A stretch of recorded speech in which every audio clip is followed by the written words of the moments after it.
Ladies and gentlemen, welcome. Dawson County Board of Commissioners voting session today's Thursday, December 19th, 2019. We do appreciate your attendance. We'll start out with a roll call.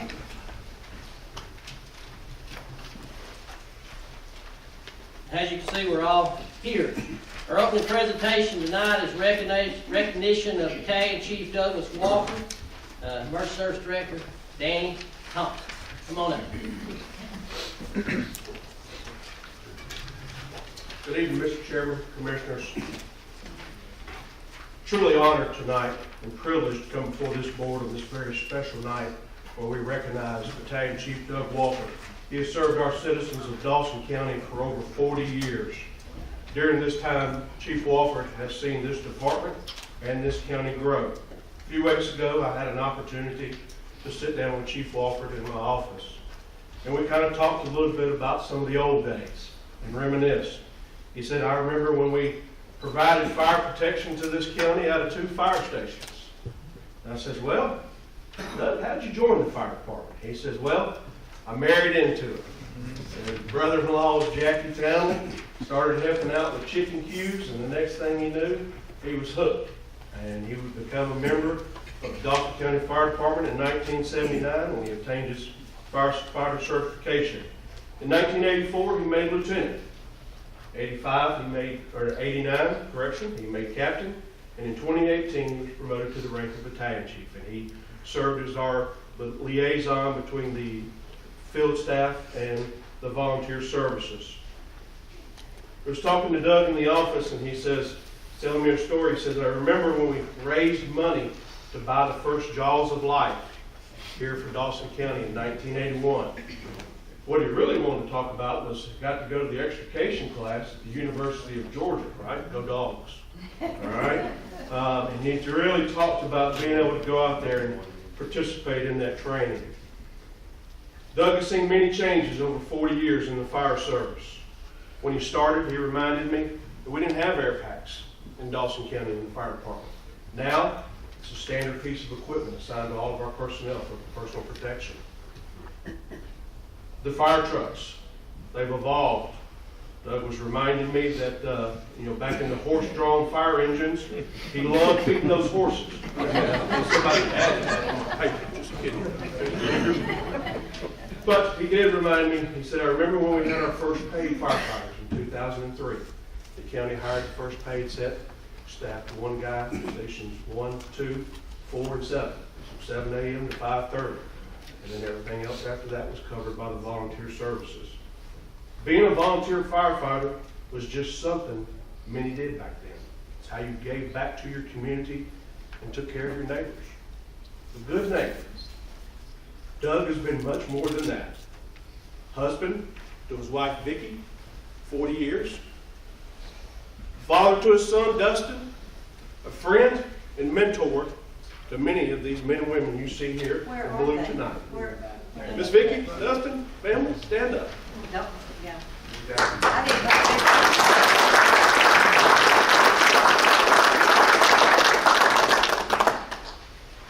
Over those 40 years, Doug has missed many dinners, awakening in the middle of the night to go to house fires, medical calls, and serious car accidents. I'll close with these few words. Brother, I'm a better person for knowing you, and you made me a better chief in 2 years I've been here. So, I thank you. I think all of these citizens appreciate the 4 decades of service. And with that, truly defines what being a public servant is. A lot of these men and women pin these badges on every day for people that they never have met in this room. And you simply put an exclamation point on what it is to be a public servant. So it is with that fire department tradition and honor that as a retiring member of the organization, he calls his unit number out of service. So at this time, please stand by.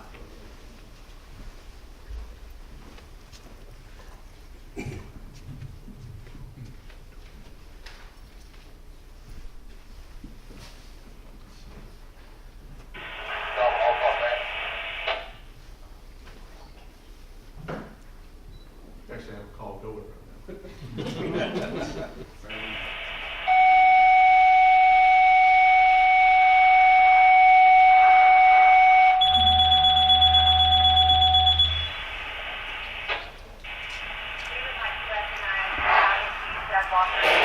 Wofford serves our community, the citizens consider serving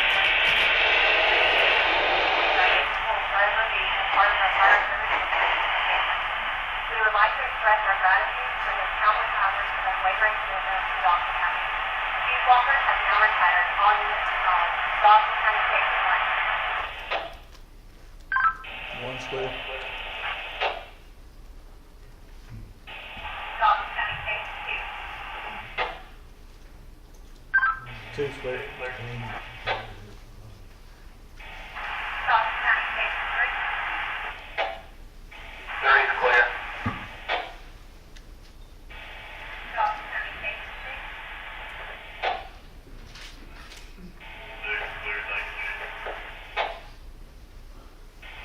Dawson County Station 7.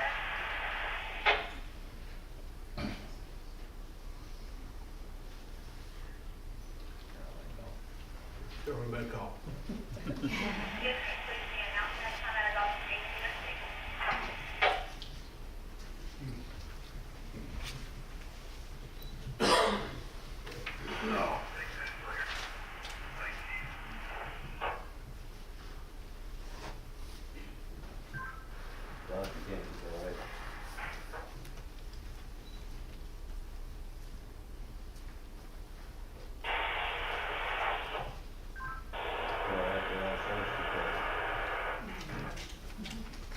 Doug, so with that,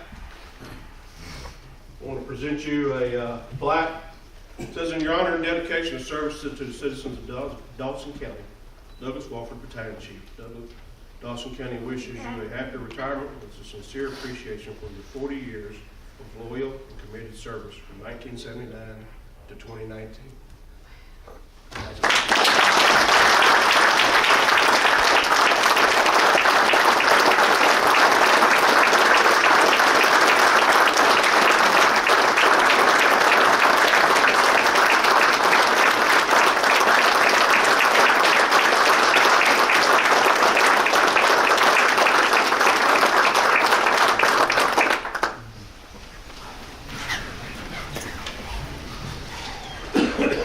Douglas, let me say this, brother. 37 of those 40 years, I had the honor to serve alongside you.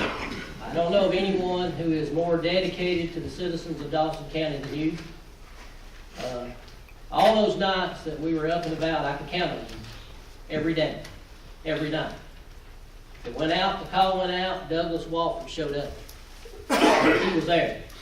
He's a man of integrity. He's a man of honor. He loves his Lord, he loves his family, and he loves his community. There's not a finer human being than Douglas Wofford. This community thanks you, this board thanks you for all of your loyal, dedicated service to the citizens of this great county. You'll definitely be missed when it comes to being a volunteer. Another thing you may not know about Doug has kept us able to communicate. He works in the communications portion for Motorola. Many times, Douglas Wofford has come in and fixed a broken system so that we could communicate. Where we weren't out there in the middle of the night or anywhere else, unable to communicate back, know where our people were and what they were doing. We've always been able to count on this man. We always will. Doug, thank you so much from the bottom of my heart for all that you've ever done. You're not just a friend, but you're a brother. And I'll never forget that. Thank you, sir. Anyone else? Yeah, I want to thank you. I'm emotional like y'all are. But 05, when I started, I think the first week, I think Billy said, "You're on call this weekend." And I didn't know where I was going, nowhere. But I could count. We got a call. I could hear one person say, "En route for a truck."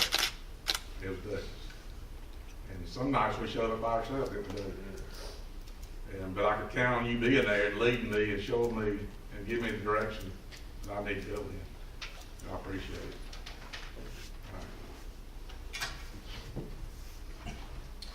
I'll just say, I don't obviously know you as well as these two gentlemen do, but you are definitely an example of an employee that that we as citizens, and I take myself out of this role, but as a citizen, thank you. Thank you for all you do and have done for the community. I would like to say thank you too. I didn't know you that well, but I mean, 40 years, you know, some people don't live 40 years. And here you have stayed with us, all 40 years in Dawson County. Yeah. I tell you, that is just fabulous. And I just hope your retirement is happy. And I'm as sad as I can be. But I should be happy for you, but I'm sad for us. I'm sad for us. So, I mean, you can lay down at night and just glow in the wonderful job you've done. That has to feel great. It has to feel great. So, thank you.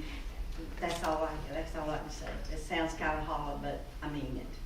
I can just say Dawson County's been very thankful to have someone like you, and you've got big feet for all of these people to fall in, and I'm sure they'll remember you, and thank you so much. Okay, we're gonna get a photo. Go down in front.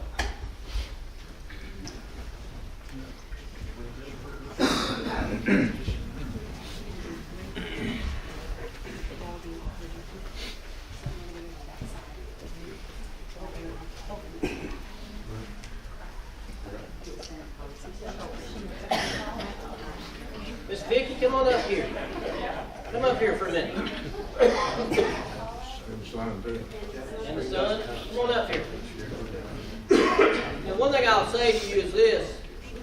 Douglas did the volunteering, but his family was as much a part of that as anything. Because all those meals and all those things that he missed, they supported. And so they've been a support for him for 40 years. And so when you have people like Douglas Wofford and his family who are committed to this community, it's a family thing. It's always been a family thing. This is a family right here.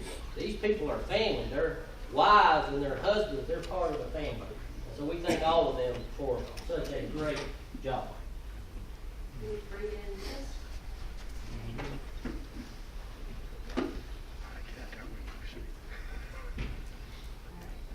One, two.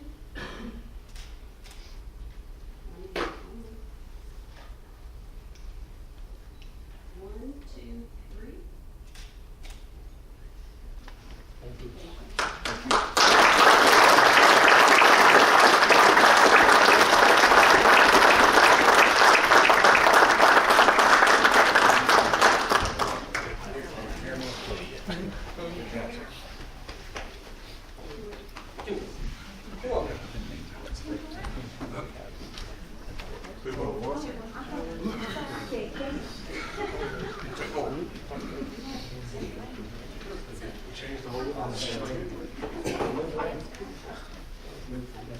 Command staff.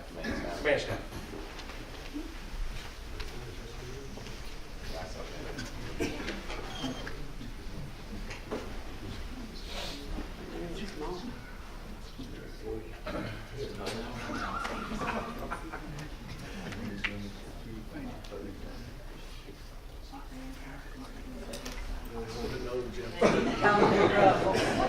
There's one in every group.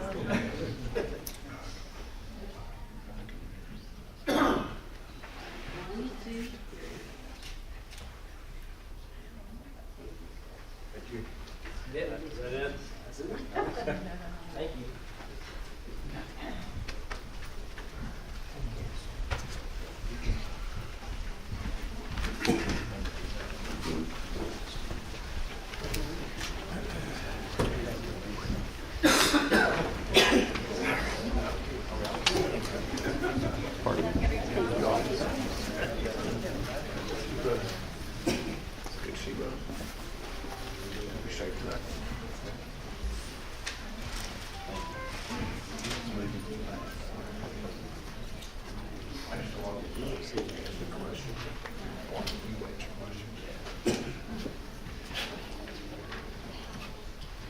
All right.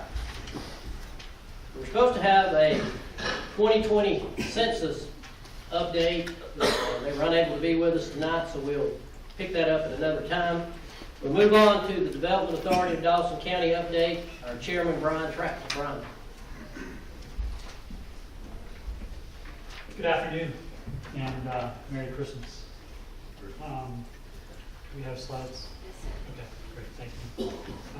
As always, this is just part of our quarterly commitment to you as partners to catch you up on where we have been recently and where we plan to go in between our conversations here. As with every conversation we have, let this be interactive as often as we'd like. So what we'll cover, and it's a little tiny on the big screen, but hopefully you have a copy in front of you. We'll catch up with you on what we went over with our October board meeting. We'll catch you up on the Appalachian Regional Commission grant, which is a big success and is pivotal to us as we move into 2020. We'll talk through some of the deliverables in our annual operating plan year to date that we've committed to keeping you up to speed on, and things we've kept.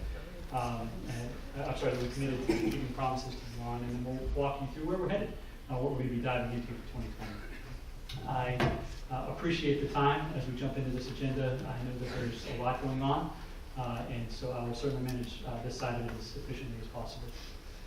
So in October of this year, we did receive a brief presentation regarding West Hightower Road. There's some road issues there that are impacting the functions of some of our businesses who are operating in that area, particularly around drainage that's eroding the road surface. Without going into too much detail, it was presented to us just as an opportunity for us to evaluate how we can support local business in remediating that, or partnering as appropriate to evaluate how we can remediate that. Nothing more detailed than that. Actually, there's more detailed than that, but that's the synopsis of it. We did talk through the selection of a contractor for the Appalachian Regional Grant. So we received a $50,000 grant, which is a 50-50 match, so $50,000 from the Appalachian Regional Commission and $50,000 from the Development Authority for a total value of $100,000.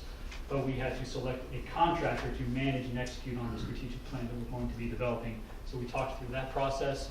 We did select Thomas Hutton, which should be a name familiar to this group. We'll touch on that as we go through the conversation as well. We received a presentation from the Ad Hoc Workforce Housing Group. That was something that a couple of our members are particularly passionate about around workforce housing. How can we evaluate our role as a development authority in supporting the local community and our residents being able to live and work in the community? We talked through a proposal for website services, and then we confirmed our 2020 meeting dates. So some of it is fairly administrative and not terribly exciting, but we want to keep you all up to speed. So the West Hightower Road presentation, the issue ultimately is existing businesses are concerned about the integrity of the road. Our Director of Economic Development, Betsy McGriff, who is unable to be here this evening, she and a consultant evaluated options for road improvement. So we basically have a menu of options to evaluate as appropriate. And the board determined ultimately to continue discussions with those impacted businesses, assess potential remediation options, and then ultimately reconvene in February of 2020. The fact that we're having good faith conversations about how we might be able to support them is meeting the need at this time. Success with the Appalachian Regional Commission. We put services out to bid in terms of identifying a contractor who can help us manage the Appalachian Regional Grant itself and the deliverables that are associated with it. We pushed the bid out through multiple channels and ultimately received one respondent, Thomas and Hutton, by default. One, a quality carrier, a quality partner because of their involvement already in the community and their professionalism, and others and their experience in developing plans like this, but they were also the only respondent.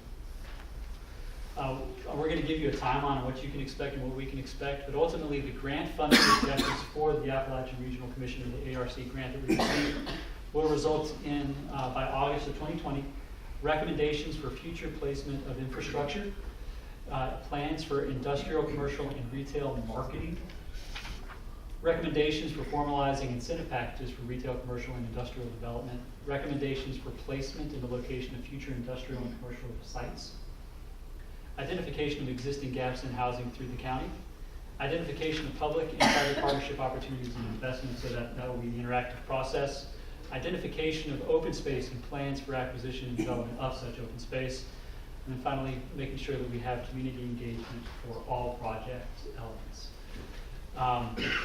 That's a lot to chase in an 8-month time, but it's something that we're confident with Thompson that we can deliver. They have experience doing it, and we know that we will be able to manage that. Briefly, here's the timeline. So in September, we received notification that we received the award, which again is very exciting for us at the Development Authority. We executed the contract with the ARC. In October and November, we went through the RFP process for qualified firms and did receive that one respondent with Thompson Hutton, which is we thus selected in December.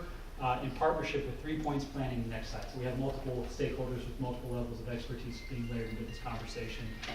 And from January to August of 2020, we will be collaborating with that selected firm to create the strategic plan that has those deliverables we discussed.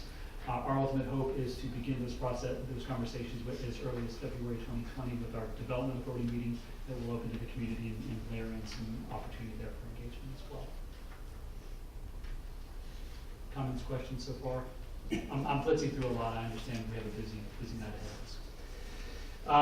Some of the things we talked about real quickly at the beginning of the year that we worked through this year with you and for you is new industrial parkside development. We've done preliminary work there with the University of Georgia engineering students. We'll get a report in spring of 2020. One of the reasons that we are confident in that we'll be able to meet the August 2020 deadline for the plan is because we've already begun a lot of the work with the University of Georgia to identify 6 to 7 potential sites, whether or not whatever the menu happens to be, 1 or 2 or none of those are selected. We have gotten the ball rolling there, and that will ultimately be completed in association with ARC in August of 2020 with a proposal for opportunities for land acquisition and development. We have identified existing properties at Worldwide, working with various property owners at Hightower, and we're mapping infrastructure with our various utility partners as part of this process. All preliminary groundwork to make sure that we can make efficient use of the partnership with Thomas Hutton. We looked at funding stream recommendations. As we know, we entered into a multi-year agreement with the county with the ultimate goal of working our way very effectively and efficiently towards the ability to stand on our own. Branding, new logo adopted. We're redeveloping our website in partnership with a group of an outside firm that will give us the ability to align ourselves in our website specifically with site selection style formats, so that if somebody's looking for a piece of property in the Dawson County area, they can go to our website and they can just type in parameters into this particular map, and they get available land, they get available properties based on those constraints. We've done multiple site visits. We've done multiple workforce development initiatives, including the Dawson County Discovery Day that was in May. We're participating in the College and Career Academy Planning Committee, and we have the housing assessment we're going to talk to as well. In terms of the strategic engagement, we're talking through this as we go forward, and ultimately in association with ARC. Some of the other workforce development activities that we've been actively involved with this year, just to keep you up to speed, is Dawson Discovery Day that we mentioned, the GPS program. The students who are not applying to college or technical school, they'll have the opportunity to train in employable skills, get an OSHA 10-hour course certification, get exposure to tools and forklift utilization to enhance those skills. So the Development Authority is partnering actively with those in the community to get that done. Along with CCA planning, that's the College and Career Academy, just to get those programming aligned with industry needs locally. And then our strategic partners, as you can see there, we're actively working with them with the Board of Education, Goodwill, Department of Labor, Lilieth, and the University of North Georgia. The ad hoc workforce housing group had a pretty good, very detailed presentation that they gave us at the Development Authority meeting in October. Here I'll just recap at a high level that the membership included the Development Authority board members, chamber, and private citizens. And the key findings ultimately were that the Dawson County average weekly wage is about 60% Georgia's. So there's opportunity for us to take a few steps forward to align ourselves with the state.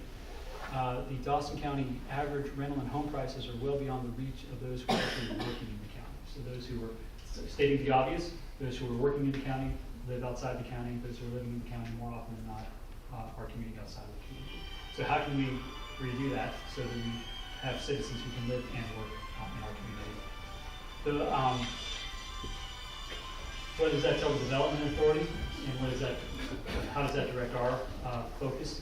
Is increasing quality job opportunities will ultimately allow our citizens to both live and work in Dawson County. That was our takeaway. This, I'm not going to walk you through because it's going to be something that hopefully you'll actually see as a deliverable following each one of our quarterly meetings.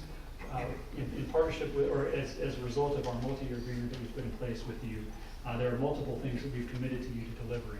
Obligations ranging from developing and approving annually an economic development strategic plan, down to developing and maintaining relationships with professionals to assist in planning, design, and development of projects on down.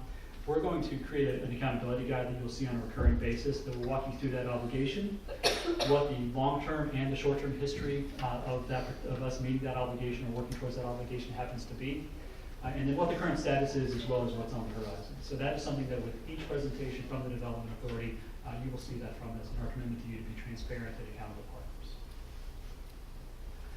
So what we've covered and where we're headed.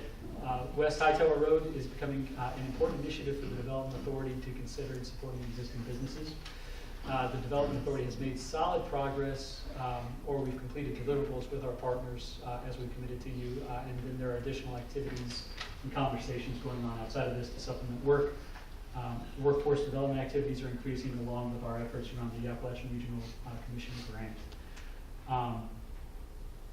There is a whole lot more than that, but I know you all have a lot on your plate this evening. So I want to manage that efficiently and also want to be available for any comments, questions, and concerns. Where is West Hightower Road? That I could show you on a map, but I couldn't describe it. Besides State Farm, Do what? Roger Slayton's office. State Farm. Oh, down into there. Okay. And we had a handful of businesses with probably 20 to 30 employees who were aggregating that whole area. Other questions for Brian?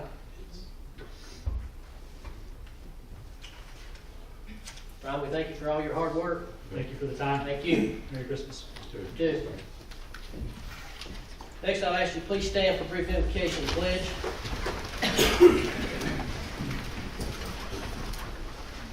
Bow your heads, please. So, dear gracious Heavenly Father, we thank you for another wonderful day. We thank you for the blessings of life. We thank you for this season and the reason for this season. We just ask that you give us knowledge and wisdom. Anything that we accomplish, we'll give you the honor and glory. In Christ's name, we do ask and pray. Amen. Amen. Pledge allegiance to the flag of the United States of America and to the republic for which it stands, one nation, under God, indivisible, with liberty and justice for all. Thank you. You may be seated.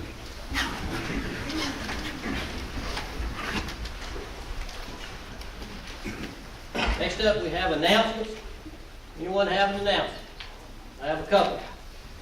We will have a special call joint meeting with the city reference to proposed T-Splosh. That meeting will be at 5 o'clock on Tuesday, January the 14th at City Hall. Joint city-county meeting. We invite anyone who would like to please attend. And also, our next regular BOC meeting will be Thursday, January the 16th. Any other announcements? I know Scotty Shea on a regular basis, I think his 4th or 5th year, he's a gentleman in our community that has taken it upon himself to do a Christmas lunch, and commend him for taking that action and activity and putting that on himself. That is obviously Christmas Day, and it is at City Hall, I believe, at the Racing Main. He's always looking for volunteers, so if you know him, he would love to have you come out and help. And then if you don't know him, feel free to reach out to myself or our clerk, and we can put you in contact with him. Any other announcements? Okay, we'll move on to the approval of the minutes. First up, we have the minutes of the work session held on December 5th, 2019. Any additions or deletions? Motion. Motion to approve. Motion by Commissioner Nix. Second. Second by Commissioner Satterfield. Discussion. Hearing none, please vote. And that's approved 4-0. Next up, we have the minutes of the voting session held on December 5th, 2019. Any additions or deletions? Motions.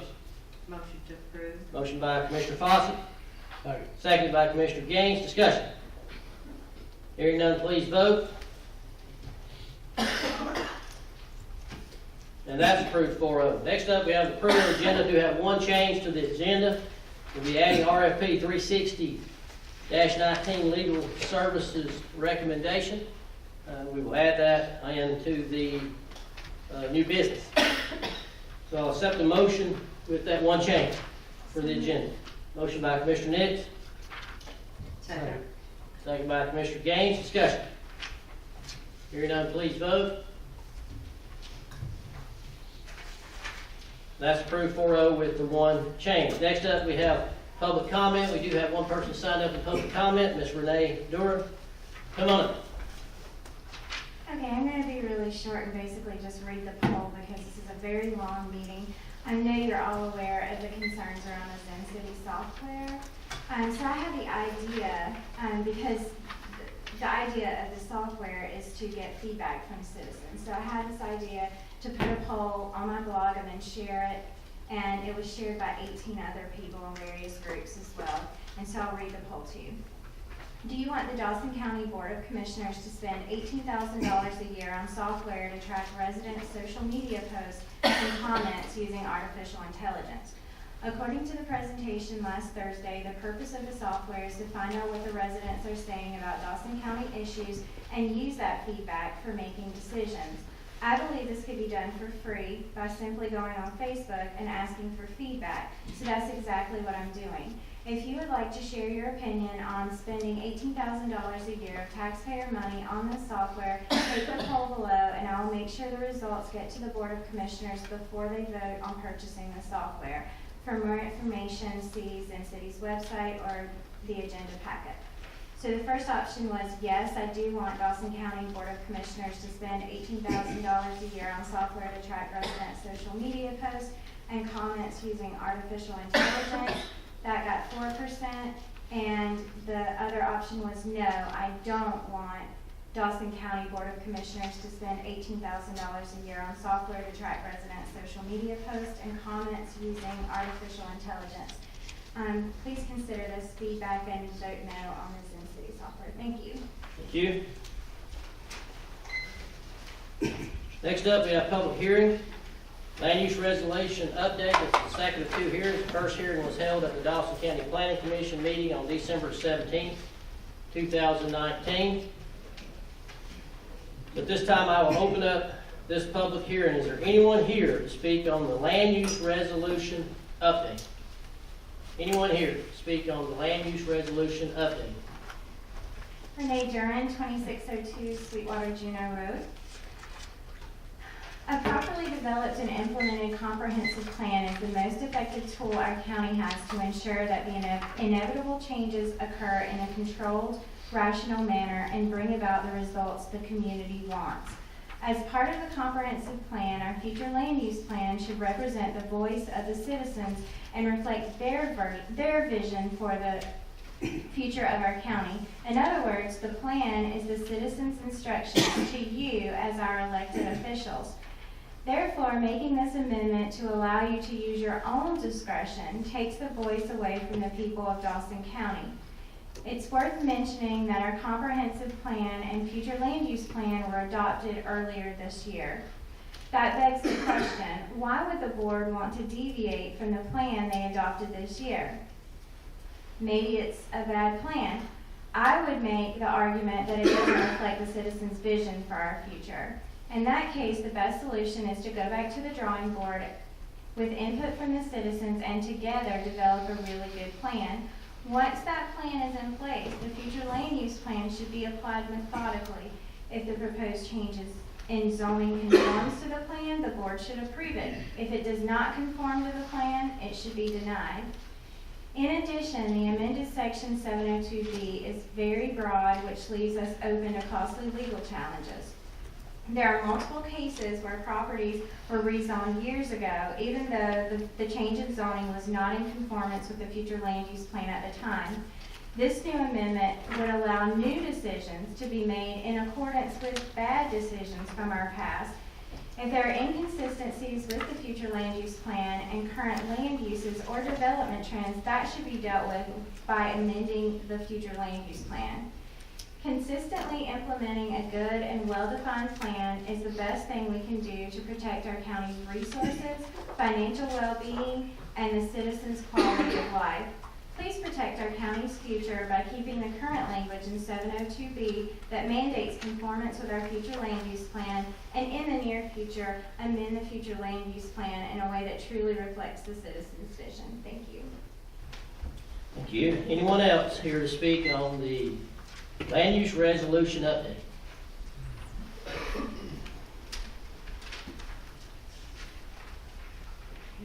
Just give us your name and your address and sign in, please.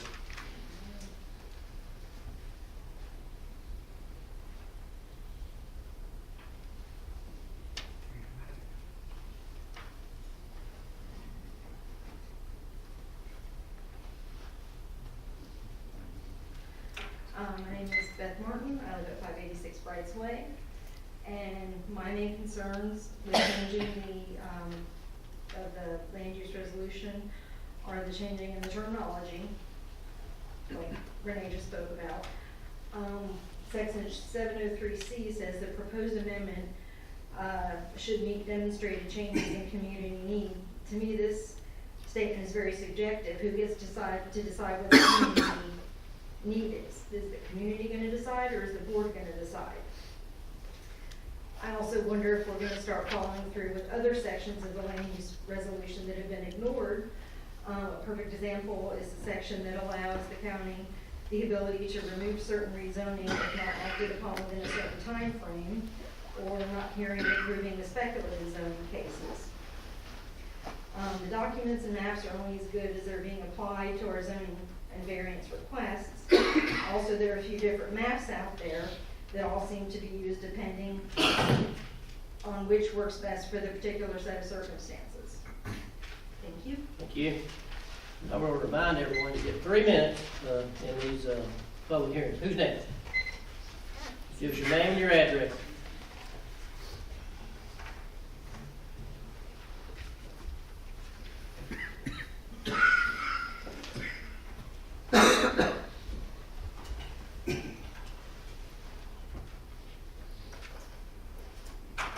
I'm Hugh Stowers Jr. from Hugh Stowers Road, Dawsonville, Georgia. I gave this board a copy of the county ordinance from White County over a year ago, passed by the Board of Commissioners, which stated no residence could be placed anywhere in White County on less than 1 acre. I never heard a response from anybody back from it. All citizens should know by now the way this board's changed the future land use plan. You can approve any kind of housing anywhere where our infrastructure cannot support. As I stated to you many times before, your primary obligation is the safety and welfare of the citizens. This shows you care nothing about the citizens who put you in that office. I've passed along this board in public meetings some common sense in writing, which stated increase in population depends upon more infrastructure. This explains why our minimum water bill is twice the amount of Forsyth County. That's just a test of the iceberg. So if you continue the present residential zoning with no industry, you're going to tax the citizens like myself out of a home, which shows me you care less about the safety and welfare of the citizens who are not here than the ones that are here now. I think I'm wasting my breath. Thank you. You? Anyone else here speak on the land use resolution update? Anyone? Anyone? Seeing none, I will close that hearing. Board have any questions? Point of clarification, I think we've asked this question before. Jameson, this might go to you or an attorney. With regards to the defined mandate of following the land use plan, which is derived from citizen feedback, how many counties in the state have that mandate? Roughly. That's an excellent question, and I would defer to our county attorney who represents those counties. Yeah, you know, we have spoken about this in the past, and I may have even given you a list, but I can't recall as I sit here, but I could only come up with like 2 across the state. I think it's very much the exception. that there's a mandatory compliance. And I think that's in part because it works both ways. You know, a land use plan is supposed to be adopted, you know, at least every 10 years, but it's intended to last for a while. And so having that mandatory compliance does not give the opportunity to adjust for changing conditions, whether it be infrastructure or how the rest of the community builds out that provides additional strain on infrastructure and so on and so forth. And mandatory compliance means you don't really get to have any consideration of anything that happens from the date after you adopt it and how that moves forward. Does that answer your question? Yeah, I just, so if we have mandatory compliance, from what I understand, there's, we've got a zoning coming up, and there's a group called Kylo Task Force or something. Under our current thing, it would, their input, citizen input would be irrelevant if we just had to follow that verbatim. In the moment, there wouldn't be any ability to have feedback from citizens if it was a mandated, like we say we have now.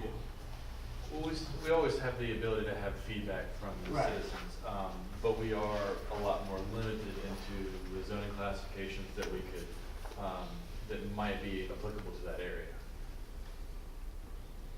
Right, but if you had, and I don't even remember the zoning classification, but it's a high density for apartments, and somebody came in and said, I want to do apartments. Under a mandate, we couldn't vary from that regardless of the feedback we got from the neighbors around, under the way we're kind of done now, essentially. Well, I think your point is you're limited in your choices, and I think that's accurate. You're limited in your choices, and so public input is less meaningful, if you will, because you have already a set determination of what is expected to be the zoning on that property. Now, public input, of course, is mandated by the zoning procedures law, Yeah, so we will always do it and have to do it. And it also can weigh in towards stipulations, you know, so if there's concerns, you can adopt stipulations that will ameliorate those concerns. But to your point, yes, it limits the ability for you to make any discretionary decisions if there's a mandatory compliance. So we could make decisions. That's Well, yeah, what that's the how it's currently drafted. That's, Yeah, that would be the amendment. Yeah. Okay. In a perfect world, we want the citizens to show up during the comp plan update and to give us their feedback then, but, you know, that doesn't always happen, so.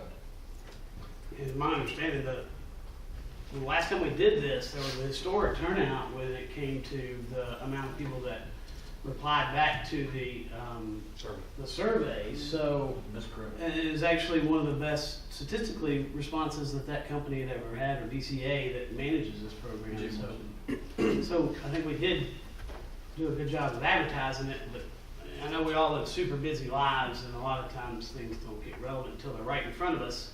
And I would like to give the citizens of a program or something that's right in front of them the ability to have some feedback in that moment. Thank you. One question. I'm sorry. Jameson, I guess it's been brought up numerous times, and we've been accused of having multiple maps. How many maps do we have? We have two maps. We have a future land use map and then our current district map. Both are on display in the back of the. They've been approved, we certainly got approved by Yes. DCA, and that's what we did. Yes, sir. On numerous occasions, we've been, said we had numerous maps, but you go by the two that we've got approved. Correct. We had numerous maps kind of floating around, changing in between during our last project, our last comprehensive update. But when the board approved it in January, it became consolidated one map, and that was approved by DCA. Just want to clarify that. It was in January 2019 is when we approved the new comp plan and the future land use plan. Yes, sir. They were all publicized. There were all public hearings on each and every one of those, that people had an opportunity to speak in the survey. And as Commissioner Gaines said, that survey percentage, even though it was slow for the number of citizens that we have in this community, was higher than some bigger counties around us as far as participation. There were over 600 that responded to that. This board would love to hear more from our citizens. We really need to hear from you on the front end when we're doing the comp plan and the future land use plan, not when it becomes a backdoor issue. We need to hear from you on the front end so that when we're developing the plan, because Experts are used to help us develop these plans, and recommendations that they get from the 600 people who responded is the definition of what they're going to give us. So we would ask you all, because this board would love to hear, I would love for 10 or 15,000 of the 27,000 people we have in this county to have responded to that survey. And we spent a great deal of time advertising that, make sure that people, it was on the website, it was in the news, it was in different places, different mediums, to try to get people's response. And we didn't get that many, even though it was considered a high number. So please take part in your county. Please take part in providing information to all the surveys that are put out there, because we do want to hear what you have to say. This board wants to know what you have to say. But in the end, there will be a plan, there will be a map that we have to adopt. That's part of the law. But we will adopt that based on the recommendations that we get from the majority that is willing to give us feedback. So, anyone else? I wanted to ask you, is this taking out, how protected I am in my area? I think I saw where like mobile homes have to be on 5 acres. And I didn't know about a house. I didn't know if that had been taken out of this. We stayed a long time one night and voted. You remember that? So is that out of here? No, ma'am. As far as the residential classifications, we kept everything the same. We may have done a little housekeeping on some of the language as far as punctuation, but as mobile homes are still on 5 acres, nothing has changed in those other residential classifications. Like residential rural estate. I didn't really, looks like to me that would be something that should be 5 acres. So we have Which classification says 5 acres? residential agriculture. All right. Which is what you're predominantly on the land use plan. Your area is predominantly Yes. RA. Yes, That's yes. the green spot. It hadn't changed. Okay, that's not changed. So long as it's classified RA. And residential rural estate is 3. 3 acres, yes, ma'am. Okay. Other questions? From a planning perspective, I'm not a planning expert, but you've got a background in ag with school with it, and I believe in all that. So do you feel that this gives you better tools and resources to make better planning decisions for the county as we move forward? Absolutely, absolutely. And this is just the first update of 2. The next thing that Dale and I are going to tackle is the commercial portion of this, which, as far as from a planning standpoint, is actually huge for us. Moving forward with these tables, where it's really going to help my staff and me in planning through different committees to help plan for the future. Hopefully, after we get done with this, we will implement take another closer look at the future land use map, so we can take some of these principles and apply them into the long-range comprehensive plan. It's my understanding this is a pretty big step. This hasn't been approached at this level in many years. You're cleaning a lot of this stuff up. So. Really, 1998, when this document was formed, it's just kind of been updated piece by piece up until then. This is really kind of an overall look, facelift, for lack of a better term, for this document. It's been needed for some time. What new classifications did it add? We added 2 residential classifications, RS2, which is 2 units per acre, and RS3, which is 3 units per acre. Do we have any idea how much land that would affect? See, that's to me like we're getting into higher density. Yes, yeah. We're getting Essentially, into we don't have anything between 1 and 6 units per acre. So when we try to, we need these 2 and 3 units per acre to try to move away from the residential multifamily, because the board's opinion that we don't typically want any more apartments, right? And townhomes aren't really something that we want to see. So we'd like to move away from that and have more detached housing, but we don't have a classification for that. So we're trying to create those classifications to better feather the density per se from 400 out into these 5-acre lots. Other questions? Thank you. So it gives us the opportunity, instead of going from 1 to 6, we want to keep it from going 6 per acre. We can go 2 or 3. And Instead still of keep instead of detached allowing houses. 6. Because we either got 1 or we got 6. That's it right now. Essentially. Okay. Yeah, in my understanding, if we could all stick our head in the sand and say, no, we don't want it, period, but we can't do that. From a legal standpoint, we have to be reasonable. So if we don't want 6, we have to come back and do a reasonable. The only thing we can go to is 1. And when we go to that, then we wind up in lawsuit. So this gives us some flexibility to not do a 6, which I don't think we inherently want to do, but drop it down to something that is reasonable, more palatable, but to keep us from getting in lawsuits, really. Other questions? I would suggest those people that made comments tonight that we would reach out to them and include them in this next,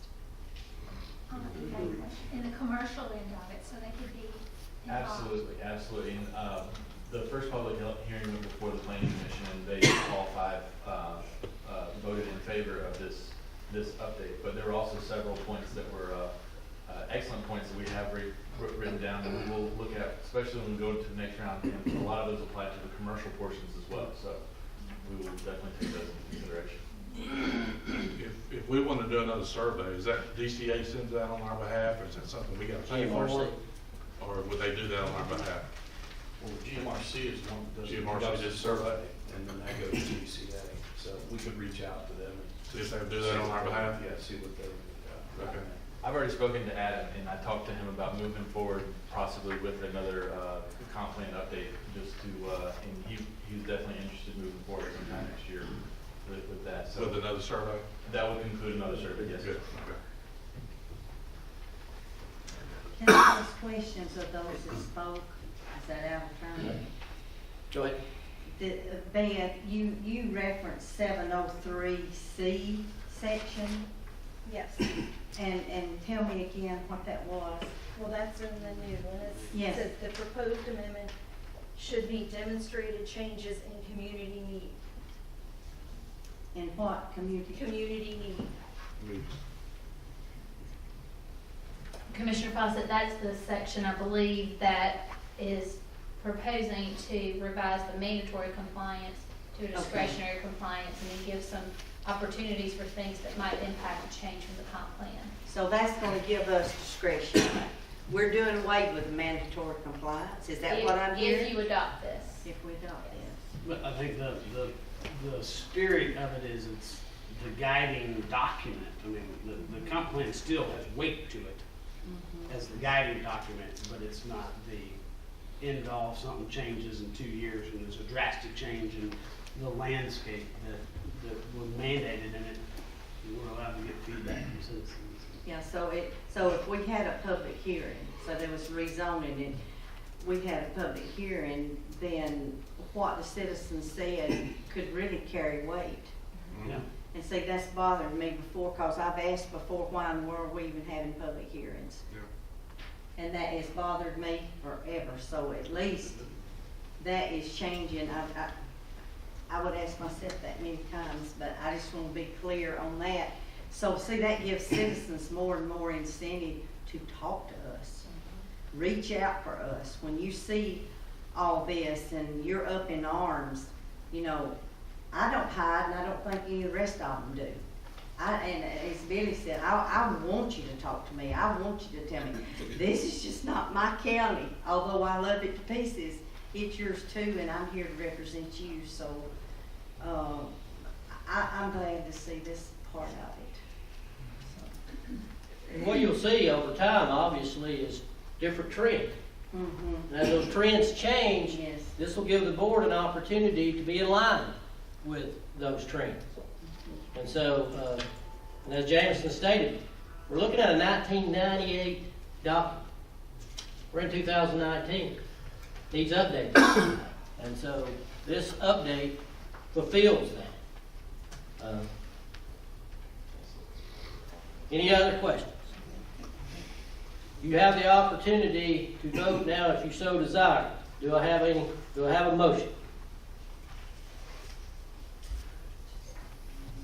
I make a motion to approve the land use resolution update as it has been presented. Motion by Commissioner Gaines. Do I have a second? Second by Commissioner Satterfield. Discussion.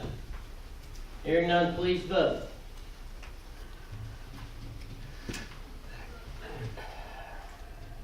And that update is approved 4-0. Next, we'll move into zonings. First, I'll go over the rules that we will go by in these zoning applications. Planning Director will present the application and recommendation of the Planning Commission. Then we'll hear from the applicant. Then I'll open the hearing and hear from those who are in favor of the application. Then we'll hear from those who are opposed to the application. Each person wishing to speak will be allotted 3 minutes per our zoning guidelines.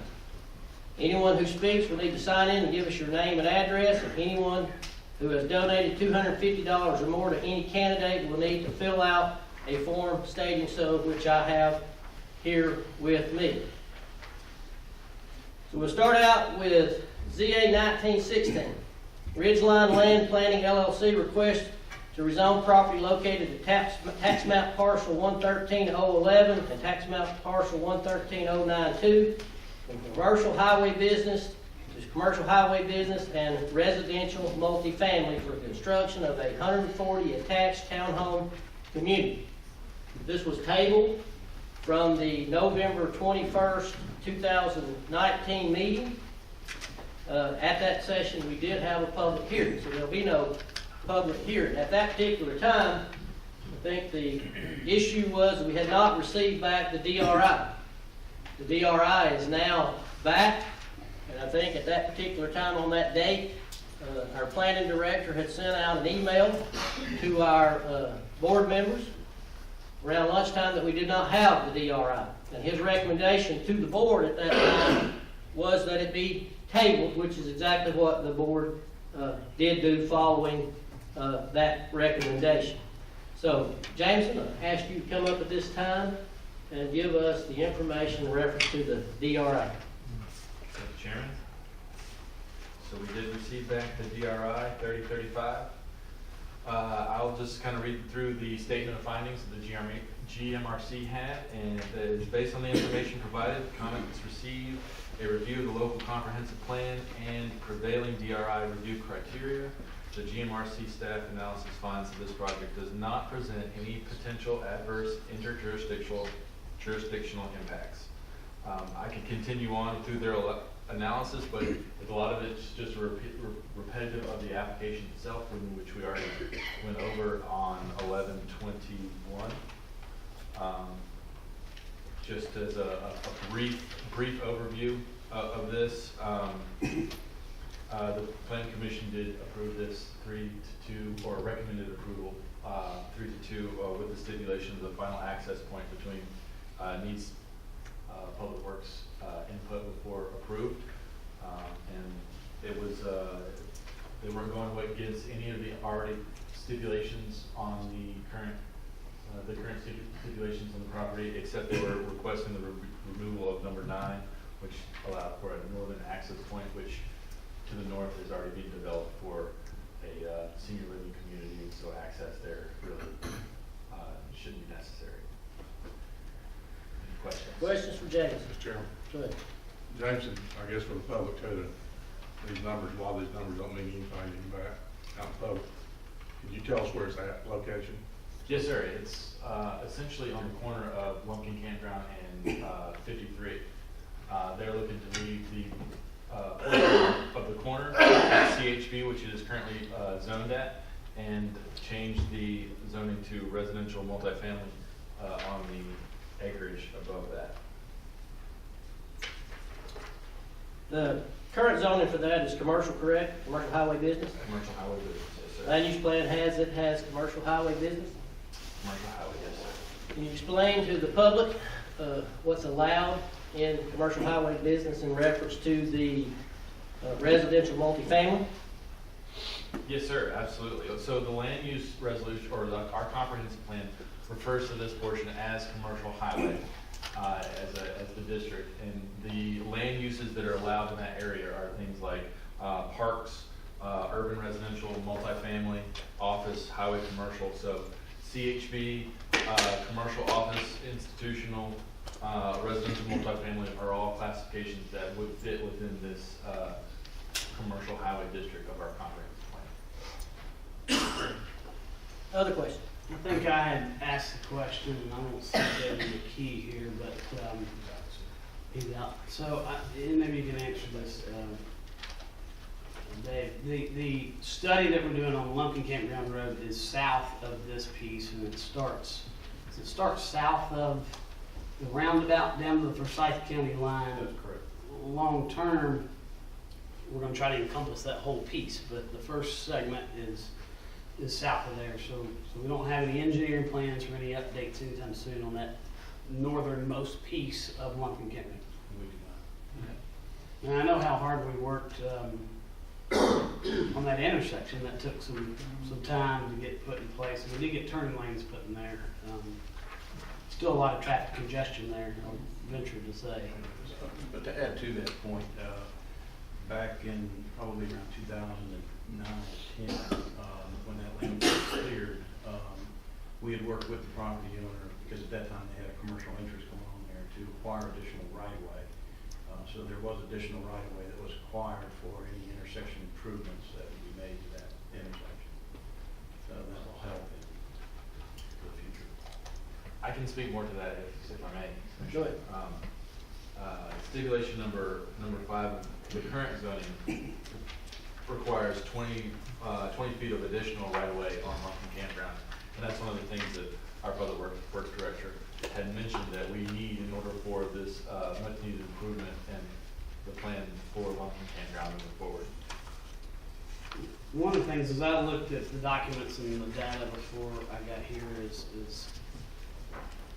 and again, I'm not expert in planning, but interparcel connectivity is a desire to have to move that traffic off of your main corridors internal into other areas. Looks like there could be a connection at some point between, I don't know if it's Prominence Court or what the name of the road is that goes up next to the movie theater to connect over eventually to that particular parcel. Looks like it would have to cross maybe one piece of property to get there. Does this plan have an emergency entrance on the back side? Is that what I saw in the plan? The current site plan for the rezoning application does not have an emergency exit, but I discussed that with the applicant, and they will have to be required to have one to have that many units there for emergency access. Where we put it is still up for discussion, but we're going to rezone before we look further into that. Other questions? How many units are in that development just north of it? You said it connects to the 55 and older. Is it 250? Something like that? That's a good question. I don't have that number in front of me. I was going to say it was just south of 150. South of 150. Okay. And that one's This one has 140. Well, he's talking about the other one. Right. To the north This of one it. has 140. Yeah, it's one to the north of it, I think. I remember you said it was 200 something. You got it. Other questions? This is not a question, I just want to make a comment, and I think it's a good word. When we're considering the suitability of this according to classification, and I get, as it's zoned, it can include this, but the subject property is suitable for the proposed use. However, the current saturation of residential multifamily in a 5-mile radius should be considered. And I think we've got to consider that. I just love that word. That just told me, and I think we are saturated. Some amen, so. I must be, but Other questions? I think we've got to consider that. Other questions? 190 is the number. 190 and that 55 and up. And I guess the next question is the ones that was approved behind CBS. How many units are those? I think that's 80. 80 total? Okay. Saturation. Yes, ma'am.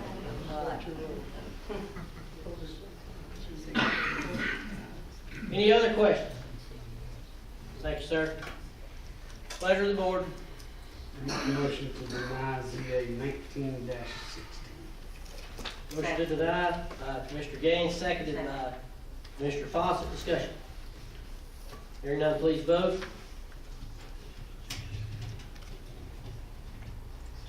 That is denied 4-0. Next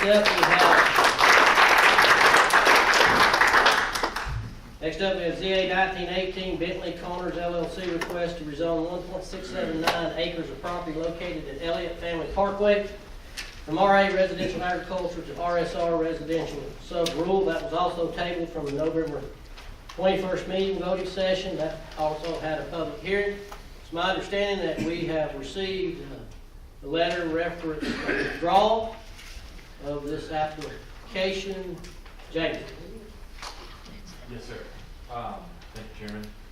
We have received a letter that Bentley Corners would like to withdraw this application. We have heard that they have closed.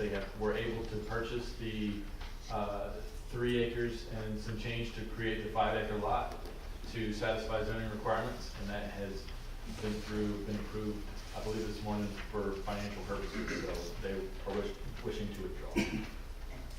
Okay. You've heard the request to withdraw. Do I have a motion? Motion to approve. Withdraw. Motion by Commissioner Satterfield, seconded by Commissioner Nix. Discussion. Hearing none, please vote. And that motion is approved 4-0 to withdraw that application. Next up, we have ZA 1919 Pacific Group Incorporated request a zoning stipulations update of 98 plus acres of property located on Dawson Forest Road West, tax parcel 106054, 10605401, 106213, 106296, 106062 from previous zoning approvals of ZA 0718 and ZA 0719. Now, this is property that has already been zoned in 2007. So basically they're asking for a zoning stipulation that was placed on that property back in 2007. They're asking for a zoning stipulation change. James. Thank you, Chairman. ZA 1919, the Pacific Group is looking to update the stipulations put on the recently zoned in 2007, so maybe not so recent, but ZA 0718 and ZA 0719. That way that would affect emergency access to the development, construction of a residential portion of development, adhering to the most recent site plan that was submitted in 2019, the minimum square footage of the residential buildings, and the ability of the planned development to approve minor adjustments on the site plan.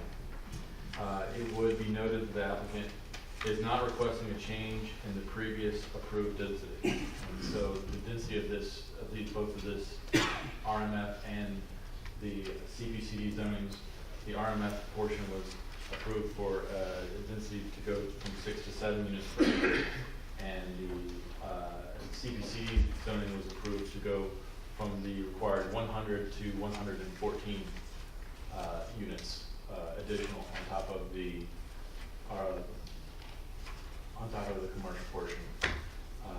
The purpose of this application is to really remove the stipulation of developing the commercial first.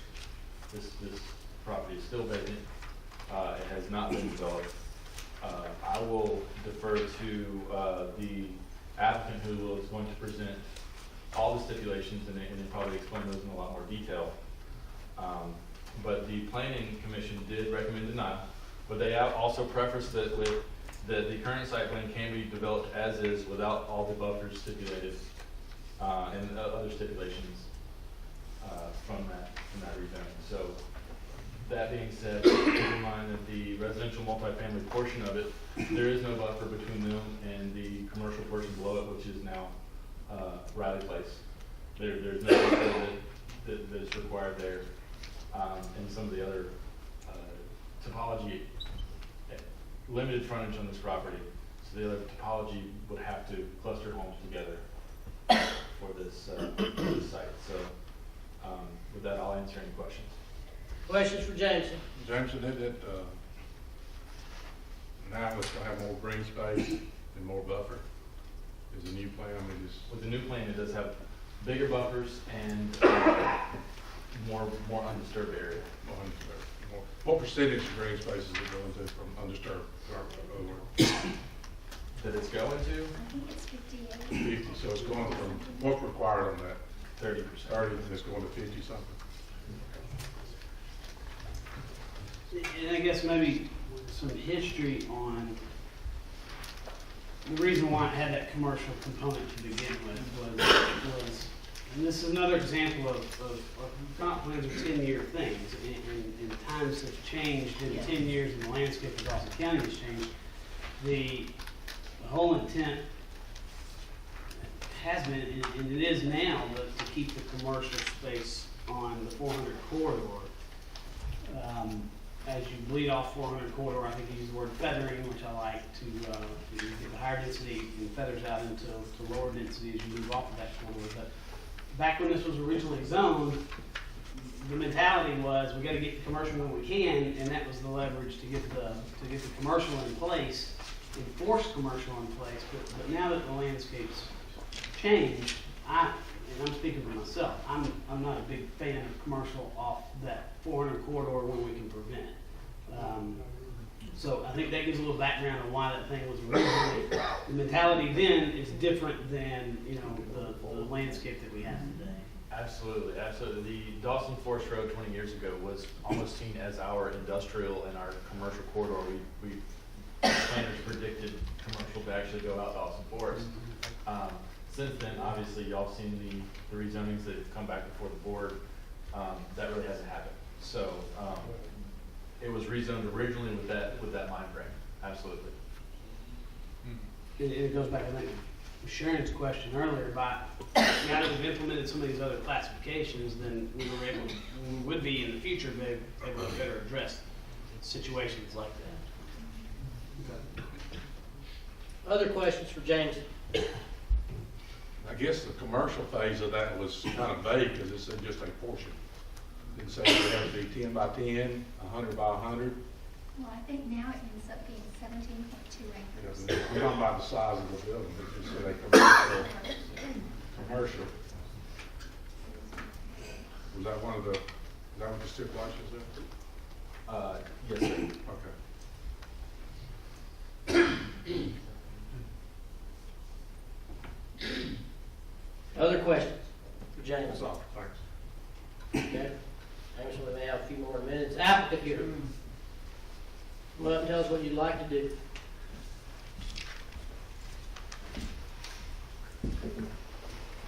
Good evening, Commissioners. My name is Kevin Seifert. I'm a partner in Pacific Group. We are a residential developer operating around Metro Atlanta. And tonight we're here proposing amendments to, this may be a little repetitive when we go through the history of our application. Amendments to two existing conditions of two zoning cases from 2007.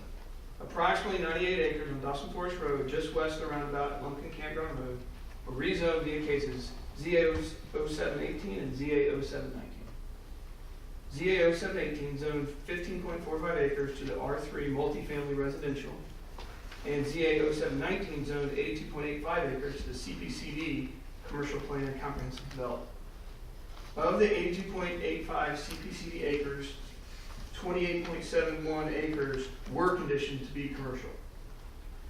And I think, on the screen, you'll see the site plan that was presented at Planning Commission. I do want to note that in a few minutes I'll put up two different slides that are slightly updated site plans that you received from staff, from the packet you received from staff.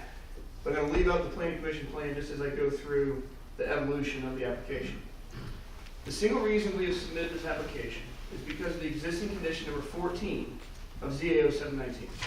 This is the original condition that states that the commercial component shall be part of the first phase of development.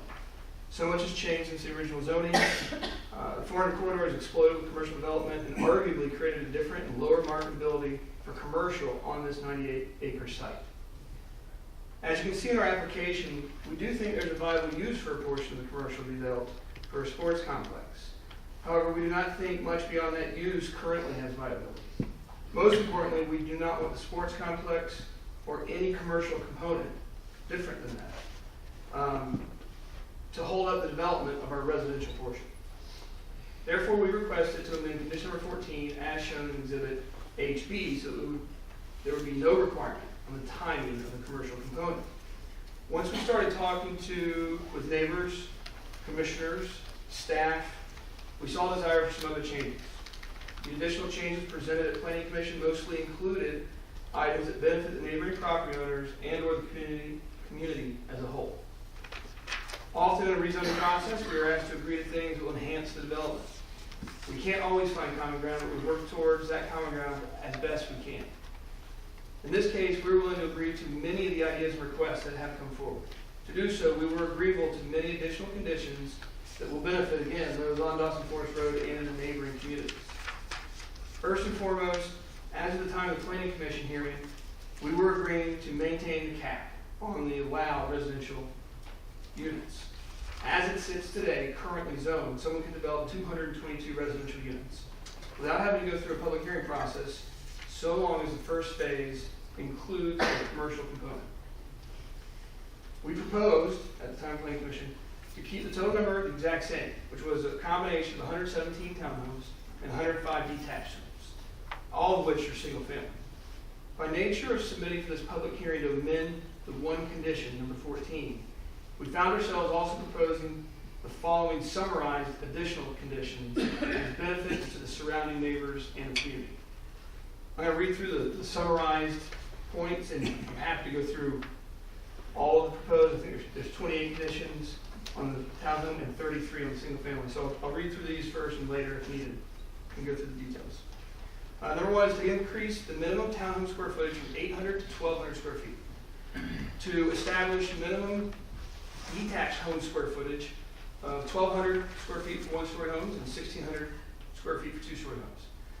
To add 11 additional architectural conditions to the townhomes and the detached homes, including requirements for carriage-style garages, 12-inch overhangs, foundation offsets, and specifics on minimum qualities for roofing, exterior facade material, and a variety of techniques to avoid monotonous appearances. Also to establish a minimum 2,400 square feet of water surface for the amenity swimming pool. To establish a 15-foot undisturbed buffer against Riley Place, and as mentioned earlier, currently not required to be any. To establish What percent, what did you say, how many? Currently is required 0. I know what you're proposing. 15 feet at the time of Planning Commission. And I'll get back to that in a minute. To also establish a 50-foot undisturbed buffer on the north side of the proposed sports complex against Valley Brook with an additional 25-foot planted buffer, which undisturbed 50, planted 25 creates 75-foot of planted buffer, and an overall 100-foot setback.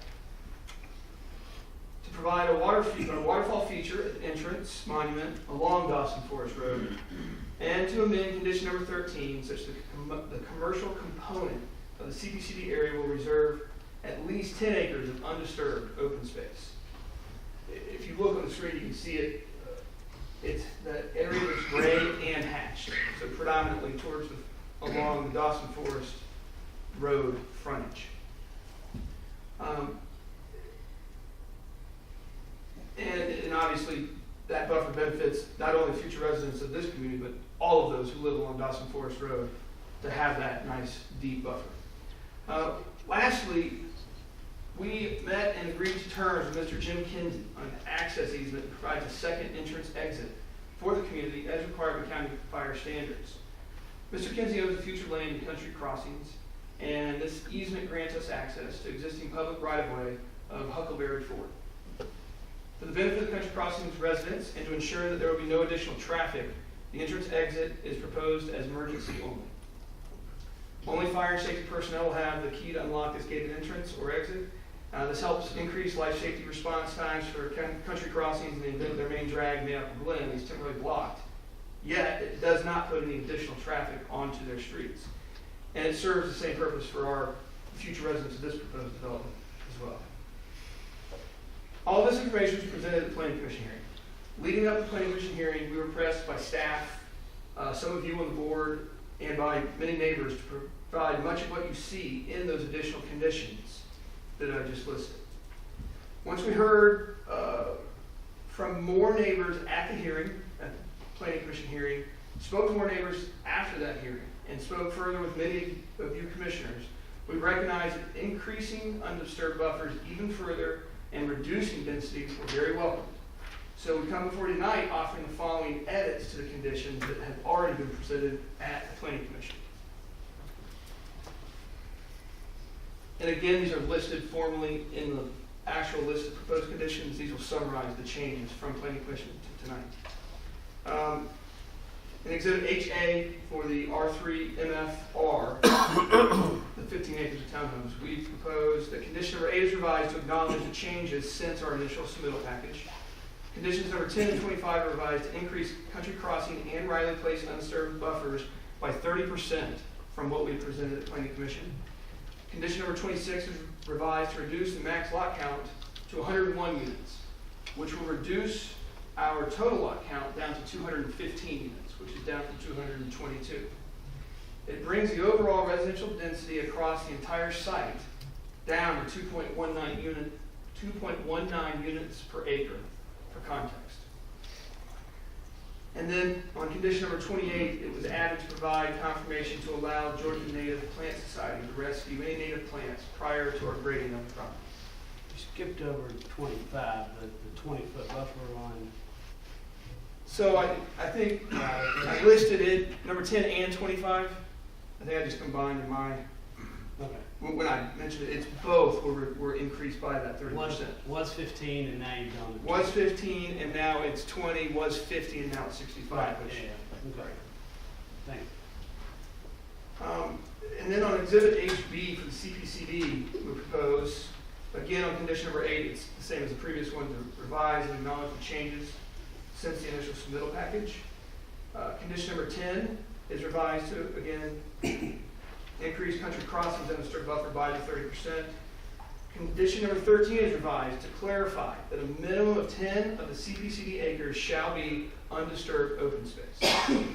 Condition number 14 is reworded regarding the order on development regarding the residential component, which just simply very clearly states that the residential can be done first, but either can go first. There's no requirement of which one has to be first.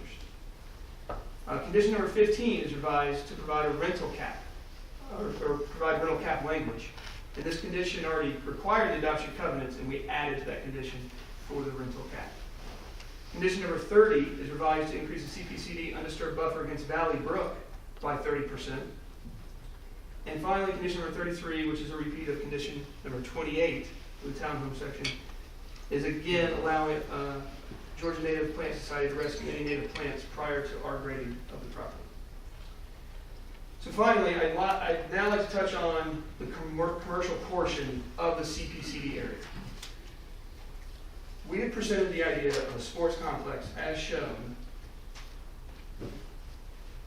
on what I'm going to refer to as option 1 to help clarify where we stand today. In the undisturbed portion of CPCD is up front along Dawson Forest Road. And as you move towards the northeast, you can see where that proposed sports complex, as we refer to it as, proposed. Questions have been posed during, or prior, during, and after the planning commission hearing. We stand here tonight and still feel that this commercial layout shown on this plan, labeled option 1, would be a good use and benefit to the community. However, we are also willing to proceed with an option number 2. And now on the screen you'll see the same overall site plan, but the area of the CPCD that is not to remain undisturbed is left blank. Should this plan be approved as option 2, it is our understanding that the commercial would not be approved for development or construction until an updated site plan is brought before this board. That would protect the use of the area by nature of a required public hearing process in the future. In the meantime, we would proceed with the development of the residential portion, and we're agreeable to either option 1 or option 2. If asked our preference, as we've always stated, we like option 1, but again, we'd be willing to go with either. And if even further asked tonight to agree to any other version in a potential option 3 regarding the commercial, we're willing to consider if it helps find the right solution for this community. In summary, we would urge that you vote for approval for this request to amend all these conditions based on number 1, our willingness to work with all the neighbors on buffers and certain accommodations, including with Bradley Place, Country Crossings, and Valley Grove, and include the further concessions we have proposed since the Planning Commission in response to those neighbors and being on this board. For number 2, the fact that we are now proposing to reduce the existing approved residential lot count down to 215 lots. And for number 3, the simple reason that this property is already zoned, and it could be developed today without all the extra conditions that we're willing to agree to, of which we think will benefit both existing and future residents in this area. And with that, we reserve the rest of our time for questions or comments or response. Questions of the applicant? On your plan, I think it's up on the screen there, the hatch mark on the green is your original proposal of undisturbed commercial space, correct? And you've got one, looks like there's a little, where the entrance is, there's an unhatched little kick out there. Tell me about that. Yeah, and sorry, I should have included that detail. So we have 4 sellers on this property. That is a 1.6 acre parcel of land that through all these different discussions, at this point, we are willing and favorable of the options we've described with all that undisturbed open space shown as hatched. And it is now not including that 1.6 acres on that parcel. So I think in our planning commission hearing, the number was upwards of 11 point something undisturbed acres. And we want to just be careful to be accurate that we want to only commit the minimum of 10 acres to reflect the change in that 1.6 acres, which obviously you see some of that is taken up by road anyway. So it may only really reduce it by an acre. In that particular piece, and I'm done, that particular piece, it borders it has to be forest. Yeah. No other residentials that's really. To your point, it's frontage on Dawson Forest Road. Correct. Other questions of the applicant?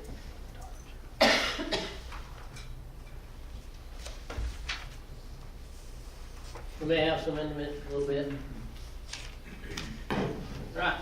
At this point, I will open this hearing on ZA 1919. And I would remind everyone that we have a 3-minute limit per speaker. That will be timed. You'll be let know when your time is closing in. If you keep your eye on the area over here where the county manager is. So, I'll open this hearing. Anyone here to speak in favor of the application? In favor of the application? Anyone here?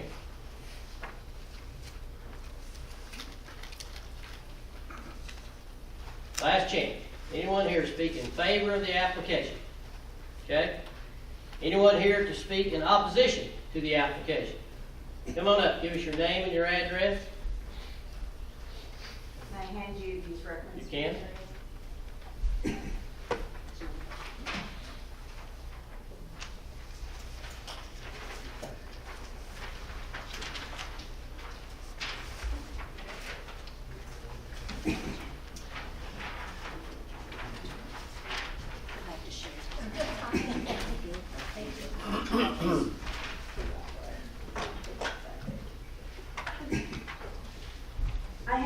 seen, excuse me, my name is Wendy Altman. I live in the Valley Brook neighborhood.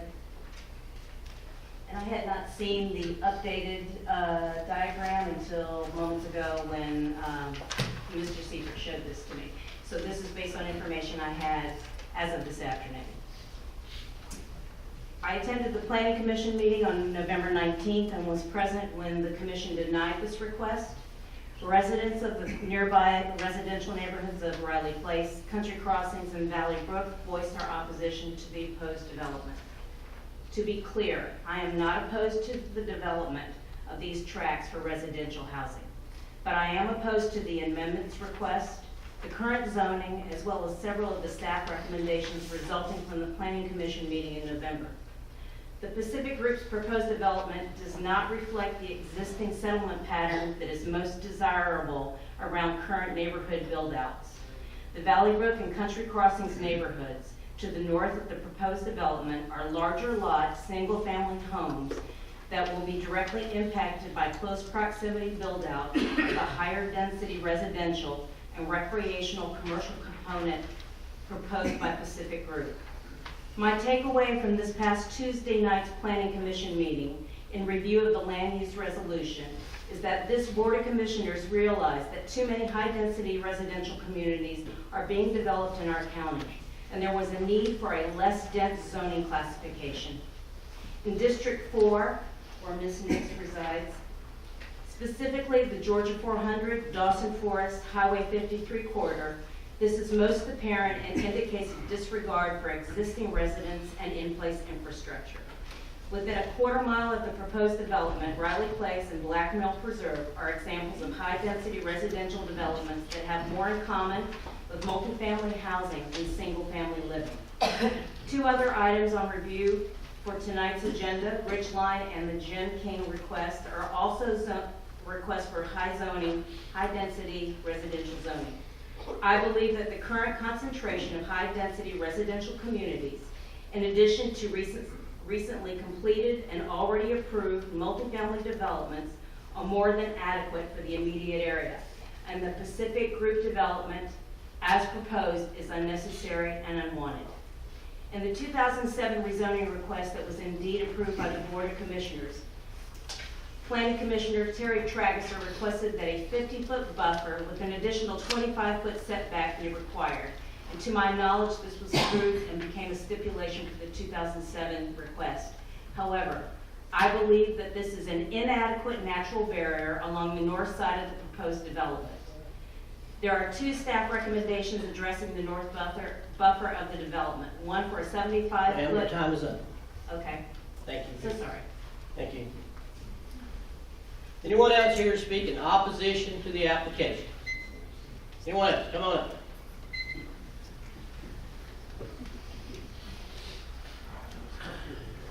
Ladies and gentlemen, the biggest problem we have is transportation. You've gone and stuck all these apartments around 400 where there'll be being jobs. We got people talking about all these jobs over there, Kroger's and Publix, the prolonged poverty. $10, $12 an hour. I doubt any of them can buy a new car. But they have jobs. Okay? We ain't getting none. And you're sticking them in apartments around there where we ought to have only transportation we got. What it's becoming is a taxpayer's parking lot. Check these people spending 4 hours a day commuting, going to Atlanta. 2 hours to come and go, if they don't into the river. I can't even get you guys to make, and thank you for putting in over there behind CBS, I think, build up traffic light. But it's not in there now. So they've added over that, and nothing said about the traffic light, but you had the special stipulations. And I said, when you did that, they come back, you got it zoned, you approved it, then they come back and added more to it, and you approved that. That's when you put in the special stipulations.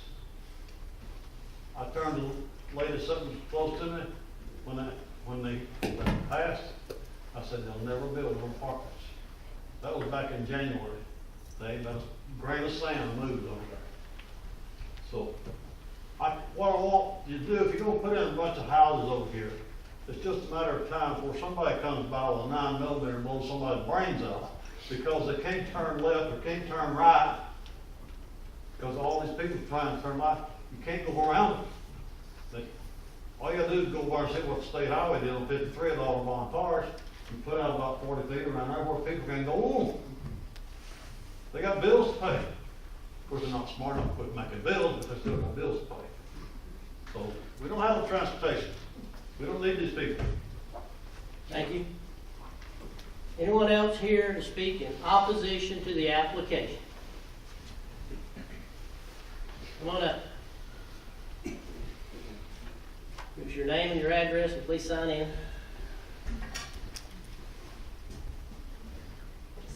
My name is Beth Kennedy, and I live on 21 Mayapple Glen. I'm in the Country Crossing neighborhood. I just wanted to point out to the commissioners that no one in the community was asked by Jim Kinsey about this emergency entrance. We were simply told at our last HOA meeting, I believe. So we had no input in this matter at all. I know Jim owns a few lots that are left to be developed, but we are a neighborhood that's kind of hard to find now. You know, we're all on larger lots, usually 1 acre plus. And sitting here tonight, I was actually encouraged by the fact that you guys said you're trying to slow down the amount of townhomes being built. I mean, it was really refreshing to hear, because even looking around the new development, it's hard to find a large lot like we have now. That being said, I think the most that our community can ask for is an even larger buffer. If you do come and actually look through our neighborhood, they're on top of us. They really, truly are. Some of our neighbors can pretty much see. They'll see the construction, they'll have the runoff. I mean, it sounds like this is a done deal, so the most we can ask for is a bigger buffer. 65 foot is a good start. I would ask for even more, since our opinions weren't taken into the matter. And that's it. Thank you.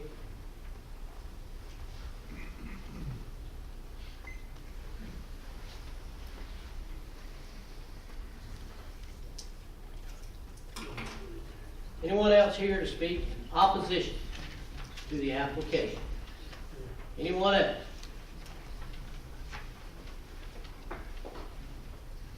Last chance. Seeing none, I'll close that hearing. It was a pleasure of the board.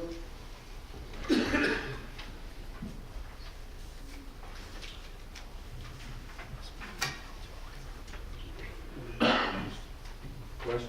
Yeah, right. So the zoning has already been approved.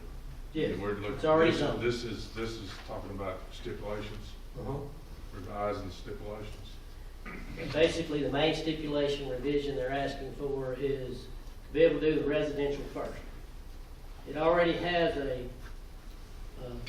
residential zoning component. It's been zoned in 2007. So they're not asking for a zoning change. They're asking for a stipulation change of where commercial does not have to be or started first. And then adding the more undisturbed buffer, Yes, they're more buffer. stipulations that he read off that they're willing to agree to, that are different from what was originally stipulated in 2007. What about what that lady asked for? She would like more than a 65-foot buffer. Is that possible? To the point that it was 50 and we have gone up to 65, and it's very restrictive. So I think we're reaching as far as we can without it being completely restricted to the layout. Is that a? It's 65 undisturbed, and an additional 10 setbacks. So you have a 75 foot total setback. That's correct. Okay. And to her point, the emergency exit is going to be gated. It is, yeah. So the Nobody can go through it unless emergency. No, an Oxford, yeah, exactly. Only, yeah, exactly. And from an emergency service standpoint, you guys, could that benefit that other community if there was a blockage on the other side and they couldn't get to those people on the back? Absolutely. So that's a two-way potential. It has potential. There's no through traffic. Right, just no. You know, and I said this a minute ago, my big hang-up is I personally don't see that the commercial's viable out there. And you know, your option A to me, and I'm just being very one, option A, I don't like the idea of the park being there because of the impact of the residents that are just north of there. Your option B, which is to leave it undefined, I guess, and would have to come back before this or any future board in the future to have any feedback on anything that can go back there. I don't necessarily have a problem with the one that's on the front, that little 1.6 acre, because it is on the very front of it. My ultimate thoughts as I sit here tonight is to permanently protect that in the back, and permanently protect what could be a future for commercial in the back. My proposal would be option C, D, E, F, whatever number we're on, to be instead of the limitation of 10 acres of undisturbed commercial, that you go to a total undisturbed minus that 1.6 acre parcel of land. That way that we have a confirmation that there will never be commercial built on the backside of that thing, in order to protect the residents that have been there in the larger lots. And I go back to a comment about planning and feathering. Just looking at the map that was provided, the lady that provided that,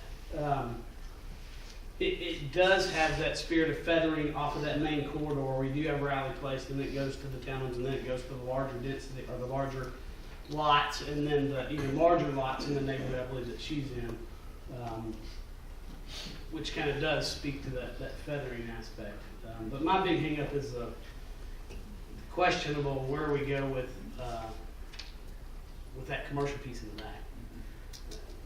Would you guys be open to an option C of saying that we will not have any commercial on that commercial space, and it'd be undisturbed except for that 1.6 acres of land?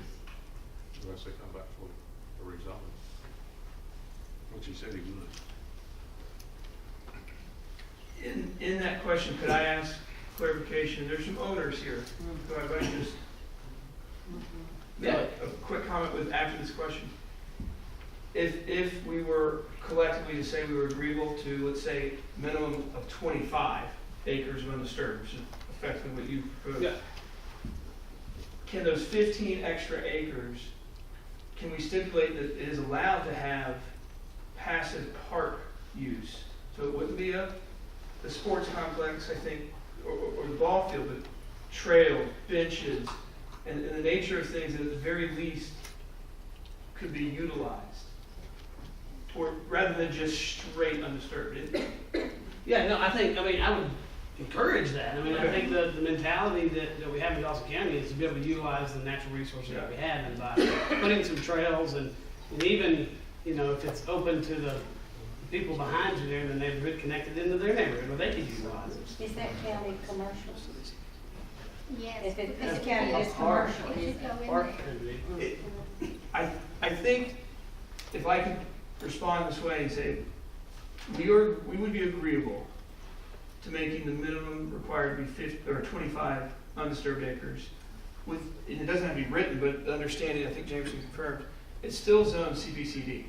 And although unlikely, there's this whole concern, just worst case scenarios.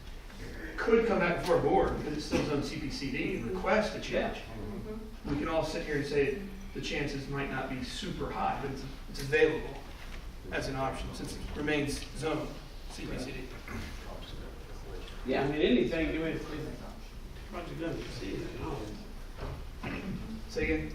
I'm just saying, if the project doesn't proceed, I believe we have a net 2-year revert back deal that's in place, but if it doesn't, if something were to happen and you don't move forward with the project, or whoever the developer is, and then the owner came back and said, look, I want to go back, then I think that's a different zoning request. Right. Ultimately, from my perspective, with it already being zoned with the high level mark of the 222 and the requirement of the commercial, I don't personally want to see commercial out there because we got a commercial focus on the 400 corridor. So let's keep it there, and you've negotiated down to reduce your density. So I think that's a good deal for everybody, the best we can get.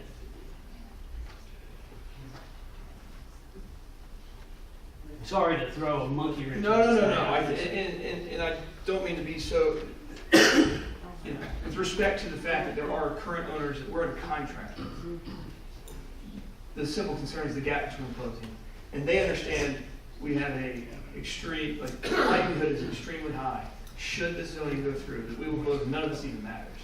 So I think it's just the idea of them protecting what they see as their property currently. Leaving that commercial. But, I mean, when you say commercial, that doesn't necessarily mean retail.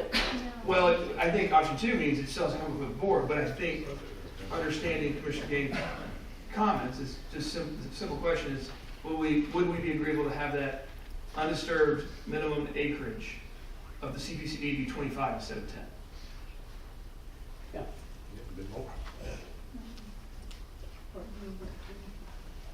I just think it puts that to bed instead there's, I mean, to the lady that spoke, she lives right behind on the commercial side. Yeah. So if we put it to bed tonight, that it's gonna be undisturbed.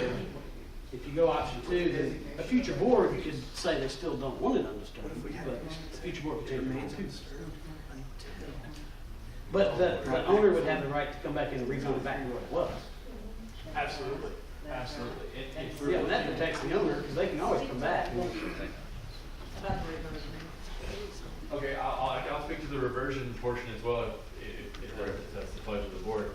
But first, I want to kind of address, if we're looking to make it more of, not less necessarily undisturbed, but more open space. So we define open space in our land use resolution by walking trails, parks. You can put things, so necessarily you can't, it's not undisturbed, so like, but it will have, if you wanted to stipulate it as open space, and I'm trying to piecemeal some of these things. Open space is as opposed to undisturbed. As opposed to Is undisturbed. that what you're talking about? Yes, that way it kind of, it can be utilized by the community with 4 walking trails and bike trails, and you know, that's an excellent use for the undisturbed buffer. And But it's I'm still not trying to called speak for the- commercial. If you It do still that. would be called commercial. But I would want to make sure that we have language that restricts that. Because what I don't want to happen is we leave it open to commercial, and the mentality is let's do walking space, but then a ball field comes with lights that we then have no control over instituting any additional constraints that protects the residents. So if we can put a stipulation that I would narrows just say it we down. don't have control. The language being open space rather than undisturbed for the extra 15 acres, if that's, I think, absolutely. Collectively, we are. So open space and then. Yeah. and then- Well, if I could just interject one thing, just to make sure your expectations are met, you know, perhaps if that's going to be open space, I think you're correct, open space, is it defined, Jameson, in the ordinance? I don't, It is. it is, how, can you read that I definition? will read it. Because I'm thinking of some, open space park areas that could have different uses, lighting.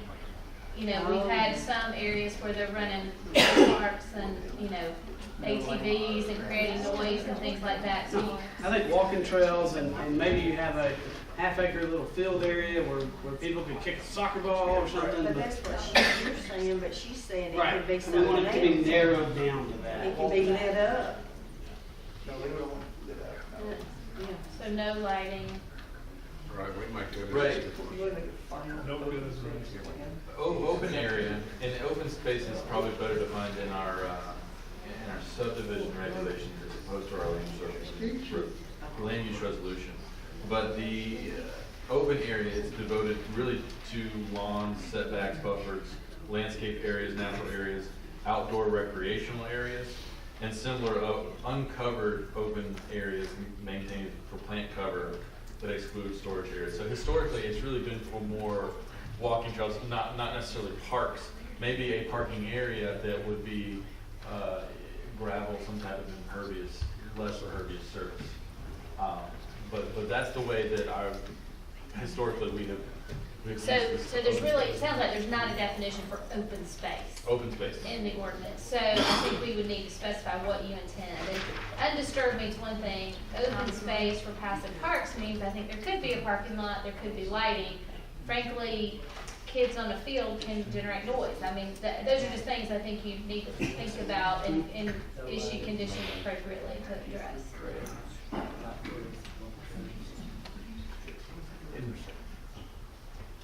If I may try to address the 2-year reversion clause. So we do have, with every CPCD zoning, we have a development plan submitted alongside it. And after this application, obviously, I would give them a time frame to submit that development plan. But if the development plan lapses within 2 years, the board can choose to go back and rezone the property, and it would have to go back through a complete rezoning process and still notify the neighbors, just like we did now, public hearings and everything. But then we could rezone it back to what it was previously. But that would be a board initiated. All right, so, and please, y'all chime in and even developers and citizens. So when I think of the commercial space that I would be okay with, and again, I'm just speaking for me, the 25 acres minus I would take out the 1.6 that is on the very front. That space, in that commercial space, could be used for walking trails. There would be no lighting, so no trail lighting or anything like that. None of that, and I would even say that we would have the border to the northern border. Could lighting be limited to trail lighting? Well, I'm thinking lighting just to a little parking area that would be located no more. It'd have to be in the front, relatively front of the entrance, because you wouldn't want to put a road in the back of it anyways. No, correct. No, I meant like you can walk. Yeah. I think you're just trying to avoid I don't want ball field lighting. Right. I don't want ball field lighting. I don't want loud go-karts. You know, that's what I'm trying to limit. Less Yeah, impact. sure. I think we're agreeable to the intent. Absolutely. What you're saying sounds. But we have to craft it legally where it's definable, I guess. Do we want to sit here and do that tonight, or do we want to? Yes. I mean, the spirit of what I'm trying to communicate. Right. And again, nobody else might not want that, but that's just me. No, that's just another But it stipulation. still stays commercial, is that right? Yeah. It is That's still right, commercial. yeah. The underlying zoning will be commercial just Okay. because they've already been zoned. Okay. They're not here for a reason. Can I throw one idea? Could we make a condition, 10 acres of undisturbed open space, 15 acres of open space with final site plan to be approved by district commissioner? No, I'd rather have a whole board. We operate as a board. Acceptable. But you said, you said 10 acres undisturbed and then 15 acres, that would be this passive. Passive open space. Passive park. As long as the undisturbed is the northern border next to the. It's the hashed area, correct. Yeah, but I still want to make sure we're not putting anything on that northern border. I can't even remember you. Valley Road. Valley Road. Oh, Valley Road, yeah, for sure, we can maintain that. In this version, we can probably maintain, to the benefit of Valley Brook, 150-foot undisturbed buffer, because obviously there's nothing, we're not building anything. So maybe that could be agreeable. Yes. Is it Valley Brook? Country Crossings. 150-foot buffer would be agreeable to Valley Brook. On the, it's Just in that the commercial. CBC border with Yeah, Valley Brook. with commercial space that. Okay. Have we narrowed it down? What about the enough? Country Crossings lane? They're at 75. 75. Okay. They're on the other side of the creek. It's on the residential side. Okay. The 150 would refer to the CPCD Okay. northern boundary of Valley Brook. So your intent is to include walking trails? What other, are you comfortable with the field for? No, some benches, along the Just a trails. passive park. Passive. Passive park. I think it's like, Walking trail, bike trail. still the plan, once he submits, the plan's gotta be approved by staff. That's, Yeah. this is just, Yeah, okay. this is proven as up to the stipulations. So the It's still stipulation- gotta be approved by staff. Yeah. So that can be part of it. Yeah. Y'all just thought y'all were getting out of here by 8 o'clock tonight? Sorry. It's worth the conversation. It is. So based upon what we're talking about, perhaps, and I'm uncomfortable having never seen this until tonight, with exactly how we're defining it, but it sounds like I just wanted to be clear that we know what we're talking about. The 10 acres of undisturbed of the commercial portion of the zoning, 15 additional acres of the commercial designated zoning to be open space for the sole purpose of a passive park to include walking trails with benches, with no lighting except downward lighting along trails. For safety reasons. For safety purposes, a site plan to come back for approval before the Board of Commissioners. And I also add, which logistically, the parking area needs to be approved. Sure. And what about this 1.67 or whatever? It's gonna be state. What's it gonna be? It's With only requiring the 10 and the 15 acres, it leaves the ability to maintain that 1.6 out of it. Which doesn't But it already fronts Dawson Forest. The 1.6 is along Dawson Forest. It is. It is. It's an existing parcel. Okay, let me give it another try. Yeah. Okay, so, additional stipulation, whatever the number is that we're on, would provide that there will be 10 acres of the commercial designated property to remain undisturbed. An additional 15 acres of commercial designated property will be for open space, passive park purposes only, to include walking trails with benches. There shall be no lighting except downward lighting on trails for safety purposes. A site plan depicting the use of this open space must be approved by the planning department staff. There shall be a 150-foot minimum undisturbed buffer between the Valley Brook subdivision and the border of this property. CPCD property. In the CPCD property. Any parking to provide access to the open space acreage shall be on the internal side Commercial component. from the furthest point from the Valley Brook subdivision. The 1.6 acres of commercial designated property along Dawson Forest Road may be developed for any approved commercial purpose.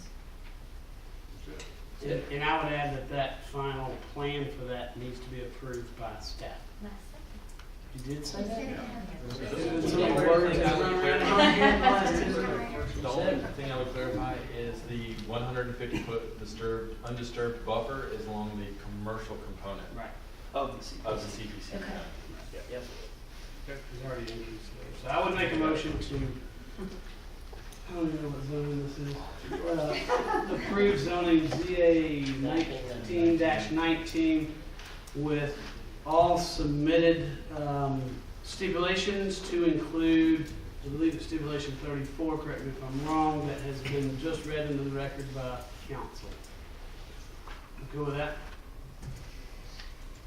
I have a motion by Commissioner Gaines for approval with the stated stipulations. Do I have a second? Second by Commissioner Nix. Discussion. I just like to say, I prefer nothing be there. I love trees and what it brings, and I love open natural spaces. But nevertheless, I want people to understand this is already zoned. And you could do 222, and you have worked and done all kinds of stipulation to try to make it better compared to what it could already be. So that helps me feel a little better, but not a whole lot. But I want the people out here that, you know, that they understand that. I get it. I get what's happening in this county, and it bothers me, but this was on back when? 2007. 2007. I wasn't even had a dream I'd be sitting up here. So anyway, I just wanted the people to hear that. Any further discussion? Hearing none, please vote. That's approved 4-0 with those stipulations. Next up, we have ZA 1920 Jeffrey Cahill requests a rezoning of 17.15 acres of property located at Aurora Road, tax map parcel 116002, from RA residential agriculture to RRE residential rural estate.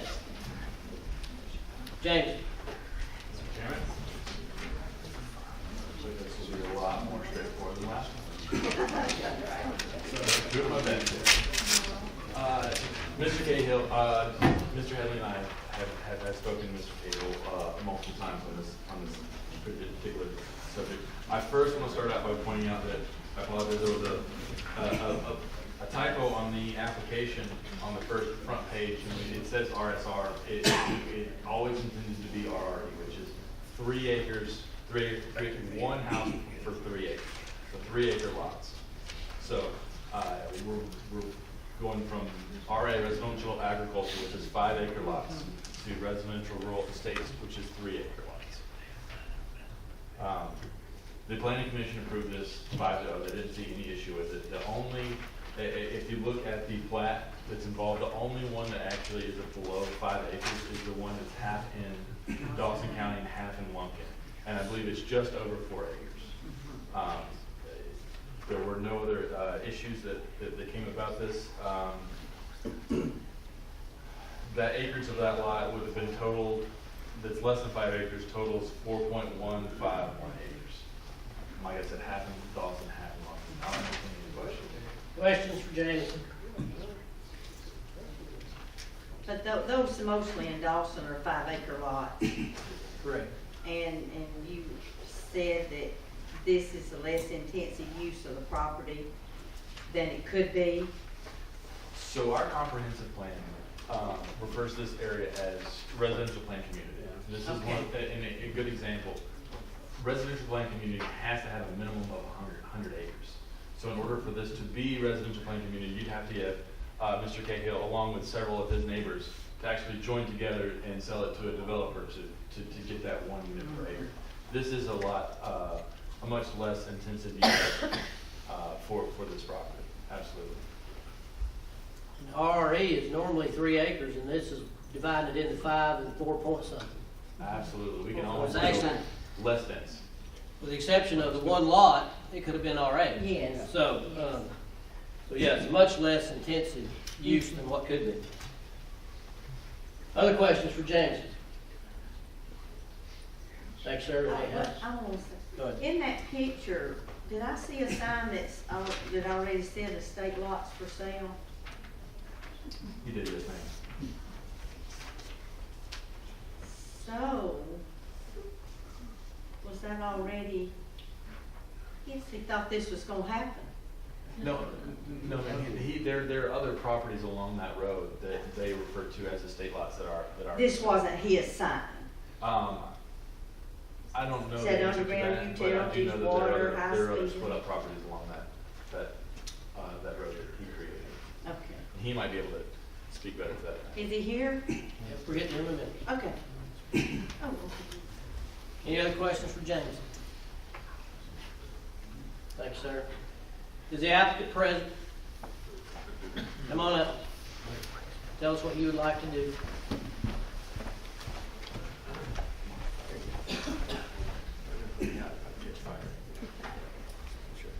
Mr. Chairman, my name is Doug Sherrill. I represent Mr. Cahill. I'm a land planner and land surveyor with LDP.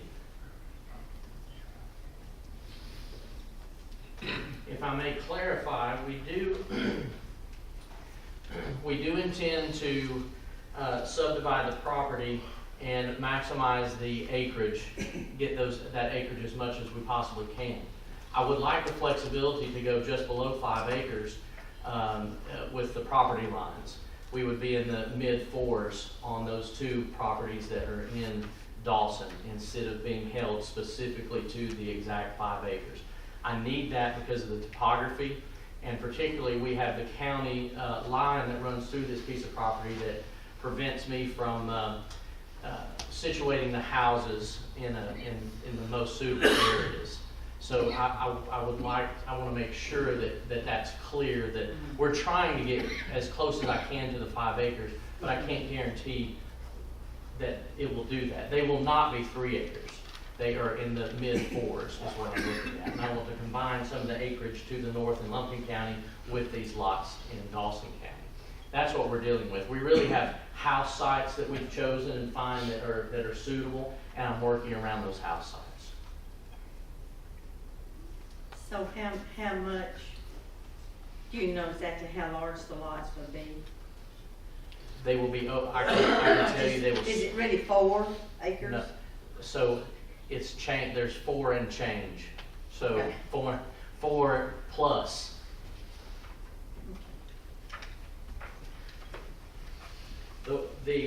What I'm looking at right now would be no less than 4.388 is what I have on one of the lots. So it's over 1/4 of an acre more than before.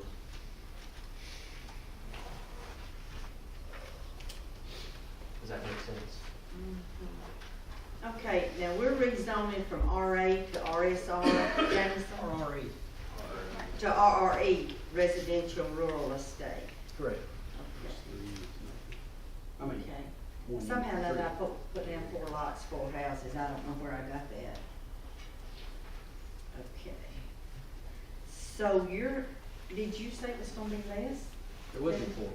Huh? There would be 4 lots and 4 acres. I mean, 4 houses. You have the 3, somewhere between 4 and 5 Yeah. acres according to the topography, and then you have the lot that's partially in Lumpkin and partially in Dawson.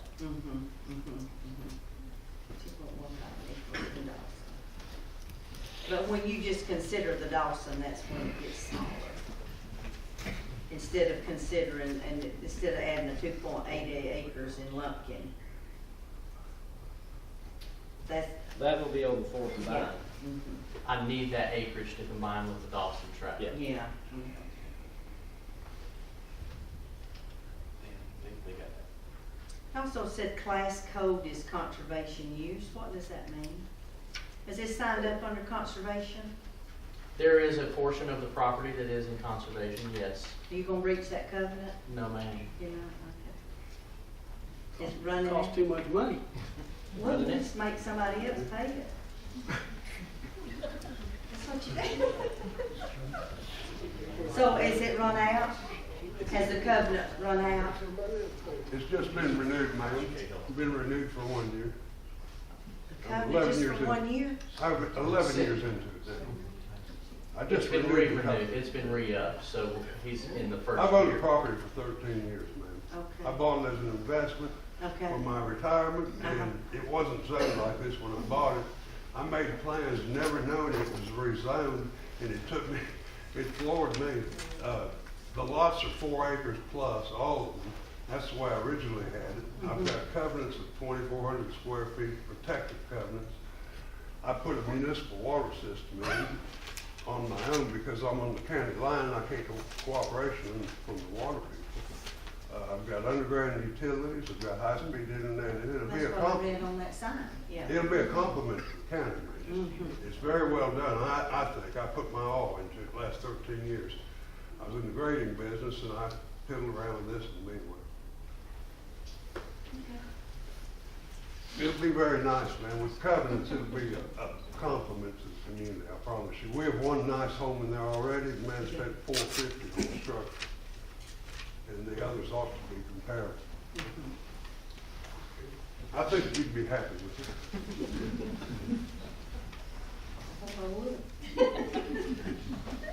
Other questions of the applicant? Thank you, we may have some more later. At this time, I'll open this hearing. Anyone here speak in favor of the application? Anyone here speak in favor of the application?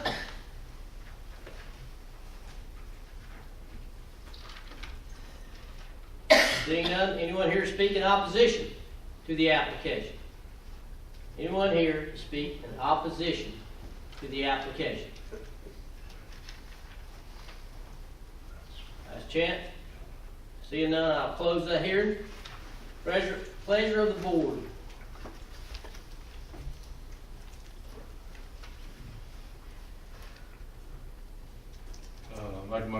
approved minimum 4, I guess he came out with 4 point. Well, the rezoning it to RRE, it says a minimum of 3. So he's not gonna do 3, he's talking about 4.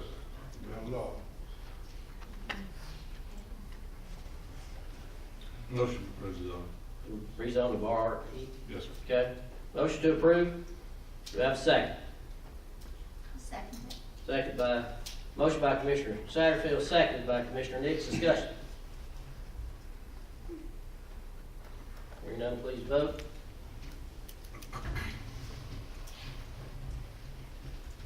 And that's approved 4-0. Next up, we have ZA 1921. Jim King requests the rezoning of 78 acres of property located Georgia Highway 400 North. This is in the area of Kylo Church Road, tax map parcel 113051, 113049, 113050, 113098 from RA Residential Agriculture to RMF Residential Multifamily. Jamie. And if it's easier and pleasure to the board, I request that we actually hear as presented both ZA 1921 and ZA 1922 kind of presented at the same time, because the residential multifamily and the commercial highway business is all part of one site plan and kind of rely on each other. If that's okay with Okay with the board? Fine with me. We'll present both of them at the same time. All right, go ahead. Awesome. So, residential multifamily portion of this is 360 multifamily units that are semi-detached, whereas the commercial highway business portion of this is 200,000 square feet of retail. This application, as presented, includes 78 acres for the residential multifamily and 40 acres of the commercial highway business. It's located, I'm going to say, on the corner of Kylo Church Road and Highway 400, although it is almost surrounding the corner, because there are parcels that aren't a part of this that are actually on that corner. It was heard before the Planning Commission on November 19th. The Planning Commission decided to recommend approval of the CHP portion, and they recommend denial of the residential multifamily portion on the basis that the applicant go work with the surrounding community on the stipulations of the rezone. As the applicant, I was not a part of those discussions or the stipulations that will be presented, and I will let the applicant actually present the stipulations as he does. I will say, with a part of the stipulations, anything that involves GDOT needs GDOT's approval. So if the stipulations are along 400, GDOT will have to warrant the analysis and approve that, and then we can always stipulate if the applicant then for the construction of the time pay for that. I think it would be better served to let the applicant go through his presentation, and I can entertain any questions. Questions for Jameson? What was that show on our map, James? Our future land use map, this application literally goes down the line. It's commercial highway business on the frontage of 400, and then residential multifamily in the back. So the application does meets our comprehensive plan verbatim. This has been zoned, not zoned, but in the land use plan that way for over 10 years. In Yes. multiple land use plans. Yes, the original comprehensive plan came out, I believe, in 2002, and since then, it's been the same way. Commercial highway business and residential multifamily in this area. Over 10 years. Yes. Our RMF is 6 units an acre? Yes, sir. Okay. They're asking for less. What's the density? 4.61 or 4 point? It's 4.6 something. Yes. It's less than what they could be asking. It is. It is absolutely less than they could get. So Theoretically, residential multifamily is designed for townhomes and apartments.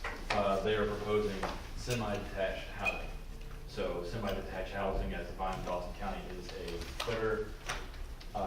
footing and a wall and I believe the applicant will have a description and probably some pictures to show you So exactly. these are all houses, this is not any townhomes or I think it was apartments? originally presented with townhomes, That's but what- it's been changed. After working with the surrounding citizens, yes. I believe they have recommending removing the townhome Okay. portion. Oh, Any other questions for Jameson? Thank you, sir. We may have some more. Is the applicant present? Come on up, tell us what you'd like to do.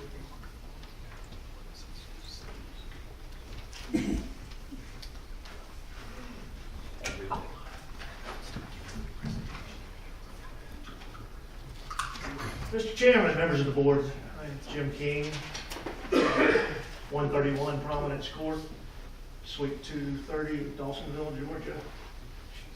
Here tonight as the applicant on this, representing the owners. I am the applicant for this rezoning, these two rezoning requests, pardon me. We've had countless numbers of meetings and email conversations and telephone conversations with a task force, the Kylo Church Road Task Force. They set up a group of 4 people representatives to meet with me. And we've I believe, hashed out an agreement between all of us. I will give you a short presentation just to familiarize you with the process we've been through. This is a plan my client originally brought to me and wanted me to go forward with the zoning. This is a plan that was done by someone else, another engineering company. And he brought it to me because this is what he was basically sold the property on. And because this too meets the land use plan. The commercial aspects and the multifamily aspects, as Jameson said, what we're doing does meet the land use plan. This had 416 apartment units on it and 85 semi-detached homes. Had a entrance, the primary entrance was on Kylo Church Road and had no southern connectivity. When he presented this and told me that he felt it was his God-given right that he be awarded this because it did meet the land use plan, I proceeded to tell him that that is true, but he was in a neighborhood that was very organized and this would not fly. So I wanted to present this to you just to know that the plan that I submitted to the zoning department initially was not the beginning. This was the beginning. So after working with my client and after he calmed down from screaming at me, we came up with this plan, which we submitted with the rezoning application. This plan had 120 townhome units up against Kylo Church Road, but no entrance onto Kylo Church Road. It had a parkway that went from the out parcel right there at Kylo, which he does not own. But the parkway was going from there all the way to the southern boundary line, hopefully for a future connection to 53. And it had 240 single-family homes and 200,000 square feet of commercial retail space. After working with the group, like I said, this is what was submitted and what I thought was palatable based on what I know of the area and the residents and everything. I really thought this would be palatable, and it was not. So through multiple meetings, like I said, email discussions and everything else, and a very collaborative effort. And I will say that it's been it was a very tedious process, but it was a very good process. I think the end result is something that everybody can be proud of. We got rid of the townhomes. That was Initially, we were just moving them southward away from Campbell Church Road. We established a 100-foot buffer against Campbell Church Road, so you won't even be able to see this from Campbell Church Road. We introduced what I call TND homes, traditional neighborhood design homes, where you have the front porch on the home and the garage is in the rear of the home, in the rear of the yard. That's something that they felt very strongly about. And where it is very attractive, it's very difficult to sell to national home builders. And so my client, that was not an easy thing for him to accept. But they did include an area of that down near the southernmost, down near the Kroger, near the southernmost entrance. We reduced the commercial from 200,000 square feet down to 175,000 square feet. We limited the northernmost entrance, where all that was connected with a parkway. They were concerned about all the traffic coming out the northernmost entrance, which is closest to the Kylo 400 intersection. And for safety reasons, we took out that connection, and now only 2 buildings are connected to that driveway, that northernmost driveway. And those are flex space. And we limited the retail north of the power line to much lower impact uses. Also in reaction to that, we reduced, like I said, we got rid of the townhomes. The overall, now they are all semi-detached, and I'll give you a little more explanation of that in just a moment. But they are all semi-detached, single-family homes. And we have 331 now.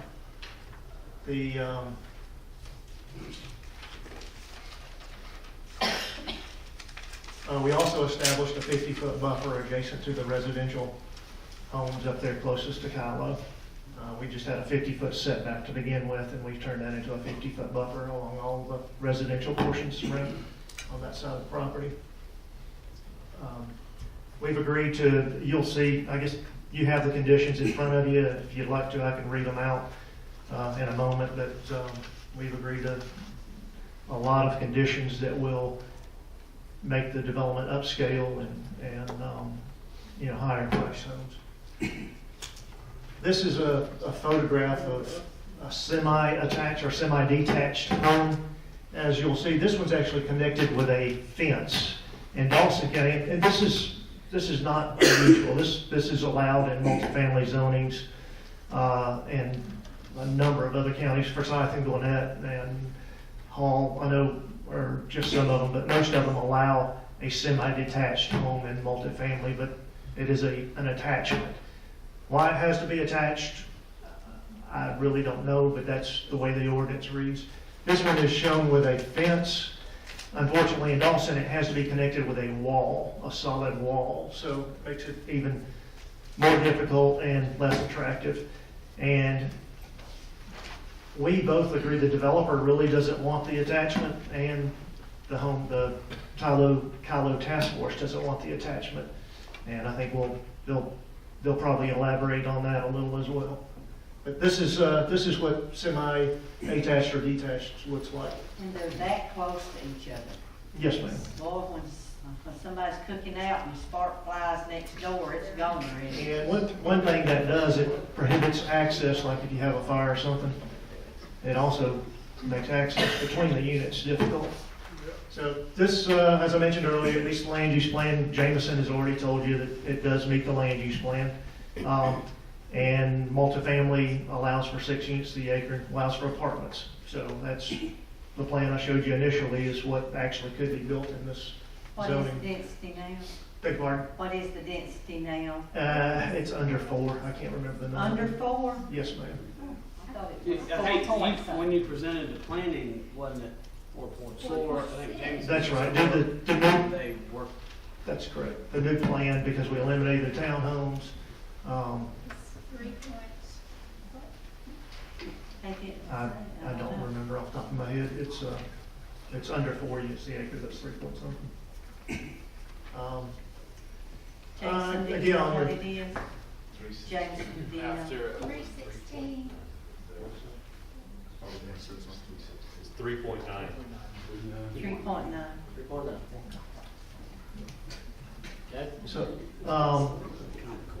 again, just going back to your land use plan, y'all spent a lot of time, it's been on the future land use plan as multifamily for at least 4 or at least 3 reiterations of the land use plan. So there's been at least 3 processes that have involved public hearings, public input, surveys, everything else, and everybody, the people that you appointed to the task force have said that this land needs to be multifamily.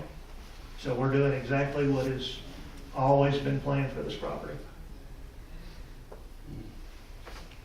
This is also a survey taken out of the land use plan that I wanted to point out that 40% of the respondents to the survey, and this is to the citizens, the survey to the citizens is part of the comp plan. 42% said that the residential growth should occur along the 400 corridor. This is not to the citizens, it's from the citizens. Excuse me? This is not a survey to the citizens, it's a survey from the I'm sorry, citizens. from the citizens, yes. Yeah, that's correct. So, at this time, I'll read you out, I'll read the conditions. And I will save, well, would you like me to read the ones for the commercial and the residential, or just focus on the residential case that's? Okay. All right. And there's only really one condition on here that we disagree on. I think they will tell you as well. And that's the first one that has to do with the dual left turns. Developer shall construct a dual left turn on Georgia 400 to align with the center entrance of the proposed development in order to help reduce traffic at the Kylo Road intersection. The dual left turn lane must be installed prior to recording of the last final plat of the residential area. Should a future signal study yield that a traffic light is needed at Kylo Church Road, this stipulation will be rendered unneeded. And just as a comfort for the folks on the task force, they wanted me to do a signal analysis to see if they could get a signal at Kylo Church Road, which, as y'all know, they've been trying forever to get it, and every time they get turned down. So even though we weren't connecting into Kylo Church Road, and we pretty sure that DOT was going to say the same thing they had been saying, we paid the traffic engineer several $1,000s to do another traffic analysis, and unfortunately it came back the same. It's just not warranted, and it's due to the traffic on Kylo Church Road. There's just not enough traffic on Kylo Church Road to warrant it. Number 2, the development shall be developed in general accordance with a site plan approved with this rezone. Number 3, developer agrees to place restrictions on rentals within the residential portion of the development. These restrictions shall be made a part of the declaration of covenants. Number 4, developer agrees to use a minimum of 6 different residential building elevations so as not to create a cookie-cutter look within the community. Similar front facades shall not be placed adjacent to or across the street from each other. The development shall have an amenity area that includes a minimum of a swimming pool, a clubhouse, a children's playground, and walking trails throughout the common and open areas of the development. Number 6, the development shall have sidewalks along one side of the street throughout the entire development. Number 7, developer shall plant at least 2 3 to 4 inch caliper street trees in each front yard and side yards on corner yachts adjacent to the right-of-way. Number 8, all grassed areas on dwelling lots shall be sodded. Number 9, all utilities shall be placed underground. Number 10, development shall have covenants that require maintenance of the landscaped area, open space, and amenity areas by a mandatory homeowners association. Number 11, each home in the development shall have not less than a 2-car enclosed garage. Garage doors shall have the appearance of carriage-style doors. Number 12, homes shall include a front facade and 4 foot down each side that is 33% or greater brick or stone. The remaining facade must include a combination of at least two of the following: board and batten, shake or lap fiber cement siding, which is hardy siding. There shall be no vinyl or aluminum siding. Number 13, single-family front entry garage homes shall be restricted to a minimum of 2,000 square feet of heated space. Rear entry garage homes shall be restricted to a minimum of 1,600 square feet and accessed by alleys. All homes shall have a minimum of 2-car garages. Number 14, setbacks in the single-family area will be a minimum of 20 feet to maintain pedestrian use of the proposed sidewalk. Front setbacks in the rear entry garage neighborhood shall be a minimum of 5 feet. Number 15, clusters of visitor parking shall be constructed within the rear entry residential area. Number 16, a minimum of 100-foot undisturbed buffer shall be maintained adjacent to Kylo Church Road. No construction traffic shall use Kylo Church Road throughout the entirety of the project for any reason. Number 18, a minimum of 50-foot undisturbed buffer shall be maintained adjacent to all residential areas. However, if disturbed, shall be replanted to buffer standards.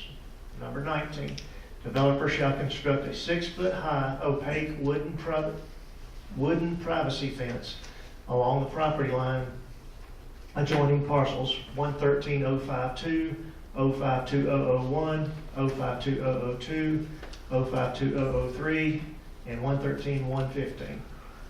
Those are the homes that front on Kylo that are very close to the property.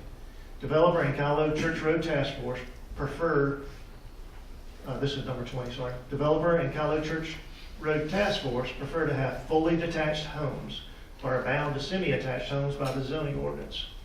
Developer shall work with Dawson County staff to try and resolve conflict so that no attachment is required. Number 21, developer agrees that fully attached units / townhomes shall be prohibited within this development.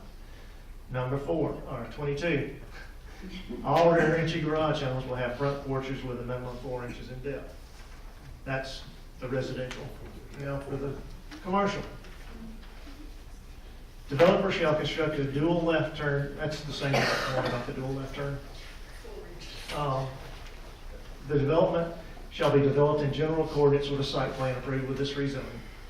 The 2 flex spaces labeled G and H shall be the only, these are the G and H are the 2 northernmost that I just talked to you about, shall be the only 2 buildings that are able to utilize the northernmost proposed driveway on Georgia 400. Number 4, commercial development north of the power line in buildings labeled E through H shall be limited to the following uses: flex space, retail, climate-controlled self-storage, and Class A or B office space. Fast food restaurants and drive-through sales are prohibited. Number 5, the commercial areas developed in phases. The phases not being built are to be left undisturbed until such time as they are constructed, unless there is a need to balance earthwork in the other phase. If disturbed, they must be replanted according to the condition planting specifications within these stipulations. A minimum of a 25-foot undisturbed buffer along Georgia 400 shall be maintained in the commercial area until such time that area is developed. Number 6, all utilities shall be placed underground. Number 7, development shall have covenants to require maintenance of landscaped area, open space, and amenities by a mandatory owners association. Number 8, a minimum of 100-foot undisturbed buffer shall be adjacent to Kylo Church Road. I feel like I've read that somewhere before. Number 9, no construction traffic shall use Kylo Church Road throughout the entirety of the project for any reason. And number 10, in areas along Georgia 400 frontage where an undisturbed buffer less than 50 feet between the edge of the pavement and the development is not maintained, then 6-inch caliber canopy trees, oaks, maples, elms, such as, shall be planted a minimum of 30 feet on-centered along the right-of-way. In addition, a minimum of 24 to 30-inch high shrubs shall be planted a minimum of 4-inch on-center in a double row. That's provided screen. So,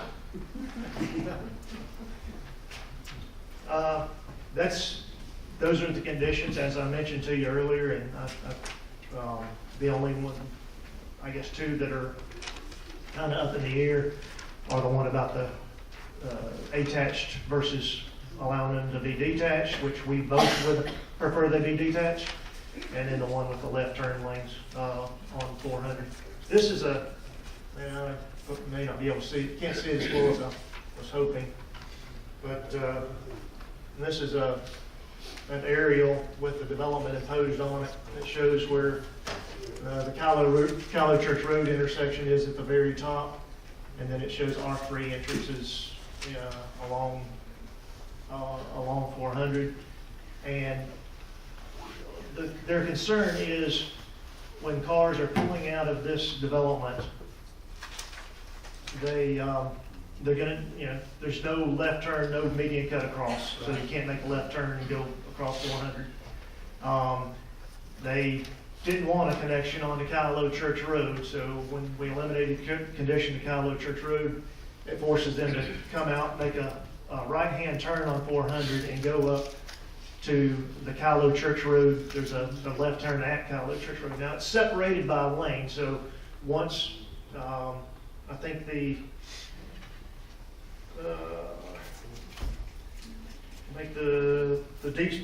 turning lanes are about 440 feet in length, so by the time somebody gets up to Callow Church Road where they're coming out, they'll be separated in a different lane from the two oncoming traffic lanes. So that's not really the issue. Their issue is they're afraid if that lane backs up, then people will go around and go on up to Lumpkin Campground to the light and make a turn, and that's where everybody coming out of Callow, that's what they're doing. They're coming out and trying to get across up to the light at Lumpkin Campground, Harmony Church, and make a U-turn there. So that's the conflict. Can I ask you a quick question? Yes. I just pulled up Google Earth, and it looks like what I call the staging lane, that's probably nowhere near what it should be called, but the Callow Church, the 400 north, if you were to take a left and not go down Callow Church, but go the other way, that lane appears to be, the left turn staging lane appears to be, with a little measurement cool tool, it's about 520 feet. How many cars, what is the rule of thumb for? It's roughly 20 feet per car. Okay, thanks. Sorry. Go ahead. 25 cars. Yeah. Jim, did you say how large the pool would be? On today's schedule? I'm gonna put it there. I wanna put it there at least, I think, 3,500. At least 6 feet by 6 feet. 3,500 square feet. We don't want one We don't where the want more one people there are, the smaller the pool. Yes, we don't want. Because we have that. We want a large, the health department guidelines. James, what was the linear footage or square footage, surface footage on that one we just did? Was it 2,500 feet? It was close, I yes. think it's 2,500 feet, but sure. But there are gonna be more people More, there, so right, we need it large.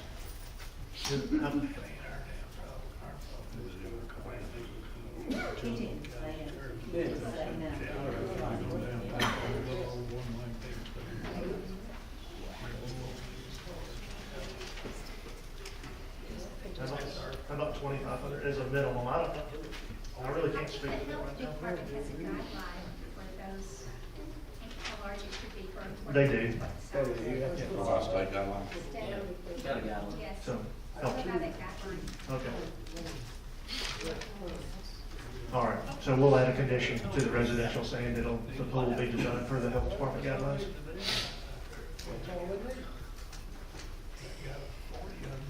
Any other questions for the applicant? Chairman? Was there any talk about impartial connection with the existing? Yes, sir, with the Kroger, Commercial side. we were initially trying that. That's what we would prefer to do. At one time through the conversations, we had an either or, the left turn lanes or the connection through Kroger, because that connection would relieve a lot of the traffic. In fact, Does the property go to that property line, to that commercial existing side? we butt up to the Chambers property, and then there's a creek. Well, no, there's This station. Yeah, there's a lift station at, right there. So we couldn't make that connection. That's what we had originally planned to do, to try to alleviate some of the traffic. I mean, that would take some of the traffic that way, plus it might revitalize that, Yeah, it's that actually, center there. we actually had our traffic engineer look at it, and,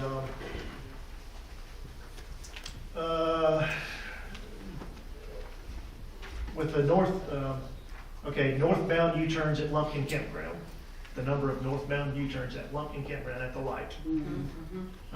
For the traffic study, and one thing our traffic study, that we originally had done, he did everything as pure retail, shopping retail. So, and we're doing mostly flex space or office warehouse type stuff. So the traffic counts will be substantially less than what than this traffic study shows. But Retail's your high water mark. I mean, that's your most intense. that's correct. Yeah, so the traffic study represents the most intense. We've even reduced the square footage since then, so it's not even going to be that. But anyway, traffic study said there'd be 940 trips per day at the Lumpkin Campground. With the interparcel access to Kroger, that 940 would be reduced to 340. The U-turns at Kylo Church Road was 1,385. With the interparcel access to Kroger was 595. And then with the access, well, that's the only road, that's the south access. Interparcel access was 0. Yeah, well, that's just saying it's 1,309 trips going through the southern connection. So you can see, I mean, it takes 2/3 of the traffic off by just making that connection. And that's what we would prefer to do. The other thing is, as you mentioned earlier, as Jameson mentioned, with GDOT, you don't know what they're going to approve and what they won't approve. Jim, that northern, you get 3 entrances, exits on to 400 there. The northernmost entrance exit, you had a stipulation, it only impacts those 2 commercial parcels there. That's correct. Before we had that 3 road connected, so people from the entire development could go up and go out that entrance, and so we limited it just to those 2 buildings. Yeah, I mean, and this is just hypothetical. Could you not eliminate that and connect it interparcel connected down to the one below it, so you wouldn't have that northern? Yeah, they wanted that, and what we negotiated out of it is what you see before you. My client wants that entrance. And that's still just looking at. And they're happy with that. Okay, but looking at your map, that still looks like it is further south. I can't tell how many feet it is, but it's further south in that staging lane for Kylo. So they still would be able to. The majority of it's going to come out number 1 or number 1, which is the southernmost piece, or number 2. And so you would have 1,500 feet roughly to get over into that lane, that left lane to take a U-turn. That yes, accurate. That's so. I mean, the amount of traffic you're having come out of that 3rd one is obviously limited because you're only dealing with those 2 buildings. Yeah. Okay. Okay. Any other questions? You may have some later, thank you.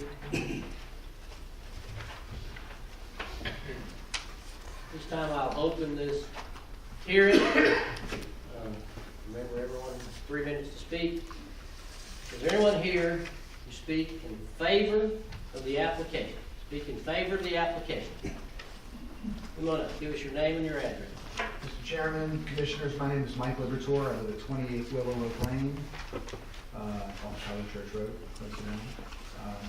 I'm going to ask, though, since I'm representing the task force, and because these are 2 applications, I've prepared some remarks that are over 3 minutes. It's probably going to be closer to 6.5. If you would allow me to go through my remarks, if I need to, I certainly can ask someone here to yield their time to allow me that extra time. But I just want the opportunity to. I think it's important for you and for the audience to understand how we came to this point that we're at tonight. Since we combined the two, Yes, which yes. would ultimately give you 3 apiece out of the deal. Well, I mean, it's prepared remarks, and the very end is as important as the beginning, so I will do my best to get through this Okay. quickly. Yeah, we'll, I just think we need to hear it. Thank you, thank Ben, you. I don't care. Vince, he's speaking for a We're number gonna of be here people. midnight anyway. Well, we don't want that. Can everybody hear me okay? Because I know can everybody hear me okay? All right, my name is Mike Wait a Lewis. minute. Okay. Now, being that you're speaking for a number of people, Yes. and I know you're representing the task force, and how Yes. many people are in the task force? Well, there's Who do 5 you have that's people willing to that are give members you of the task force. So all these people are willing to let you speak on their behalf? Yeah. All right, there we go. That's like 3 minutes per each one of them. I now have an hour and 45 minutes. My name is Mike Lewis. My wife and I live in Oak Forest, and I'm the president of the Oak Forest Property Owners Association, but I'm here representing an even larger, well-developed neighborhood comprised of over 300 homeowners who live in single-family homes located on Kylo Church Road or accessed from Kylo Church Road. Our residential community also includes Kylo Elementary School, 2 large churches, one of which is in the process of expanding, both located directly off of Kylo Church Road. As chair of the Kylo Residential Community Task Force, I stood before the Planning Commission exactly 1 month ago, representing these property owners, many of whom are sitting behind me this evening, in opposition of the zoning request as presented at that time. We had no choice, primarily due to the lack of reasonable notice. To reiterate what I said last month, we are not opposed to development. However, it must be the right development for our residential neighborhood and for Dawson County. We articulated our primary concerns before the Planning Commission. They are safety and security, vehicular traffic and impact on Kylo Church Road and the infrastructure, density and property values.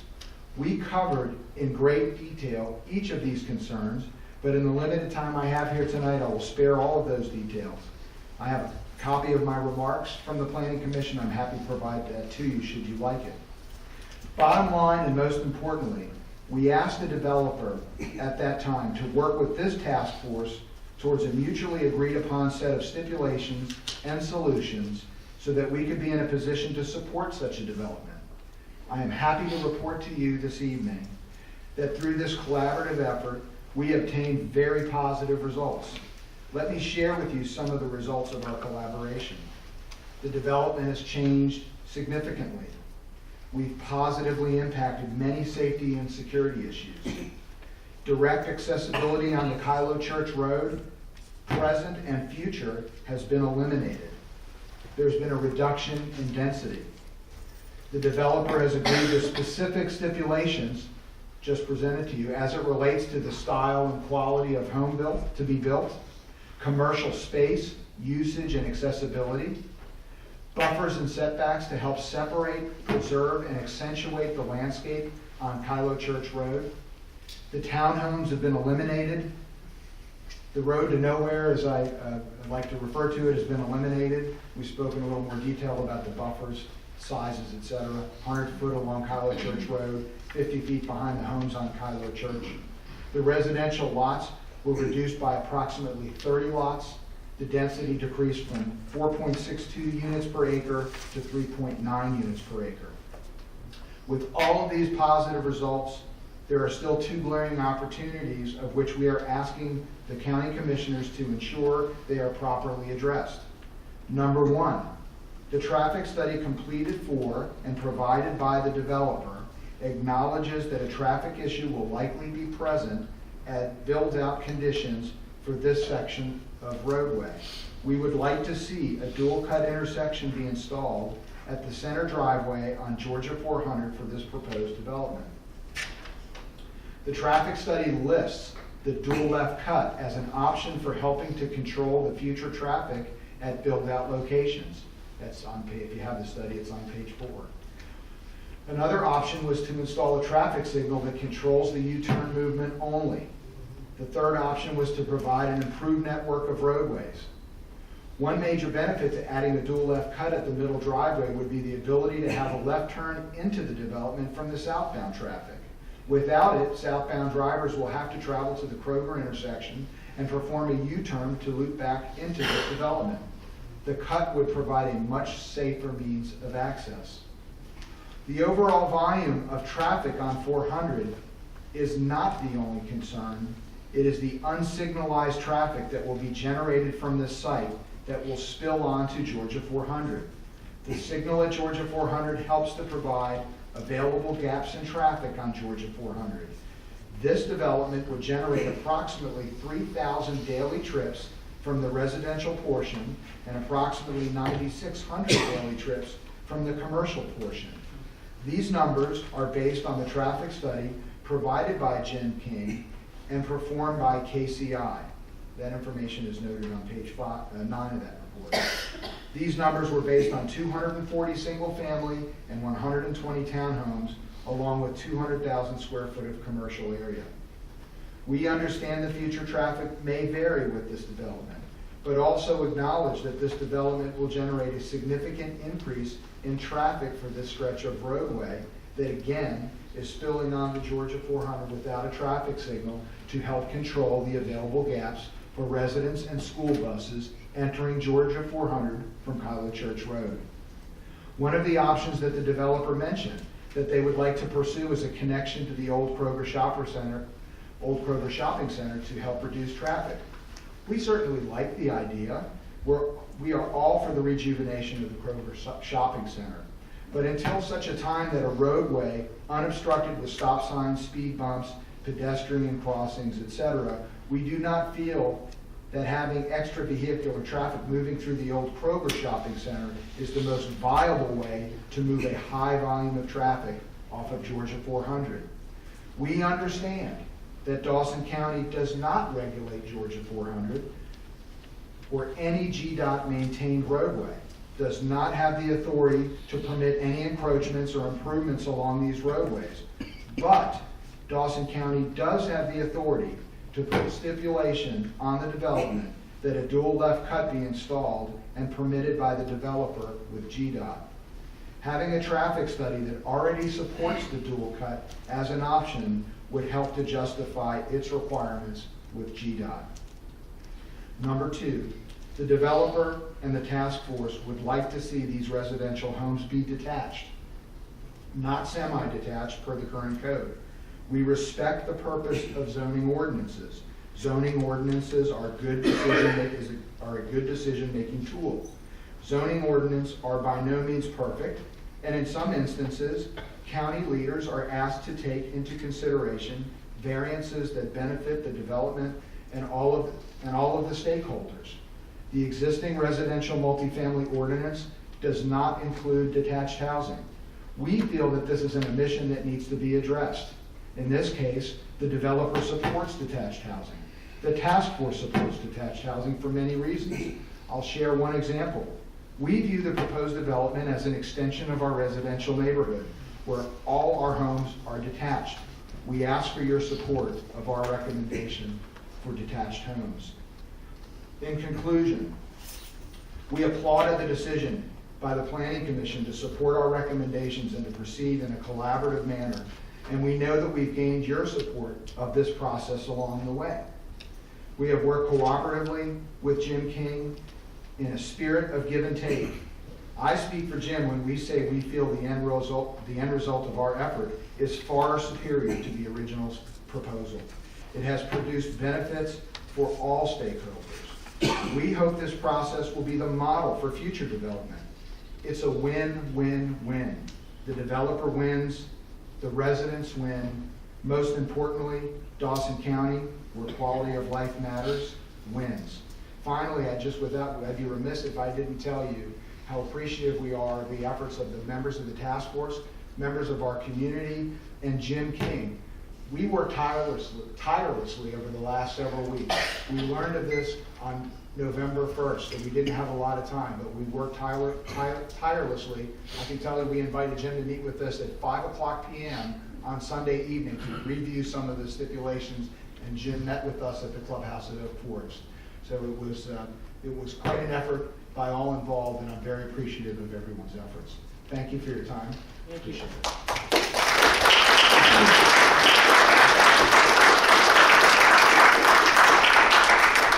Anyone else here to speak in favor of the application? Favor of the application?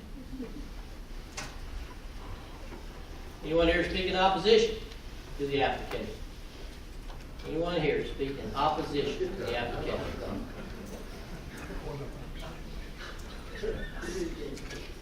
Every resident you approve is gonna put 2 cars on the road. The roads we've got. They're not gonna help us build no roads. Your primary obligation, the safety and the welfare of the citizens. They're gonna make money and leave. Well, they're gonna give you jobs to build a building. Find somebody working on them buildings up there that lives in Dawson County. I don't think you'll find them. Next of all this retail stuff, all these jobs. Same thing we got down there at Publix and Kroger's. Wrong party, not jobs. I didn't hear anything about helping us with our emergency services. What is it, $1,800 to suit for one man? Where's all that? What are they gonna do for us? They're gonna make money and leave. That's not gonna help us. We need things to help us. And we don't need gobbling up the water and sewer on 400 for some place to live. We need somebody to get somebody in here that'll create a decent job. And all you're doing is killing the existing systems. You don't care about them. Let's just do that. Thank you. Anyone else here to speak in opposition to the application? Anyone else? Seeing none, I'll close that hearing. I'll remind the board that we are looking at ZA 1921 and 1922 collectively here. You've heard all the stipulations that have been agreed to. What's the pleasure of the board? I got a couple questions. Go ahead. Who you want to talk? Jameson or the developer? All of them. It was noted that there was a dual curb cut that was suggested. Did that traffic study, when that was done, I think he mentioned that was at what was previously, yeah, Jim, I'm sure you could answer. That traffic study was done, and I believe Mike mentioned that was done with the townhouses, with the higher density, the 200,000 in retail space. Correct, and no restrictions on the retail space. That he did it as straight shopping, straight retail. Right. Whereas office warehouse flex space, which is going to be the primary use, it's like office warehouse. You can have a showroom. If you got a 200,000 square foot building, there might be 10% of it that's really shopping or retail, and then the rest of it's warehouse space. Did that traffic study with that suggestion include if a cut was included down to the Kroger shopping center? It did not. It did not. You mentioned that the cut reduced it, I mean, just rough numbers, 2/3. That's correct. Yeah. One thing that I might offer is, they're asking for that left turn, the dual lefts to be installed on 400 before the last final plat is recorded. In other words, before the last lots in the development, residential lots are developed. If we had a condition that said we had to connect through the Kroger, but before that last plat is recorded, we had to do another traffic study to see how things were working, to see how much traffic. And that way, we're not going and building something that I personally feel is not going to be utilized. My client's perspective is he's going to be spending a tremendous amount of money for something that's going to do a little bit of good. On the dual versus the connection? Correct, yeah. And also my personal perspective is that connection, and he can't do both, so he can't do the connection to Kroger and do that. Because the connection to Kroger is not going to be cheap either. There's a large There's a creek to cross, there's a lift station, there's a number of obstacles we have to overcome. So my personal opinion is that connection into the Kroger Shopping Center will add some, give it a shot of adrenaline. I mean, all of a sudden, now you've got all these people that can walk to Kroger, drive, short drive, or either walk to the Kroger, and yeah, all of a sudden they've got a lot more traffic, a lot more citizens. Everybody calm down. And the other thing is that the Chamber's Development Authority is currently, they're already working on a plan to have a drive-through on the outside of the Kroger parking lot next to where Wendy's and Taco Bell were. So it's a roundabout thing without having to go through all those traffic bumps. Yeah, and I was going to point that when I was in a meeting the other day and talked to Betsy McKee, and she's working on a McGriff. What do I call it? McKee. He's out sick. They all run together, but a dedicated drive that goes through that Correct. complex. Yep. That doesn't make it go right in front of the buildings. That's correct. Yep.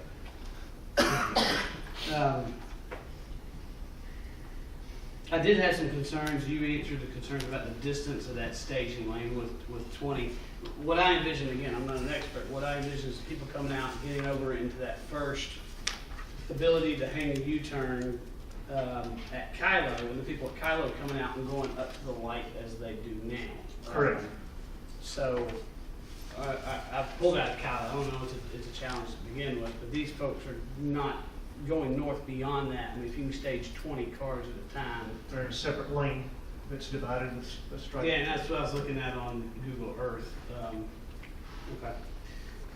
If GDOT, if we did a second traffic study at the final piece, if GDOT required a light, so the southbound on 400 before you do the U-turn at Kylo, you know what I'm talking about? So if you're coming down southbound, and there would be a signalized light just on the southbound side in order to let that U-turn traffic. Correct, yes.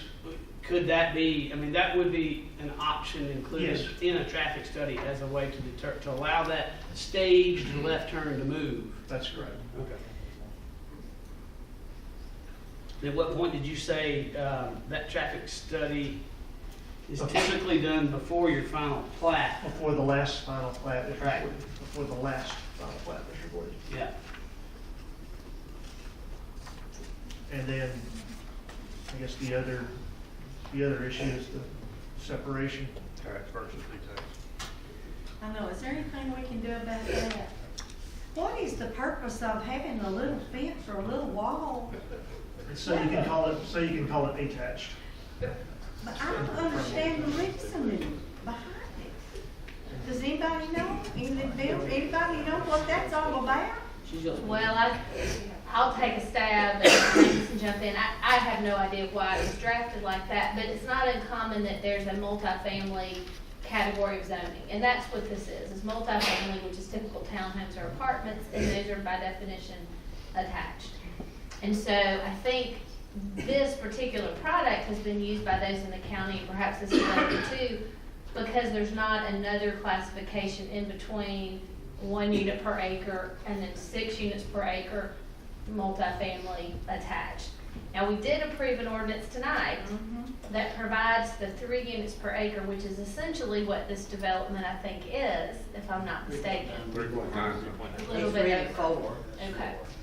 So that wouldn't quite fit, but I think that's the purpose, is that's why we have that, is it's intended to be for townhomes and apartments, and we just had a gap in the county in between. That's the complete irony is it's set up for much more density than we want. We're trying to reduce the density. Right. You have to get that caveat that you can. If there's a zoning condition that says it has to be detached, does that trump? Well, that's been discussed, and I think consistently the planning department has applied it as that's part of the use designation for that classification, and we can't vary use or density, and so that's to be consistent with how planning's developed and interpreted in the past, which I think is true to the ordinance. It requires that attachment, and so this concept of like a courtyard or a fencing to have some semblance of connection is what's developed to comply with the ordinance in a technical way. Maybe we work it, I mean, if that's a non-starter, we can't get around that. Maybe we can work at how can we mitigate the negativity of that wall, where it's not just a bland concrete wall that's going between the two. Are we able to If you require can't landscaping in front of it so you never even see the thing? If you can't get rid of it, then just leave the condition like it is, and hopefully at some point there'll be an ordinance developed and we can come in for a variance or something to do it in the future. Is that on the front and the back where you can't walk between houses? That's, you can't walk between the houses, that's You correct. cannot walk between the houses. How you gonna Well, walk there's the there's a grass? gate, typically there's a gate there, so you can't get, It's attached, but it's a gate. like you have a wall connecting it, there'd be a gate where you can get through, because, for maintenance and things like that. No. I would add that I would like to see to help mitigate, and I have the same concern, I think, that a lot of these homeowners do, just the appearance of the attached. If we can require that there's some landscaping trees that go in front of that thing in order to visually mitigate the impacts of that, can't get rid of it, let's try to mitigate it as much as we can. Is that fair? Put some shrubbery in front of it, requirement, Mr. Dawson? Is this the property I read that you mentioned streams? Are there a lot of streams on this? There's a couple. And it's wetlands? I thought wetlands were, well, it said wetlands and floodplains. There's probably some floodplain on the south part down, adjacent to the Kroger, down in there. But you don't think there's wetlands? Yeah, there probably is some, yes, ma'am. Well, it was written in here, and you know everything I read's true. So, I want, okay, I'm concerned about the comments that you got from emergency services. Number of new structures and occupants will increase volume of calls responded to by DCES. It will require installation of apparatus access roads and fire hydrants in accordance with ILC. What is that? International Fire Code. Okay. Construction type, setbacks, and exterior wall ratings in accordance with IDC, Georgia amendments, and local ordinances. So that packs a wallop with me. That's Yes, public safety. What happens is, when we turn in construction plans to build it, let's say it gets zoned. The next step is we have to do engineering design, prepare construction plans. The fire department will review that, and they'll come up with, they'll tell us basically the same stuff they put in there. So they're just putting us on alert that you gotta follow this stuff. It's kind of the same with wetlands and streams. Because they're on the property, I mean, just because you approve the zoning doesn't mean we can disturb them. You're still a permitting process and mitigation. If you disturb a wetland, you gotta mitigate for it. And there's more and more regulations every day. So there's volumes of regulations that we have to follow in order to, when we're doing the engineering design. They also mentioned upgrades to the water system. And of course, you're at all water and sewer. So I suppose you've got that covered? The developer will have to make whatever improvements are necessary. We won't make them. But it would be you, it would come through you. But the developer will make them. We won't. Pay it. Yeah, Right, he'll pay for them. They install it. but you still get the money. Beg pardon? You still get the money, From the water meters and stuff, whenever they, yes. Okay, Okay. the answer is yes. Which happens on every development. Yeah. And then the school, it's gonna add a lot to the school. And then you got to coordinate with this with GDOT, okay. Other questions? Chairman, that's the county attorney. On the walls, I spoke with the fire marshal and the fire chief about the wall. And a lot of their ordinances and codes, they have what they call hose lake. And with that permanent wall there, they basically only reach one side of the house, is the front. So being a safety concern, can we address that ordinance as a safety concern and remove that wall? Well, that would suggest that no townhomes or apartments are ever safe from a fire standpoint, right? I know they, you know, they can't get to the backside unless they breach the wall. The reason there's usually a gate. But that's a So- permanent wall. So these would be residential units, in which probably would not, if I'm correct by saying this, we would not go through the fire department for approval, it would come through my department. And we would treat these as townhomes, essentially. So the interior walls between townhomes do have are required by the IFC to be a 2-hour fire rate. And so we would require that in between these homes, just like we would treat them just like we would any townhome in the community. Am I correct by saying that? Other questions? Jameson or Jim? I don't have a question, but a comment that, Mike, and you spoke to this, and to me, this is an example of how it should work in a community where you do have a collaborative effort and a realization that a lot of times people just say, well, just build a wall and quit anybody from coming up and stop development, period. Legally, you know, that gets us into trouble, and we spend a whole lot of money on defending that type of stuff. So the realization that Dawson County is going to grow, but putting constraints onto it, and the efforts that you and your group took made a great impact on what this thing ultimately could have been. I mean, the first thing that Jim brought up is what's on the future land use plan, which is 6 units an acre and in very high density that I would say nobody in this room wants. And so the work that you folks have done, and I hate to give credit to a developer at all, especially Jim King, but the realization that that's not the mentality and the pulse of this board, nor is it of the community that we're even interested in entertaining anything like that. Started this at a lower water level than what it could have been, and you took it even further and addressed, you know, the number of things that have changed since it came out of the planning board is good, and I like to see that. You know, some people I've heard say, "What's the point of the planning board?" This is a prime example. You go to the planning board, and then you do get feedback, and one of the primary things that the planning board said is, "You need to talk to those folks." And that's what happened, and I think that's a good result of the feedback that the developer was given, and then took it to heart and worked with you folks. And I just appreciate your effort and dedication to working through that. And he spoke for a lot of people, and I know a lot of people give him the trust to do that, and I just commend you for that, and other folks in the room to realize that. Any other information needed? Motions.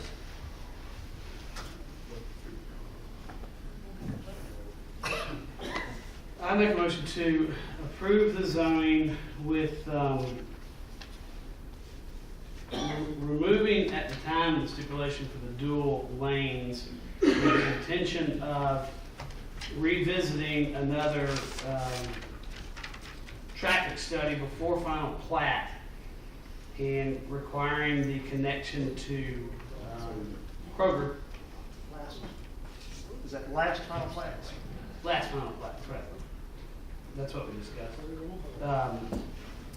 Did I hear you mention in this, outside of my motion, all of that has to meet 400 overlay guidelines, the commercial?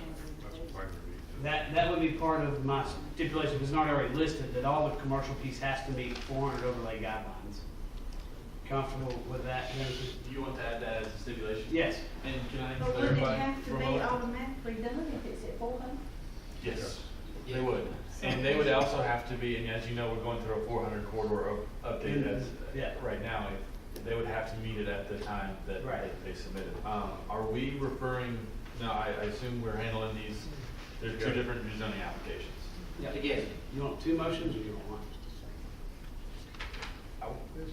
I want too, but I'll refer to our attorney. I think two would be preferable too. However, are the conditions related to both that you're adding? Correct. I mean, the traffic study is gonna encompass both because it's a master Right. development. Right. So I think two motions, because we have two agenda items, would be preferable. Good. And so apply the conditions to both, if they Well, apply. I thought we agreed we were combining them. Well, I think we combine them for presentation purposes, so it's not redundant presentation, So but, I will scratch my amend, forget my first motion. we'll need two action items for the minutes purposes, Right. since we have two agenda items. So I make a motion to approve the ZA 19-21, which is the residential multifamily with the removal of the initial stipulation to require the dual lanes now, and replace that stipulation with the requirement of a traffic study before the last final plat, and any recommendations from that traffic study be implemented to include the connection to the Kroger shopping center. The other stipulation that I would add would be to mitigate the appearance of the wall that connects the units with vegetation that will try to hide the appearance of the wall. Does that make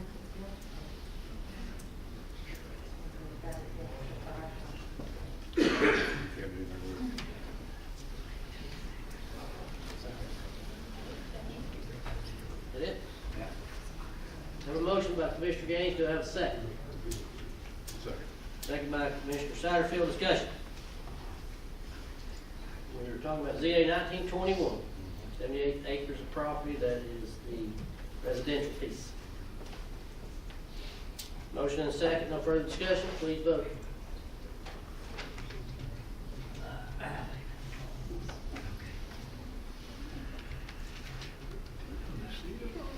That is approved 3-1. Next up, we have ZA 1922. Do we have a motion?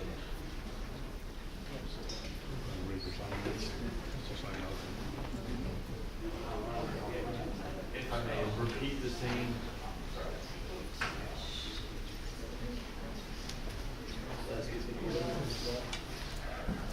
All right, go ahead. What did you say, repeat what? It's the same motion as number one. Yes. So I make a motion to approve the ZA 19-22. Now, Right. with the removal of the requirement for the initial double lanes, with replacing that with the requirement to do a traffic study and implementation upon last final plat, with any recommendations to be implemented by the developer, including the connection to, actually, this one might have been done, the connection to Kroger Shopping Center. And another stipulation, and an additional stipulation that it must meet the 400 overlay guidelines that are in process to be. Motion by Commissioner Gaines, Second. second by Commissioner Nix, discussion. Hearing none, please vote.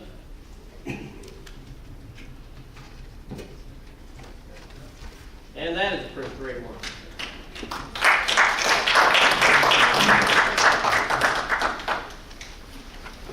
Mr. Chairman, I hate to interrupt, but I'm over the public meeting, January the 8th.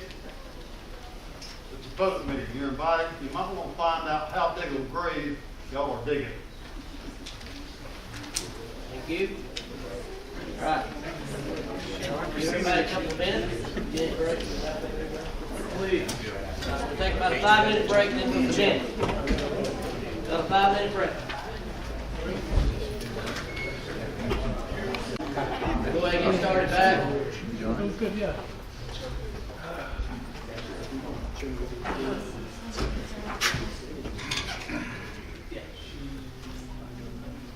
All All right, we'll move on to unfinished business. First up, consideration 2019 salary study that was tabled from December 5th, 2019 voting session.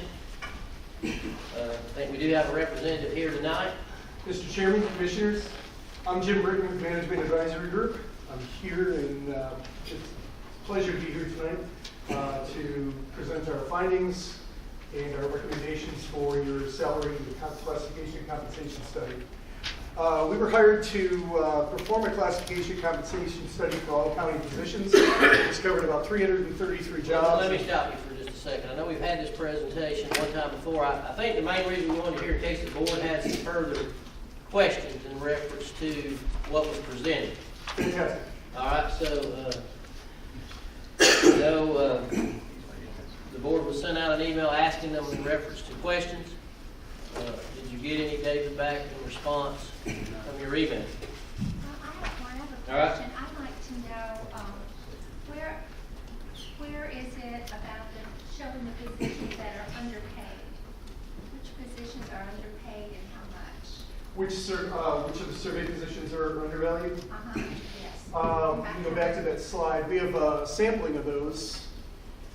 Your administrative assistant, HR assistant, crew leader, building maintenance supervisor, accountant, field supervisor, IT coordinator, your mid-level positions in both the fire and sheriff's department and your county manager positions are further than 10% behind the market. Okay, now in this market you're talking about is large cities, because go to where the market, and see, I don't see any there that's equivalent to our population.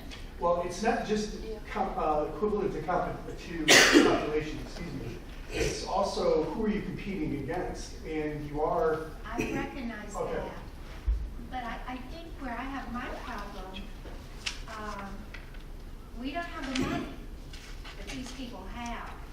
I understand. So employees have to do a trade-off. Am I going to drive 2.5 hours down 400 to get a couple more dollars, and use their cars, the maintenance on their car, and the gasoline, get a couple more dollars, or am I going to stay in Dawson County and maybe make less, a couple of dollars less, and save all that time and energy getting to and from work? So in my mind, tell me if I'm wrong, that's what I'm thinking. Because we don't have the money for Side County gas. We don't have the money. The only one that we may even be near is Gilman County and Pickens County. Well, we did $1 million in 2017. Well, I So, think- and then the last study we had was in 2014 and then one in 2017. And we did $1 million then to bring and everybody was brought up to minimum of that study.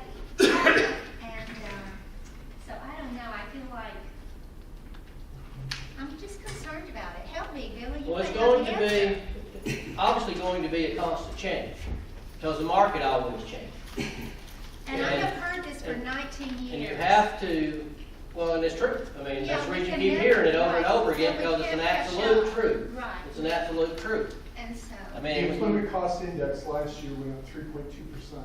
and when you look at, some of the ones that he showed there, 9%, some of them above double digits behind, that's the reason you're losing people.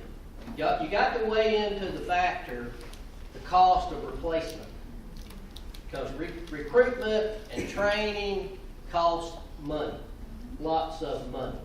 When you're losing people consistently, then you're spending a good portion of that money that if you could keep those people, it's going to balance itself out to a certain degree.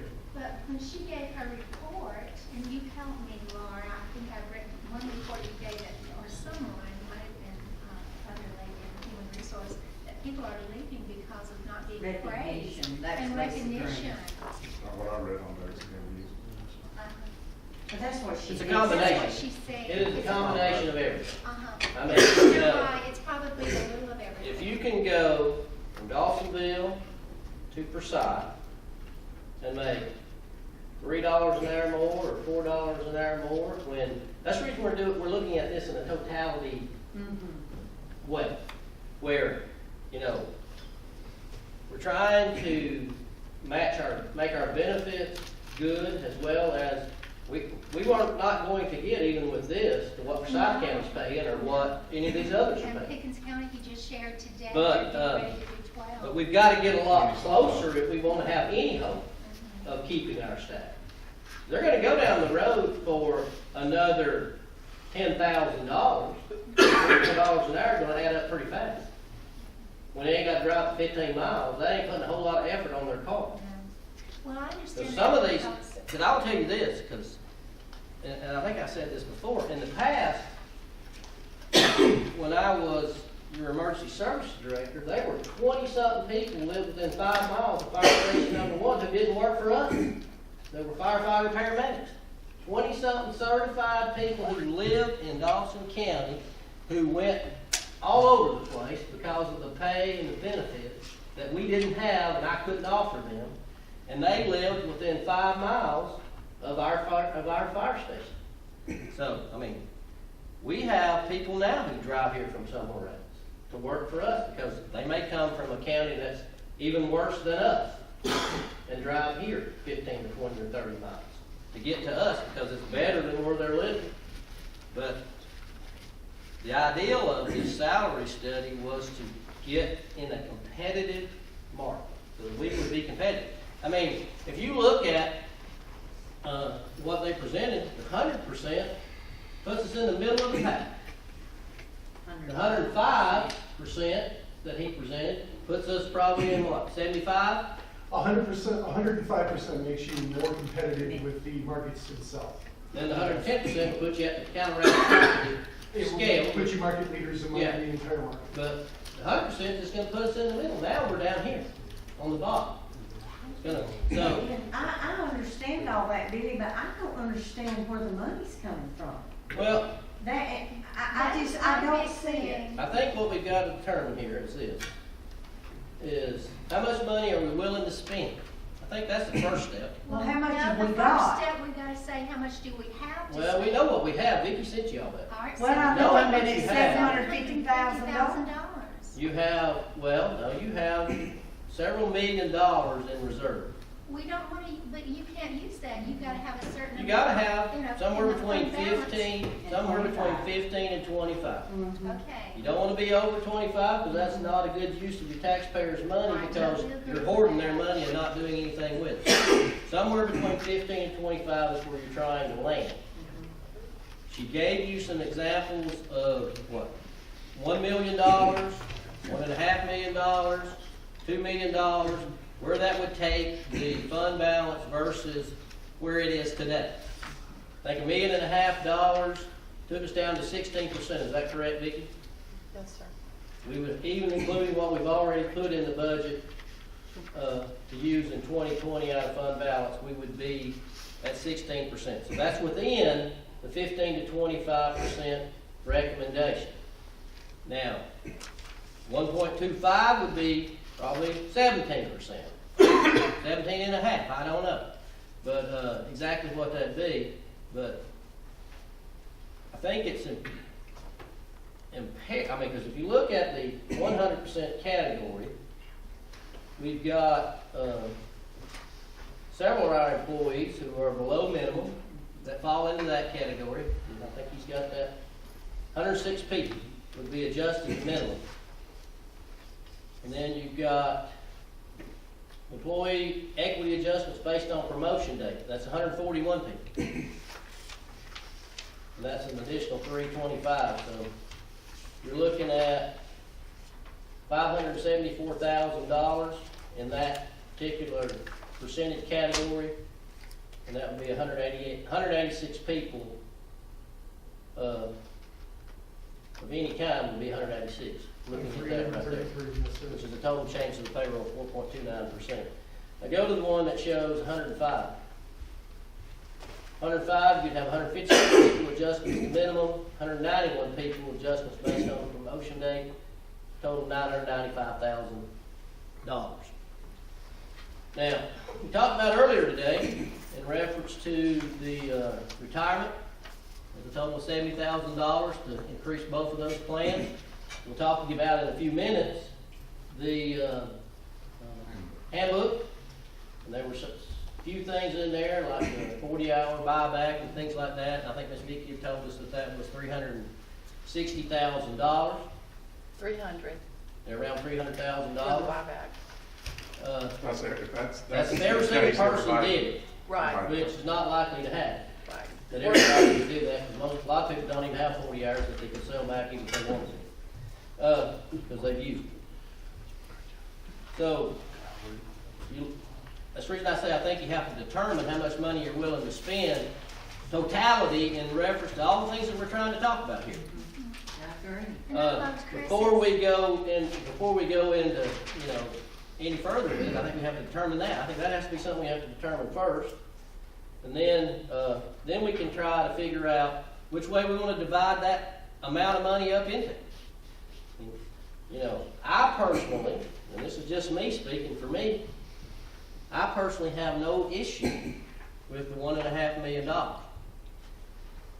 which would allow us, looking at these numbers right here, to do the 105%, would allow us to do the retirement, and then even with that, if you talk those two together right here, looking at this, what he has here right now is $1 million. That would be $1,065,000. We may not even get to $1.5 million. And you have options. You could say right now, in reference to the handbook, I do not want to put the 40-hour buyback into the handbook, which would save you $300,000 at this moment. And we'll take a look at that sometime in 2020, and if the finances allow, we'll add it back. And if it doesn't, we won't. So you have those kind of options that are available to you. But I think one other thing that I think is important here, and I think that we should take a serious look at, is that we need to do some form of a across-the-board thing that doesn't cause us to start compressing it right off the bat. Because Start what? Start compressing, because we're talking about at 105%, 252 of our 300 and something, or however many employees we got, being affected by that. Now, and I'll ask you, these are your 2019 numbers, correct? That's correct. So, 2020 is fixing to turn over. Now, we've got numbers today, we're looking at numbers today, and that's all he could get, based on what those people are doing today. Next year's a whole different year. He just told you, Pickens County has approved a large percentage raise. We already know that Cherokee County is going to do another 12% next year.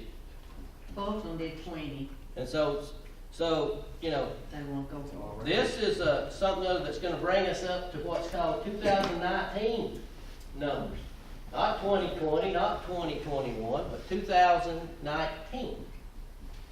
So, in looking at that, I'm more inclined, and this is me speaking for me, I am more inclined to looking at maybe instead of the $300,000 in the buyback, using that money as a 2% across the board increase.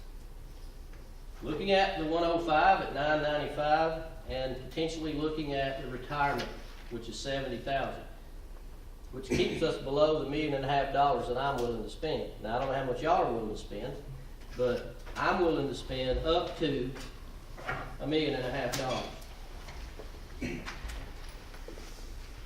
If we do, and I don't see the calculation, I talked to Billy about this earlier.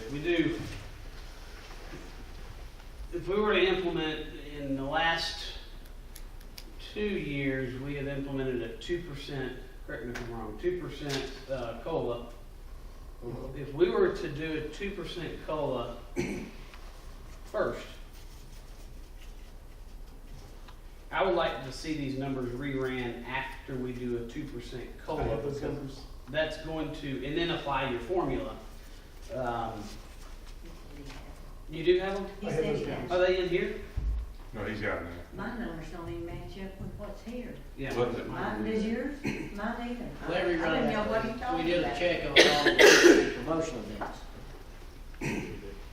So with the updated promotional dates and a flat 2% ahead of time, the 2% would be $266,105. Then your adjustment to minimum would be 300, and this is based on 105%. Right. Okay. Your adjustment to minimum would then be $385,947. The difference there being is if you give it 2% across the board, more people are moved towards the minimum. Right. Okay. So, yeah. And then the cost to place the folks based on time and service would be $424,387 for a total of $1,076,439. The number of positions you're looking at is 333. The number of people who would get any kind of adjustment would be 332. Why would it not be everybody if everybody gets a COLA? Because the $10,000 cap. So there'd be, still be one person that would not be adjusted in there because of the constraints. There'd be 135 people adjusted to the minimum as opposed to the 156 that you currently have on this slide, and 160 towards the maximum as opposed to the 191 that you have on this slide because of the $10,000 cap. So what are the same numbers at the 100 level? At the 100 level with the 2%, Correct. 2% first. I don't know if we have those. I can run those numbers really quick. We got 100 on 19, we're going backwards. We've done these studies before on previous year's salary, and once we implement it, we're behind, we're still below the minimum.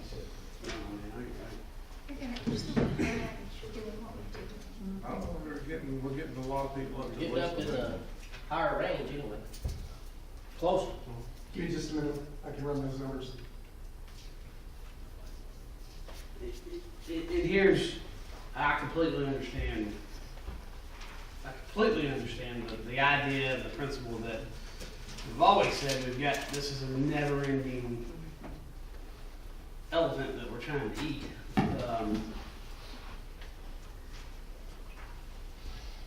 My concern, and I have, my background is business, so, and I can just tell you from the business that I'm in with the economical landscape that we're looking at going into a year of uncertainty with elections going on, we're being very cautious with the amount of cash that we're looking at spending just because of the economic environment that we're in. We don't know. It might be great. It might, we have some retractions. As we've always said, these are forever costs. And historically, we've made these decisions on the tail end of finalizing the year budget-wise, which comes in typically mid-March, I think, where we finally get our numbers of what's turned in at the end of the year. When is that ready, Vicki? We normally don't complete the audit until sometime in June, but we can give you pretty close to accurate numbers sometime in March. Yeah, we've done the COLAs April 1st, I think, if my memory serves me right. Not that I wouldn't be open to doing something now, but realistically, I personally am a little concerned about taking us to as close to that 15% minimum requirement, just due to the uncertainty of what's going on. You know, we have historically used fund balance to, it's just like the Zen City thing coming up, and I'll get into that later, but we gotta get to the point where we're budgeting for these items and not relying on fund balance to purchase these extra things, and I don't wanna go down that path yet, but I'm not super comfortable going to 16% personally.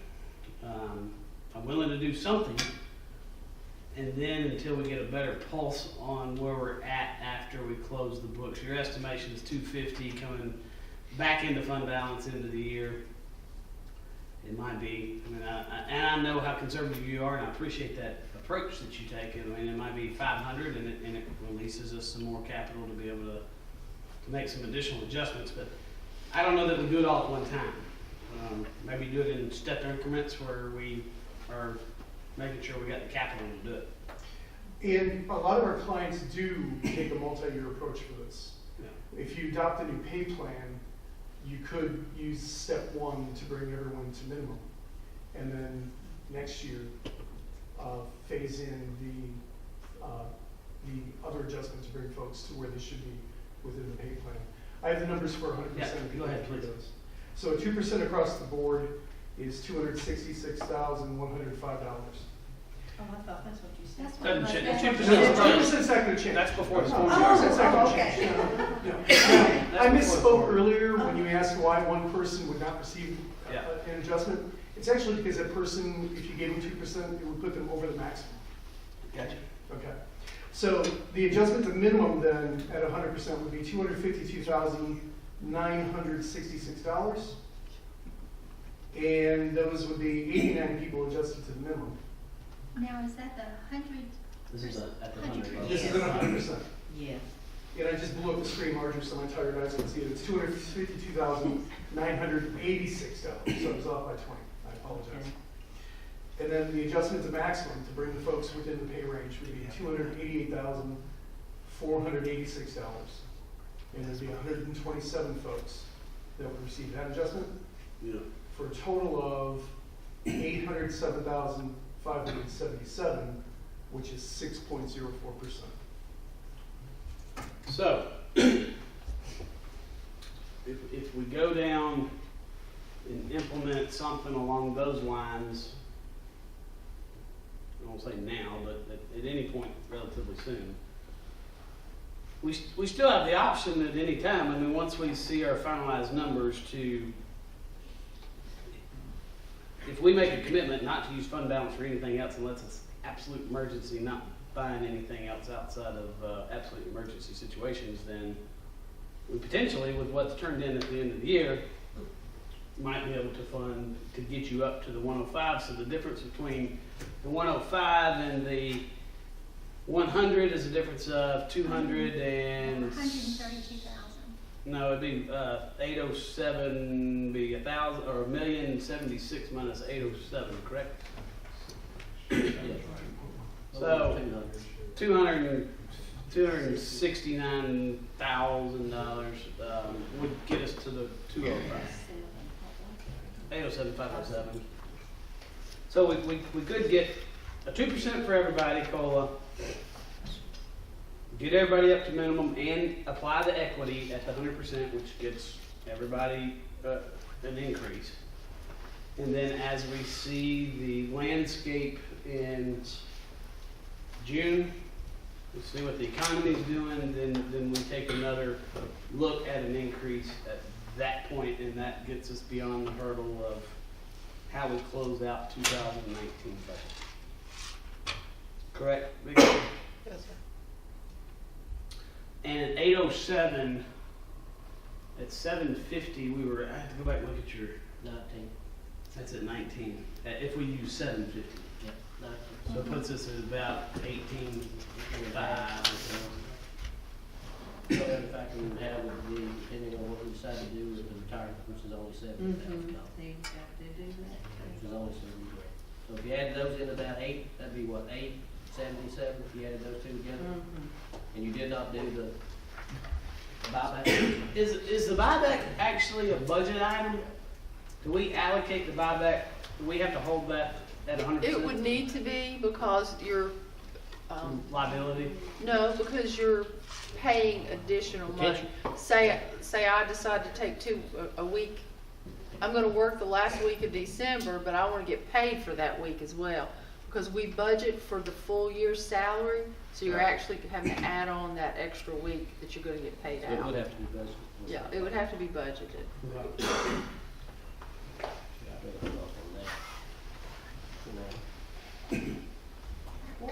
What's our priority here? You know, is it the salaries? Is it retirement? Is it this employee handbook? It seems like we're taking on so many big things. And I Well, don't they're know all- if we just wanna smear it a little on everything, or do we wanna really line one thing up and get that done? I don't know what our priority is here. Our priority is keep our people. I mean, our priority, I know, we had a lot of projects. understand that. We had a lot of projects during the year that, we had to take fund balance out because of the material costs went up, labor costs went up, cost of living went up. But guess what? It went up for our employees too. Materials went up, groceries went up, utilities went up, cost of livings went up. And, you know, we had to take, like I said, to take care of some bills. We're not gonna have any big projects coming up next year.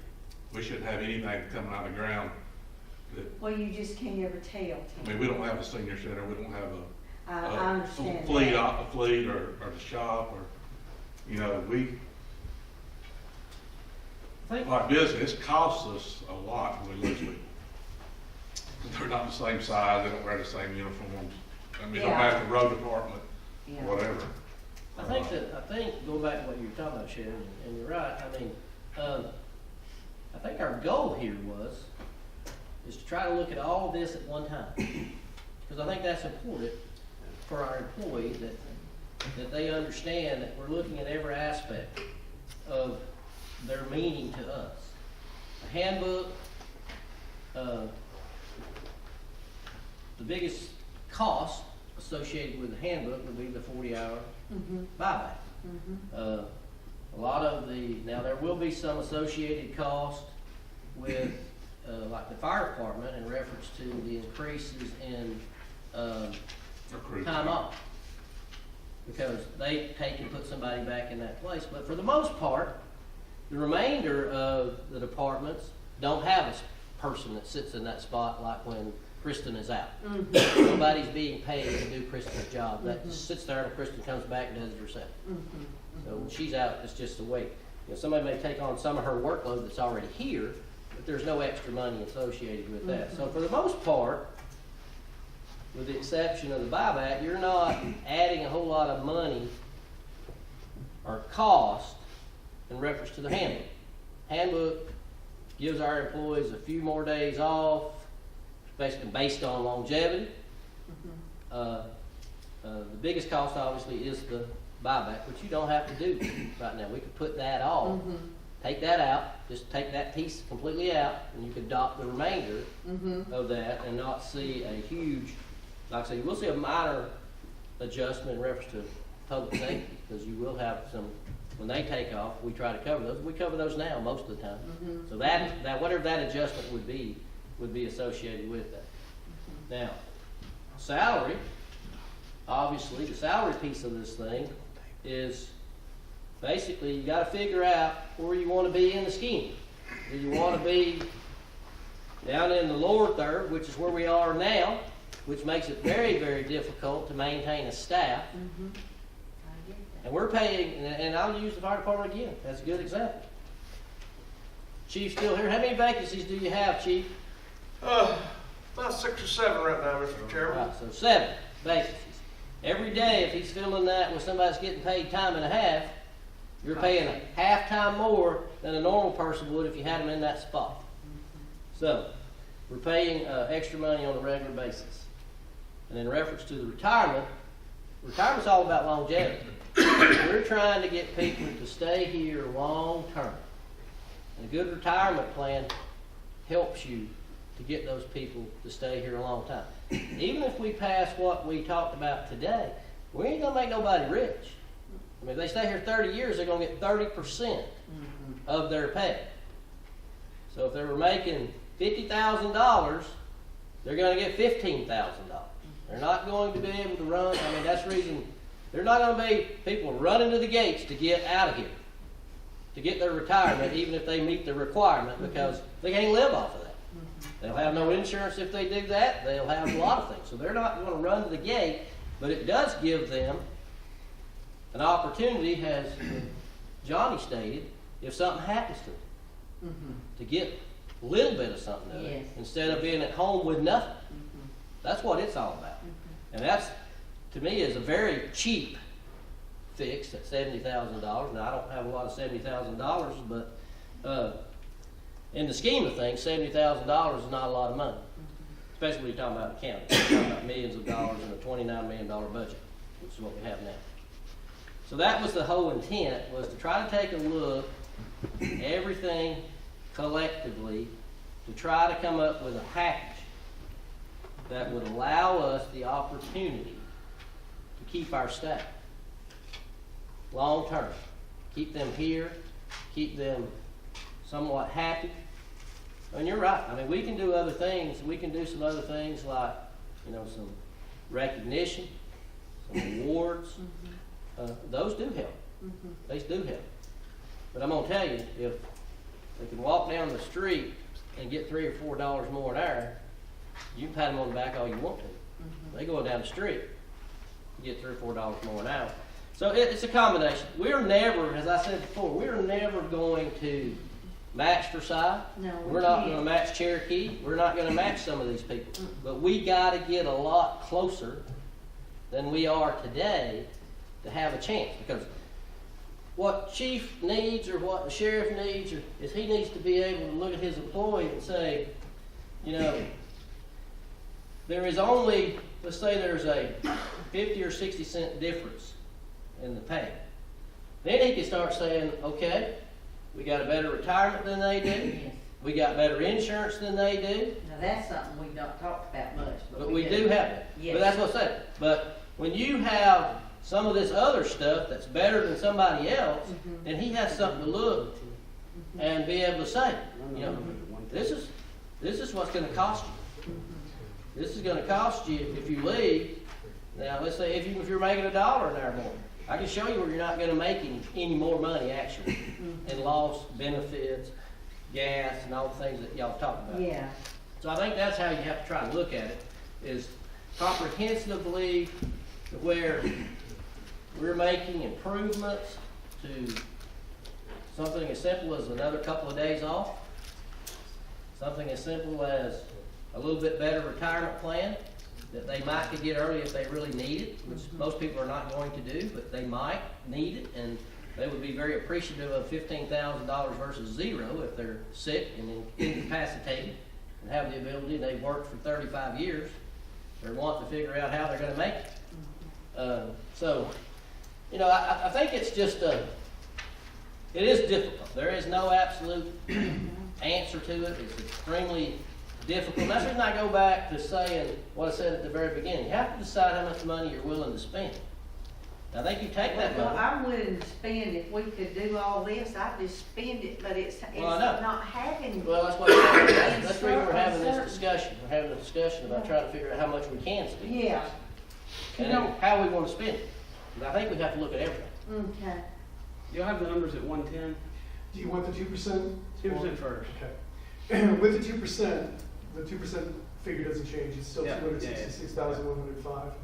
The adjustment to minimum is 820,588. The adjustment to maximum is 594,736 for a total of 1.68 million or 12.58%. So,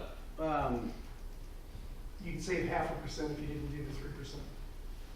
299 of the 333 people would be adjusted. we just had total numbers 1608. I'm sorry? What was the final three digits on that? 1608? 1681430. 1681430. So, just conceptually, and I know this was done in Cherokee recently.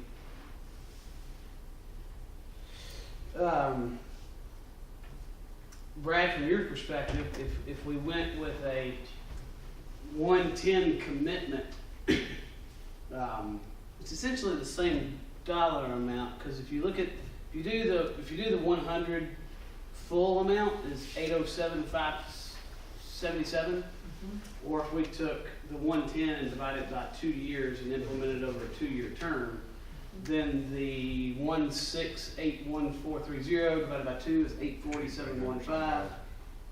However, if you do a 2%, We need to do it twice. if you do a 2% this year Yeah. and raising it to minimum, That's $266,105 plus $820,588, the adjustment to minimum. Now, if you did the adjustment to minimum this year, Get everybody the minimum. if you did the adjustment to minimum this year and then a 2% next year and bringing them into range, then it would be 800, closer to 800,000 Each year. Yeah. Just a different format of what you're doing there. What have you seen, and again, I've said this 100 times, I'm no expert in anything. What is the experience that you've been seeing in other communities? Divide it by 2 at a higher number, or doing it at the 100, and then, I mean, what's the better? Most of our clients do it over a period of years. Do the higher percentage, the 110, divide it by 2, 3? Yes, sir. Because you're committing the higher level, you're committed to doing the higher level, but you're just spreading it out. Legally, when you adopt a new pay plan, you need to bring folks to the minimum. To avoid wage compression and to ensure internal equity, then you do the internal placement on the pay grade. So you bring the minimum, then you do a 2% or something, so you don't compress. Actually, if you do 2%, you're going to keep the compression you currently Even have. if you do bring them the minimum. If you bring them to minimum, then you're increasing compression. Right. And then when you use the second adjustment, the adjustment to maximum, that's when you're placing them within the range, moving them away from the minimum based on the number of days that they've been in the job. That's how you alleviate the compression. A 2% will just, it will replicate what you currently have. Right. Well, I think we're trying to get to some of them that wasn't getting anything, and keep them, the ones getting something, to catch up with. Well, That's that way. At 110%, 219 folks are going to need an adjustment to bring them to the new minimums out of 333. That's if you do it before the 2%. No, that's with the 2%. That's with the 2%. Yeah. I'd rather, if we're looking at 800,000, I'd rather do, if we're only willing to spend $800,000, I'd rather do the 100%, which gives everybody the 2% and gets everybody where they're supposed to be in the adjustment. Right. I totally love that. And you do away with the compression. Yeah. Well, if you get, like I said, if you go down that path, you're at 807, 577, and if you look at implementing what you proposed tonight is 70,000. So you're at 877, and at $1 million, that's a difference, $122,423. If we use $1 million, that takes you to 18.10%. Right. And that would be Well, when we use equivalent to that, months, about a month and a half. That'd be 2.17. 2.17. You know, in my mind, my floor mentally is, I don't want to go below 18%, just with what we're going into. We'll see where we wind up. We'll have some corrections and some, a better feel where we're at by the time we close out the books, but at end of March. But if we did the 807, 577, the 100, 2% first, implement the 100, and then, you know, the benefit thing is 877. That still keeps us below or keeps us above the 18% by a couple $100,000. And then that gives us enough cushion if we do run into, if we don't see any correction at year end, and that is realistically where we're going to wind up, that still gives us about $1 million cushion before we hit 15. So how many employees would that affect? No, everybody would get something, 2%, and it would bring up 89, according to what they said a second ago, 89 would be brought up to minimums, and 127 would get equity adjustments. And then, and then I wouldn't shut down to say, you know, if we look at it mid-year, and there is the ability to make the next move up to the 105, which I know is kind of the direction that would be intended, would be another $269,000 if we see that in June after we've closed out year end, we're able to do an adjustment. I mean, be willing to entertain that again at that time when I have a better feeling of what mid-year 2020 looks like. Fair? And that wouldn't be touching retirement or the handbook. That'd be That would touching be retirement. retirement, Huh? isn't it? That would be including retirement. Yes, The it said it. 300 grand, I don't think we get, I mean, I think that's a good benefit, but I think most people, in just feedback I've had, would rather have the salary adjustment. That's what they look at, is their bottom line. Unfortunately, I keep harping on the fact we've got to communicate better, that it's, what I said the other day, a three-legged stool, that you get all these components that holds up your compensation package. Well, and even if we take that piece out of the handbook, we still have added these other pieces in that give them some more benefits and reference, like more time off. That's very little cost to us, based on the fact that most of the staff, when they're off, they're just off. And they're already included in their salary. The salary's already made for them for the whole year. So that doesn't change that particular piece of it. It do have the fire department piece where you would have some associated with that, but it probably wouldn't be much more than the remainder of that $1 million he's talking about, if that. Well, the last 2 years, we've done the 2% COLA, and that's all that we, at the time could do. This is doing the 2% COLA in addition to a great effort of spending a ton of our reserve to get everybody up even higher and in more competitive position, and then make a commitment to put it back on the agenda in June, and at least put you in the middle. What, you said that was 800 something thousand? 877. What would $1 million put us at as far as reserve percentage? $1 million is 18.10. We're still above, we'll still be above 18. Yeah, but what I'm saying is in order to have some additional reserve, I mentally don't want to drop below 18. What would be over 18 if we cap, like Billy said, if we come up with a number and cap it, it could be below what we put the cap at. If we come up with a number. You're talking about backing into it, saying $1 million and then backing it into what the percentage is. It wouldn't be 105, it'd be 103.8.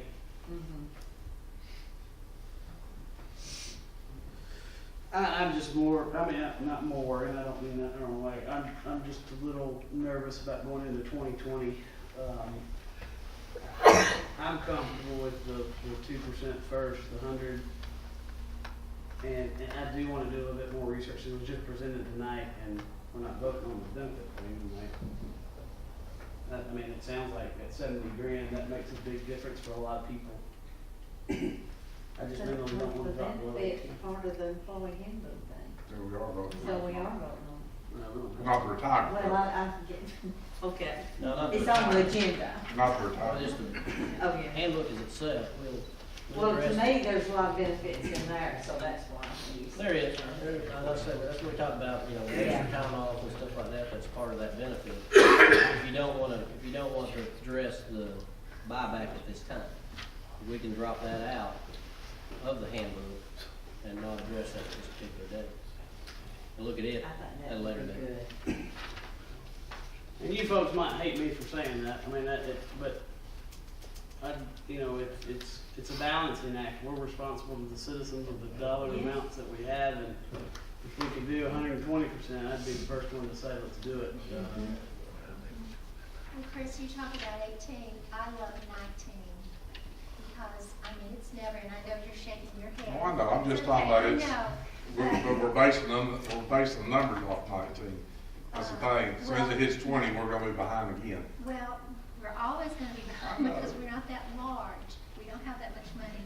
But I see the economy coming, a turn in it, and I don't wanna see our employees having to be laid off, or having to take furlough days, or having to scale down departments and people doing double duty just to keep the doors open. And I can see that happening because I've already seen it happen. And it's hard on the employees. So I just How much are we saving on vacant positions right now? We know that till the end of the year? We won't know it until the end of the year. We've got 7 or 8 in fire. We've got road department's got vacancy, we've got sheriff department's got vacancy. We got 79, so we ought to be saving almost a month to cover this. Well, some of I those wish are we knew, hard see, to know. we're doing so much speculation. So we got 79 positions. Vacant positions. Vacant. Some of them are part-time. How many? Some of those are in the volunteer status. There's a lot of different aspects to that. So can we get a number of what we're saving on payroll? I know we're paying some overtime. Yeah. And we're doing that because we got vacant. A lot of that. Yeah, it'd have to be the position and then come I mean, up with numbers to do that, sure. I'm okay with, personally, I mean, if we're willing to take another look at it mid-year to look at the 105, I'm okay with what Chris is proposing in reference to the 100%. And with it, that has 2% in it with the 100%, and then we're taking a look at the retirement and not looking at the 40-hour buyback piece right now. I'm fine with that because we got opportunity in 2020 when we know better the numbers to address that again. That's right. And it puts us over 18%, so that's not a bad number. No. 18% is not a bad number because I can remember when this county didn't even have 18%. So, of a fund balance, so. And we'll look at it again in June. Yeah, agree to look at it again in June to see where we're at. And that gives us an opportunity to do a little bit of everything. Mm-hmm. And still we ain't spending $1 million, but we can do a little bit of everything for our people. And we can pass the handbook minus that one thing. We can look at the retirement in 2 weeks or 3 weeks, whenever we do it. And we can pass this with the 2% at the 100, and the 100%, which is 807. So, I mean, that falls within, well was under that $1 million range, or right around that $1 million range. There is a function of we raise these numbers, and it's probably minuscule in the grand scheme of things, but that will directly impact the retirement thing too, because we'll have to. A little bit. Yeah, that's right. Will some, Probably won't for be the a people big- that are big- in It it. goes up with salary. It won't be a big number, but it would function. Yeah, it'd be a little bit. It would. And the number Might now is add- 70-something thousand. What, $10,000 to that, maybe? That takes a lot to add that, to add $10,000 more Yeah, dollars. 'cause we're only 70-something now. Yeah, 70 actually is a little less than 70. Yeah, so. All right, so what do y'all wanna do? Pat? I say you go with it. Don't you? You wanna wait and vote on it all at once? I You would, have to vote to on it me, today. I would much prefer to, I think I like the conversation we've had tonight and how we've gotten where we've gotten in a public forum to let everybody know our thoughts, but I'd feel more comfortable sitting down another time with finance and getting my head wrapped around any other potential things that could pop up, maybe talk to some department heads, make sure there's nothing in 2020 that they have envisioned that would pop up and hit fund balance that we haven't anticipated at this point before I commit on the full thing. So I would prefer to do it all together, and I said that last time, Yeah, I'm fine with it. everything is a package, and if we want the employees to see it as a package, to me, we need to vote on it as a package. I would like We're to, gonna retro back January 1st. I don't have a problem with that. I would be fine with that. Well, I just don't see why we can't go with this. We'll go with it. I mean, we're gonna vote on the retirement piece of it on the 16th. So we could do it all on the 16th, retro it back to January 1st if that's what you wanna do. It's a bigger nightmare for finance. Well, we're gonna have to give them some time anyway, regardless of what we do. Okay. It's gonna take them some time to implement it, so, and that's what goes back to the retro. They may not be able to actually put it down all in the system until February. But at least if you're retroing it, like Tim has said here, they're still gonna get their money. It just may be 2 or 3 paychecks into the year. But me, I've already been talking to our computer software company about what they can change their code to make this process a little bit easier on Yeah. the implementation. The 2% should be a relatively simple code change for them. I'm not sure what the cost will be, but I think whatever we spend on that will save in the time that HR and finance spends keying all that in.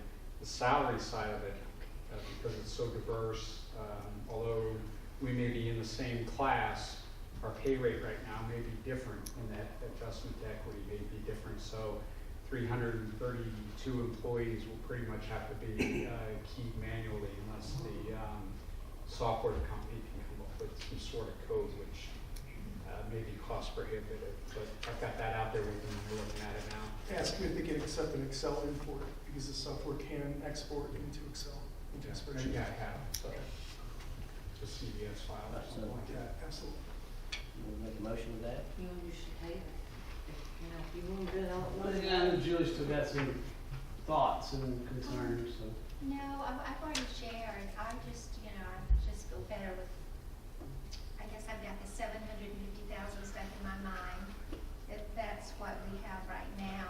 But see, we don't know. Oh, I This know, is the that's what I'm point. saying. We I don't even know understand. it's 750,000. I know it. And, Well, we do and it- know that we have more than $750,000. well, I know, but to stay at 19, and that was like Chris's goal is 18 and mine is 19. Right.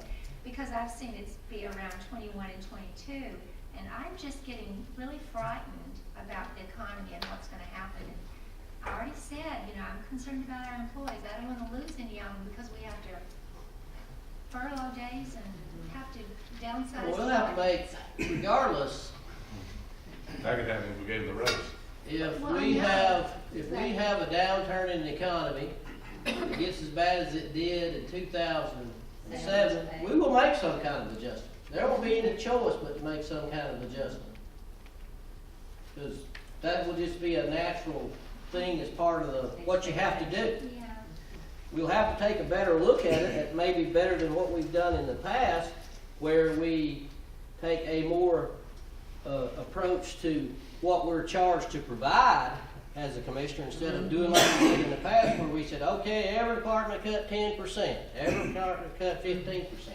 We've got to take a better look at it and say, this we need to fund, this we can cut. It takes some hard looks when you get down into a recession, instead of just saying, we're going to cut everybody 15% or 10%, which is what we did the last time, which made it very difficult to maintain a staff and equipment and all the things that we're trying to do.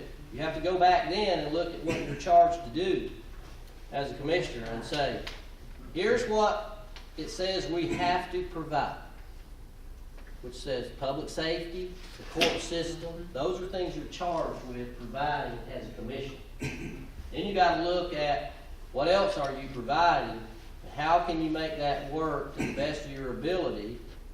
But those are the tough decisions you have to make when in that type of situation. Now, we've seen,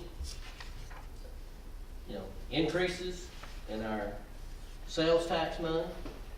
Unless there is a downturn, we'll probably see some increase in that again in 2000 and we're making plans like we're going to see increases in that, and we'll talk about that more when we talk about T-SPLOS. But that, if we can get some of those things passed, that's going to free up some general fund money that we now have tied up in transportation and different things like that right there. And it goes back to what we talked about before. In 2020, we will also talk about SPLOST and getting these high dollar items that have been coming by your desk here to buy fire trucks and ambulances and all that stuff. That stuff has to get in SPLOST.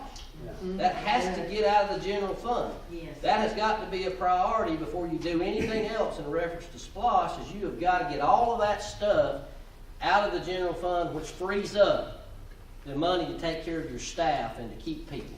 And that can happen with the people's help in 2019 with a good, solid SPLOST plan, a good, solid T-SPLOST plan. We can make that happen.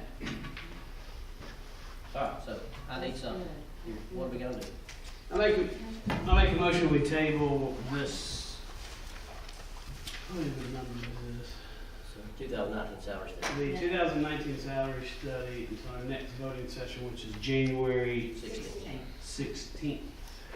I have a motion to table. Do I have a second? I'll second. Second. Motion by Commissioner Gaines, seconded by Commissioner Nix. Discussion. I guess for the record, there could be an option to revert back, when we do make a decision, to revert back to the January 1st effective date. Yep.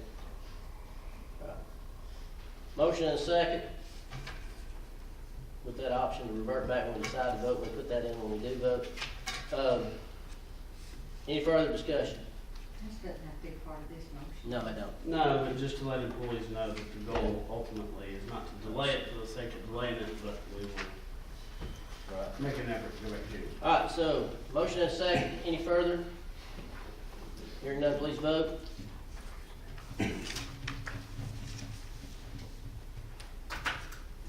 And that's approved 3-1. Next up, we have consideration of requests for impact fees for library materials. That was tabled. Thank you, sir, for coming and staying with us for such a long time. That was tabled for December 5th, 2019 voting session. I think we do have somebody here from the library. Mr. Chairman, Commissioners. My understanding is there was impact fee money for the library, and I'd like to begin submitting invoices for that money for the materials for the library. Excuse me, for the library. We have an increased need for bestsellers, materials, those kind of things, and the plan is to increase satellite hours from 16 hours to 37 beginning in January, based on the funding that we have received from the county and savings that we have, and that's going to be another draw on our materials budget. And we can't meet that. You do realize that in the impact fee that you have, there's certain procedures that have to be followed. Yes, sir, they have to that be Ms. submitted. Vicky has explained to you, or somebody. Melissa, probably. Melissa or somebody explained to. I understand that I have to submit the invoices directly to the county, from the vendor. Right. I thought you had to do bids and all that. Oh, certainly. She'll need to get quotes on, Yeah. on the materials, and if they exceed $3,000, then, we'll have to do Well, most of our invoices like that. I don't know what you mean by quotes. We have certain vendors already set up that we, have discounts and things from, that we purchase library materials from. Then I can certainly submit those and get with purchasing. And they could be considered sole source, I don't know for sure. You just need to work with Melissa. Yeah. Right, no, I would be certainly happy to do that. Anything that we can, do to help get more materials for the library. Yeah. Do you have a dollar amount? Well, I know that there was like $38,000 set aside for the library for impact fees. If we can have that and space that over the year, that would be, fantastic.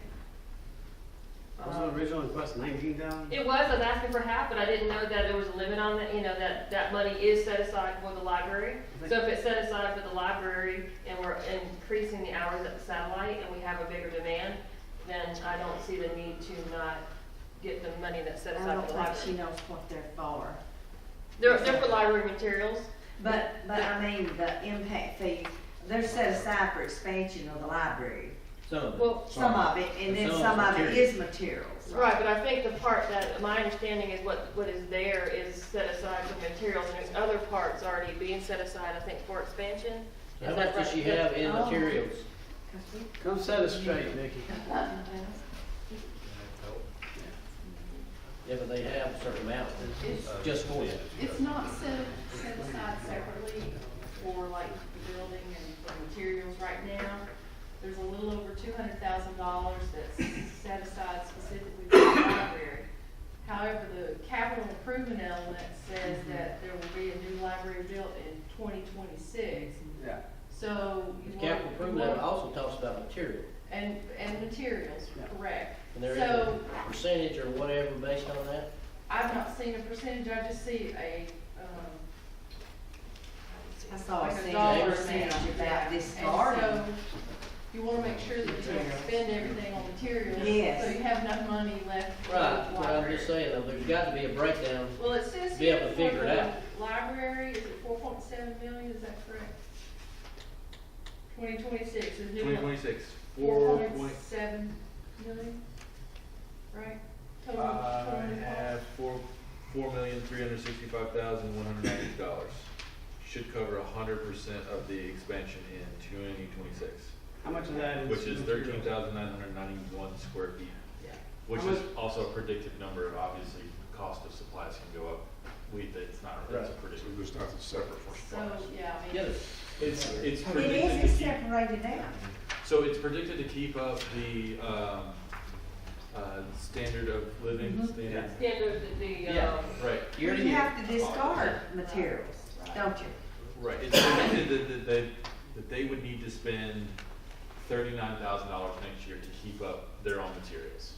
And they can spend 99.5%, Of that 39. right, from impact fees. So if they come in with a $3,000, let's use a $100 invoice, $99.50 can come from impact fees, and then they would have to cover the rest. I think what Leslie's asking for today is just the ability to start working with. She wants to start ordering things and able to use the impact fees to pay for it. Correct. So is there a reason to set a high water mark on dollar amount? I mean, things will keep going up, so. And I mean, No. It's irrelevant. I mean, I feel like it's up to you. And it can all. fluctuate. With DCA, it can fluctuate. Like, that's what is recommended from the Ross Associates who did our impact fee study. Yeah. You know, obviously they can spend less, or, you know, they can spend more. Those calculations will be adjusted year by year on the capital improvement element update that I present to the board every year. What have you been using to purchase these books? General fund, I mean, your general Well, we've operating? been using some state funds, but that just got cut we had 35 cents per capita that the General Assembly had put in last year. Yeah. We're on a fiscal year. Yeah.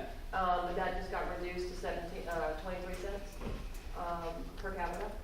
And then we split that, of course, we receive our funding from the state for both counties because we are a regional system. Yeah. 43% goes to Dawson County, and they also pay 43% of the bills, and Yeah. vice versa for Lufkin.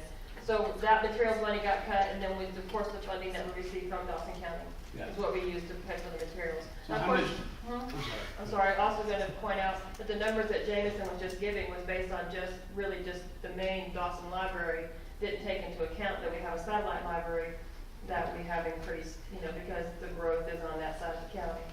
And we have renovated it through MR&R grant, and, we want to put new materials there as well. How much did you spend last year in materials? Excuse me, including databases and electronic materials, because those things would not be covered by impact fees. They're not, they don't qualify. I think we spent somewhere in the neighborhood of $65,000. So what did you spend last year that would qualify under impact fees? $45,000. I'm And guessing. so- I have to go back and look. It's been a long day. What's the difference between the funding that you've lost and the 45? How much of that 45,000 funding have you lost? I've lost $6,000 in funding, You lost $6,000 in funding. If you were to maintain what you did last year, which is not adequate. which is not adequate, so let's say that we. And I can point to this, we did what did we do in March? Strategic plan, when Commissioner Fawcett and it's attended. And the biggest request from patrons was for more new materials, especially bestsellers and audiobooks and DVDs. And we're not meeting the demand currently. I apologize for cutting you off, it's a long day. I would recommend that we just let her, I mean, she knows what she needs, the money's there, the 39,000. I would just let her use what she needs. Yeah, it can't be used for anything else. No, it can't, they That's have what to I'm be saying. used for print materials. Yeah, because it can't be used for anything else. So- I think the only thing is to make sure that when we do get to the point where we've accumulated enough asset or enough capital in that fund to build the building, that we have enough money to buy this stuff to go in the building. And then I may offer a suggestion on that too. When we get closer to that point, we can also apply to get out of the state construction grant and apply for money from the state. That does take years to get yourself up, so if we know we want to do it, we want to start going that direction. There is state capital money to build a new library. You better start now, because government takes forever. It does. You know, we would be at the bottom of the list, number 25. They've approximately for approximately 2 years. So we can start looking at that and getting ourselves on that list. And then that would, of course, help against that $4 million to go in the new library. That's what we're doing in Lumpkin County right now. Okay. Anything else? No. Thank you. Motion. Motion to let her start using her money to purchase materials. Does there need to be a cap though? I mean, if she just spend the whole She has a cap. She $39,000? has a cap of $39,000 When she can't spend all of that, she only spend 99.5%. Right. She'd have to fund the remainder of that herself. Correct. There is a cap already associated with the impact fee. So your motion is to let her spend what the impact fee says she can spend. Do I have a second? Second. Second by Commissioner Satterfield. The motion was by Commissioner Nix. Discussion. Hearing none, please vote. That's approved 4-0. Thank you. Next up, we'll move to new business. Consideration of revised Dawson County Employee Handbook. Seen that a couple of times. Any other information needed? We've talked about that some already. If we want to do all these at the same time, we need to table that as well till the 16th. So do I have a motion for that? So moved. Motion by Commissioner Fawcett. Second. Second by Commissioner Gaines. Discussion. Hearing none, please vote. And that is approved 4-0 to the table. Next up, consideration to sell a property 300 acres on Dawson Forest Road. Brooke brought us that information. He's here. Top bidder was 3 point, coming up here, Brooke. Top bidder was 3 point something, 3.4 something. 3.4 million. And that was DR Harper. Yes, sir. And the next closest one was $250 some odd thousand less. Yes.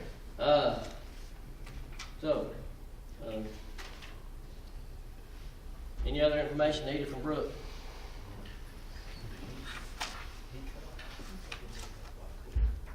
Motion.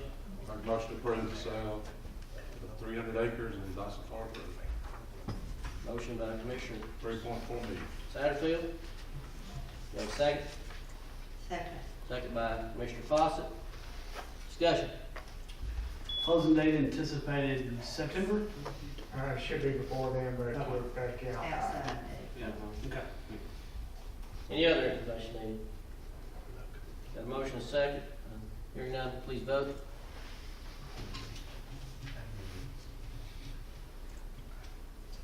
And that is approved 3-1. Thank you. Have a Yeah. Merry Christmas. You too. Next up, consideration of FY 2020 Public Defender Intergovernmental Agreement in Dawson and Hall County. This is an annual event. It is budgeted. Do I have a motion? Motion to Motion to approve. Motion by Commissioner Nix. Second. Second by Commissioner Satterfield. Discussion. Hearing none, please vote. I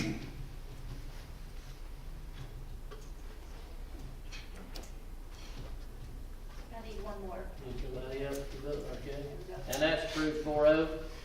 The machine is so tired to do it. Next up, we have consideration of Family Connection Physical Agent request that was brought to us at our last meeting. That's something we've done for a very long time, managing the revenue for that Family Connection. Any other information needed? Hearing none. I need a motion. Motion to approve. Motion by Commissioner Gaines. Second. Second by Commissioner Fawcett. Discussion. Hearing none, please vote. That's approved 4-0. Next up, we have consideration of Zen City Technology Platform Proposal. Ms. Laura presented that in an effort to find more ways for us to interact with our citizens, which I think everybody on the board does want to do, have whatever means and method it is. Whether this is a method that we would use to do that is to be determined by you. I do want to thank her for her effort to bring us whatever medium we can to get more input from our citizens. Because that's the goal, is to try to be as transparent and communicate in any form or fashion, and we're trying to do that. So any other information needed? She did provide you with some answers to the questions that were asked. You should have got that by email. Any other information needed? Motions? I make a motion to deny the purchase of Zen City Technology Platform at this time. Motion to deny by Commissioner Gaines, Second. second by Commissioner Nix. Discussion. That denial is no reflection of the efforts that were taken in order to deliver us options to gather a good cross-cut of the community with information. We always, as the chairman stated, look for additional information from the community, but with the situations we're dealing with the other large budget items, I think we've always committed to putting employees first, and I want to get that taken care of before we spend additional funds out of fund balance. We have a motion and a second. Any other discussion? Hearing none, please vote. And that is, the motion is approved 4-0. We will not be making that purchase at this time. All right, next up, consideration of board appointment. Got two choices, Tom Camp or Tim Goodyear. I think we had discussion at our last meeting that Mr. Camp is already certified, has finished the course and passed. I think Mr. Guthrie had told us that he plans to leave that position next year. So that would be opportunity for Mr. Goodyear to be appointed.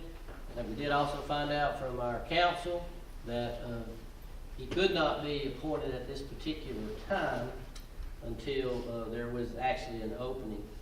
So, but you do have those two choices before you, and I'll entertain a motion. Make a motion that we approve Tom Camp. Okay, motion by Commissioner Nix for the approval of Tom Camp. Second. Second by Commissioner Gaines. Discussion. When is this question? When is the trainings? Are they once a year? Those are offered through the Department of Revenue multiple times through the year. The calendar is typically set in June for a 12-month session. Thank you. Okay. When you're first appointed, though, don't you have to get it within the first 6 months? You have to get it within the 180 days following your appointment. Okay. Any other discussion? Hearing none, please vote. That's approved 4-0 for Mr. Camp. Next up, consideration 2020 Board of Commissioners Vice Chair appointment. I made a recommendation of Commissioner Gaines to you at our last meeting. Is there any other information needed? Motions. And I'll make that as a motion that Commissioner Gaines be appointed as Vice Chair. I'll second it. Seconded by Commissioner Nix. Discussion. Do you have anything to say? Yeah, I don't know whether to thank you or cuss you. Just go ahead. Hearing none, please vote. It doesn't matter.